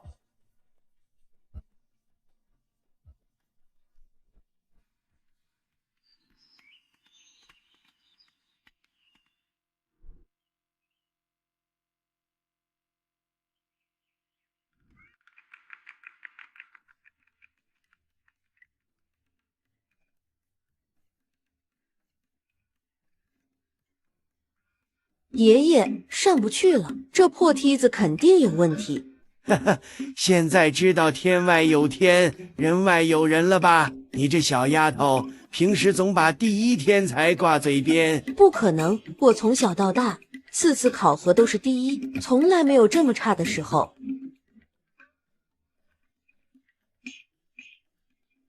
那个，你这天道宗的入宗考核考的到底是什么呀？接连不断的胜利让少女心高气傲，如今在这里的惨败，让她第一次对自己的天赋产生了怀疑。无关天赋，考核的是缘，与我天道宗的缘分。缘分？好奇怪的考核方式。如果是天灵根的绝世天才，缘分不够，你也会拒绝他入宗吗？不错，登不上60层，别说天灵根，即使拥有混沌体，我一样不收。那如果通过的人没有灵根，甚至又老又穷，你也会收吗？我天道宗的弟子不看资质，只看重品性缘分，除此之外，任何外物皆可抛弃。哪怕你没有灵根，只要有缘，为人正直，我天道宗依旧欢迎。好一个不看资质！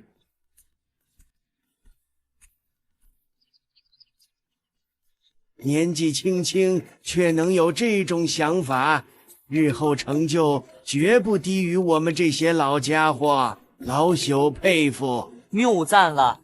无需谦虚，老夫我行走天下千年有余，见过的宗门势力如黄沙一般众多，但所有的势力招收弟子无外乎天赋、钱财、背景3样。唯独你天道宗招收弟子仅凭缘法2字，而且入宗免费，还可以免费挑选仙法，这等心胸放眼天下也实属罕见。我也是第一次见，因此对你挺有好感的。你来此应该不是为了跟我说这些吧？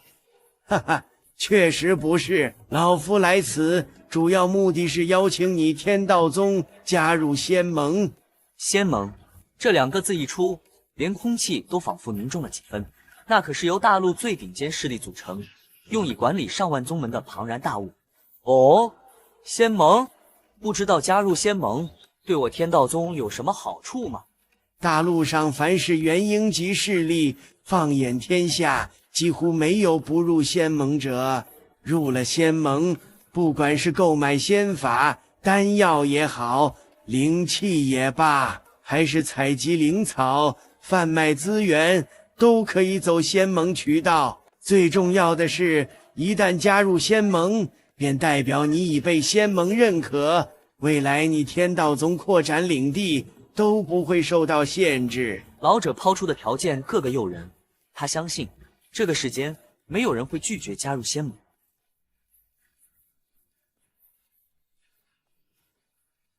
既然加入仙盟有这么多好处，那我想知道，加入仙盟的宗门就不需要付出些什么吗？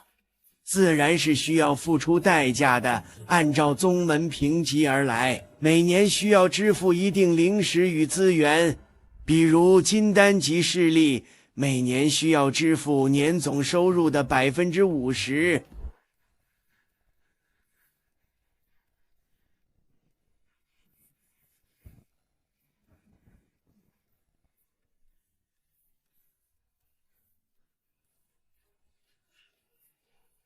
元婴级势力每年只需要支付40%的收入，化神级势力那就只需要支付30%的收入了。若再往上进入仙盟32强，那就只需要10%就行。50%的总收入，这哪里是加入仙盟，分明就是被当成韭菜肆意收割，国土的当狗被压榨。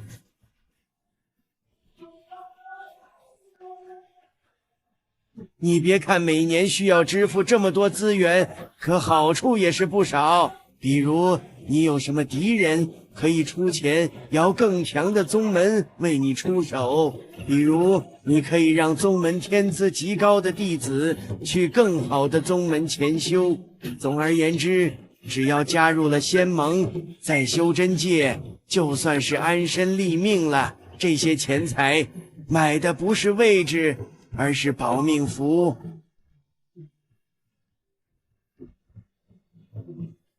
如果我拒绝呢？拒绝。老者始料未及，放眼天下，大小势力无不以入仙盟为荣。拒绝，正意味着与整个修仙界的现有规则为敌。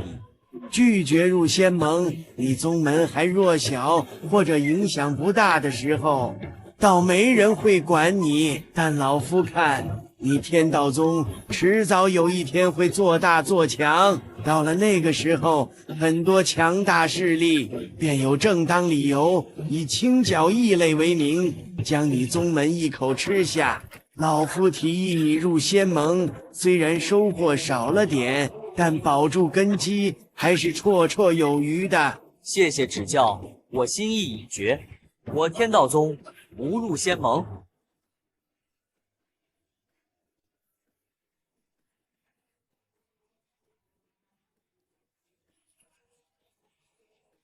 有志气，希望我们还可以再次见面。嘿嘿，其实我也挺不喜欢仙盟的气氛。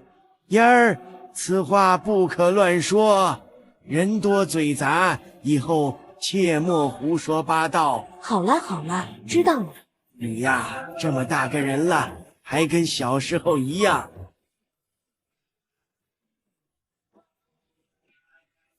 如果有一天你们想来我天道宗，我天道宗的大门随时为你们打开。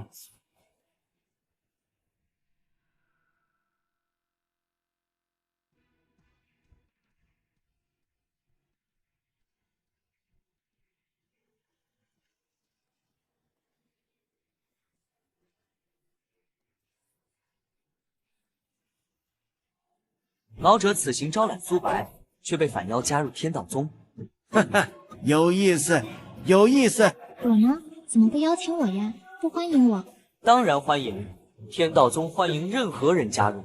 苏白一眼看穿少女语气，心中不禁一动，好感度还涨到了20，有潜力。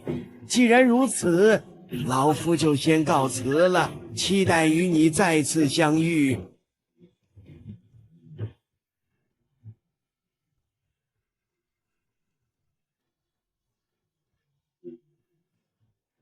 仙盟卷宗并无你天道宗信息，老夫只是游历路过，听闻你事迹，才提前邀请。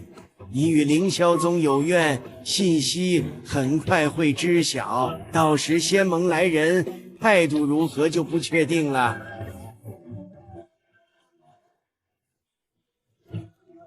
态度，兵来将挡，水来土掩。若以礼相待，我自不打笑脸人；若想威逼，那就怪不得我了。在这个世界，终究是强者为尊。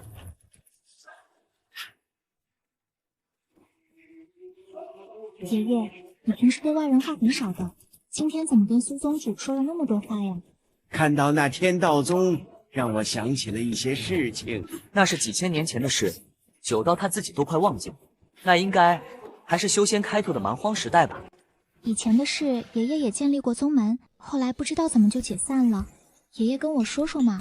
很久很久以前，大地还没有修仙者，世人还处于茹毛饮血的蛮荒时代，人类何其渺小，万千妖兽都以人为食，先辈们前赴后继，开创修仙之法，守护人族。人族的仙路终于璀璨，得以在大陆立足。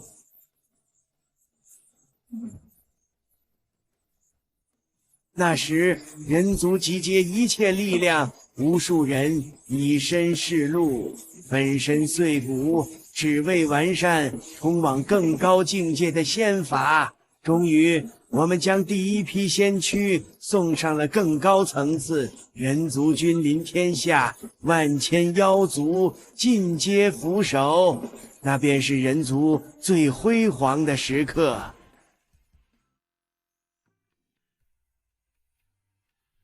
我记得昨天他们都没接任务啊，难道是一夜之间3位弟子修为全部突破？诸葛峰炼气5重，萧灵溪炼气4重。最让我意外的还是木灵仙，短短1天他就引气入体，成功炼气，这速度不亚于天灵根的诸葛峰，这就是天魔之体的恐怖之处吗？果然强大！进来。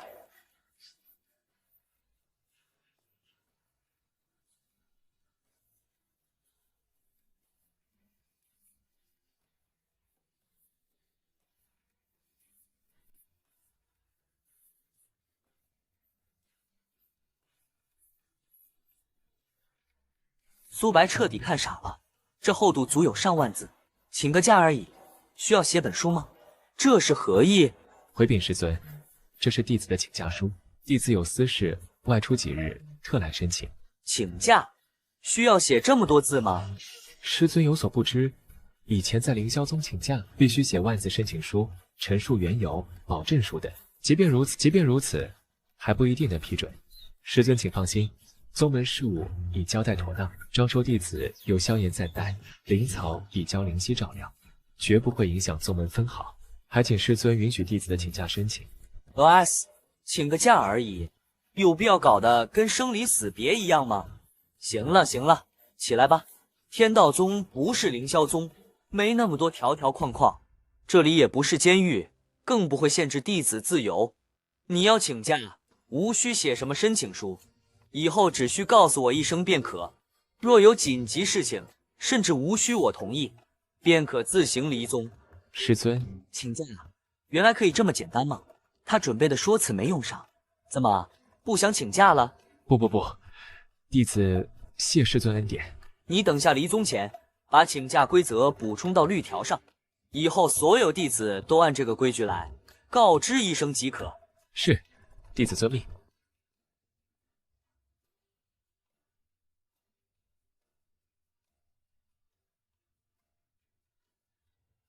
爹娘，感谢师尊的栽培，孩儿如今已炼气5重，有足够力量替你们报仇了。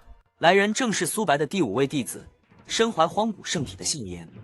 嘿嘿，师尊，今天已经有人交换了不久的如此看来，想来明日又会有新的师弟师妹加入。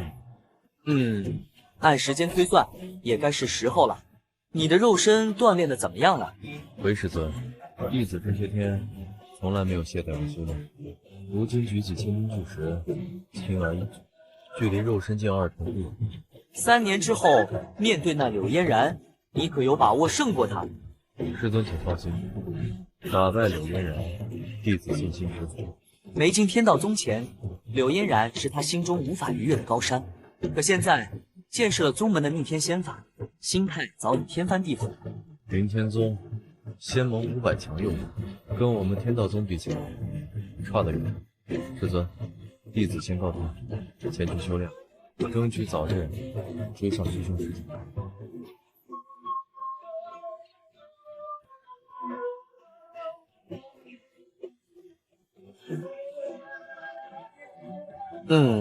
笑颜资质绝佳，悟性非凡，是一块宝玉。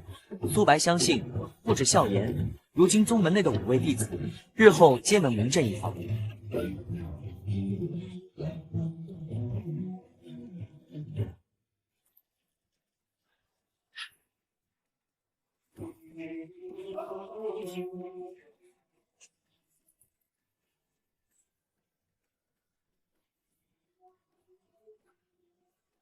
自从上次萧灵溪做饭不把人当成宝，苏白就再也没让他进过厨房。那个味道，他可不想再体验一次。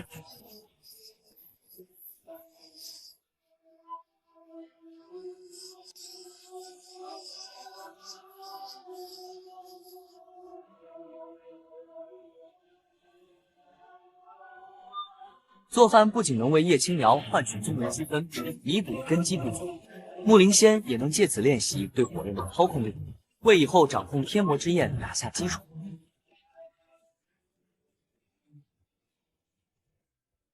天道宗何愁不兴？爹娘，孩儿不孝，没能让你们过上好日子。孩儿遇到机缘，拜入天道宗，如今已经是修仙者了。1年前你们死不瞑目，孩儿不是惜命不敢报仇，是那时没有能力，不得不隐忍。要是孩儿死了，你们的仇就永远无法报了。现在，孩儿有了足够的实力，一定会让那欧阳家付出惨痛的代价。欧阳家，你们给我等着吧！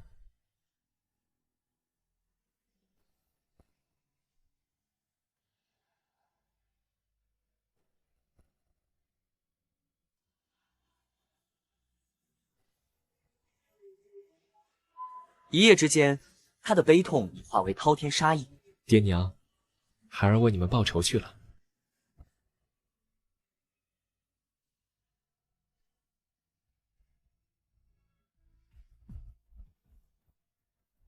哈哈哈！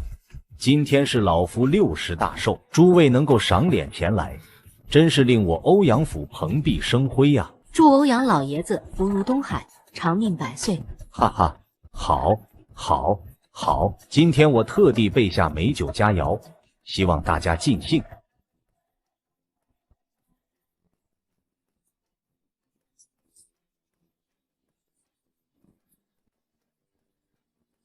老爷，对不起，我不是故意的，我陪您，老爷，我上有老下有小，孩子还等着我回鸡问呢，请您饶了我吧。谁都知道，欧阳老爷子脾气暴躁，去年寿宴就有一个下人因打碎茶杯，被当场活活打死。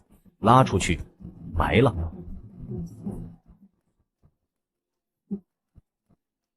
老爷，饶命啊！我不能死，我的孩子还在等我回去。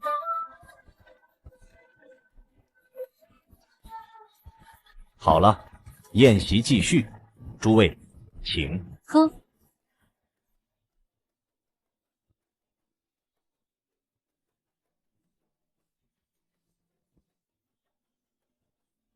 怎么回事？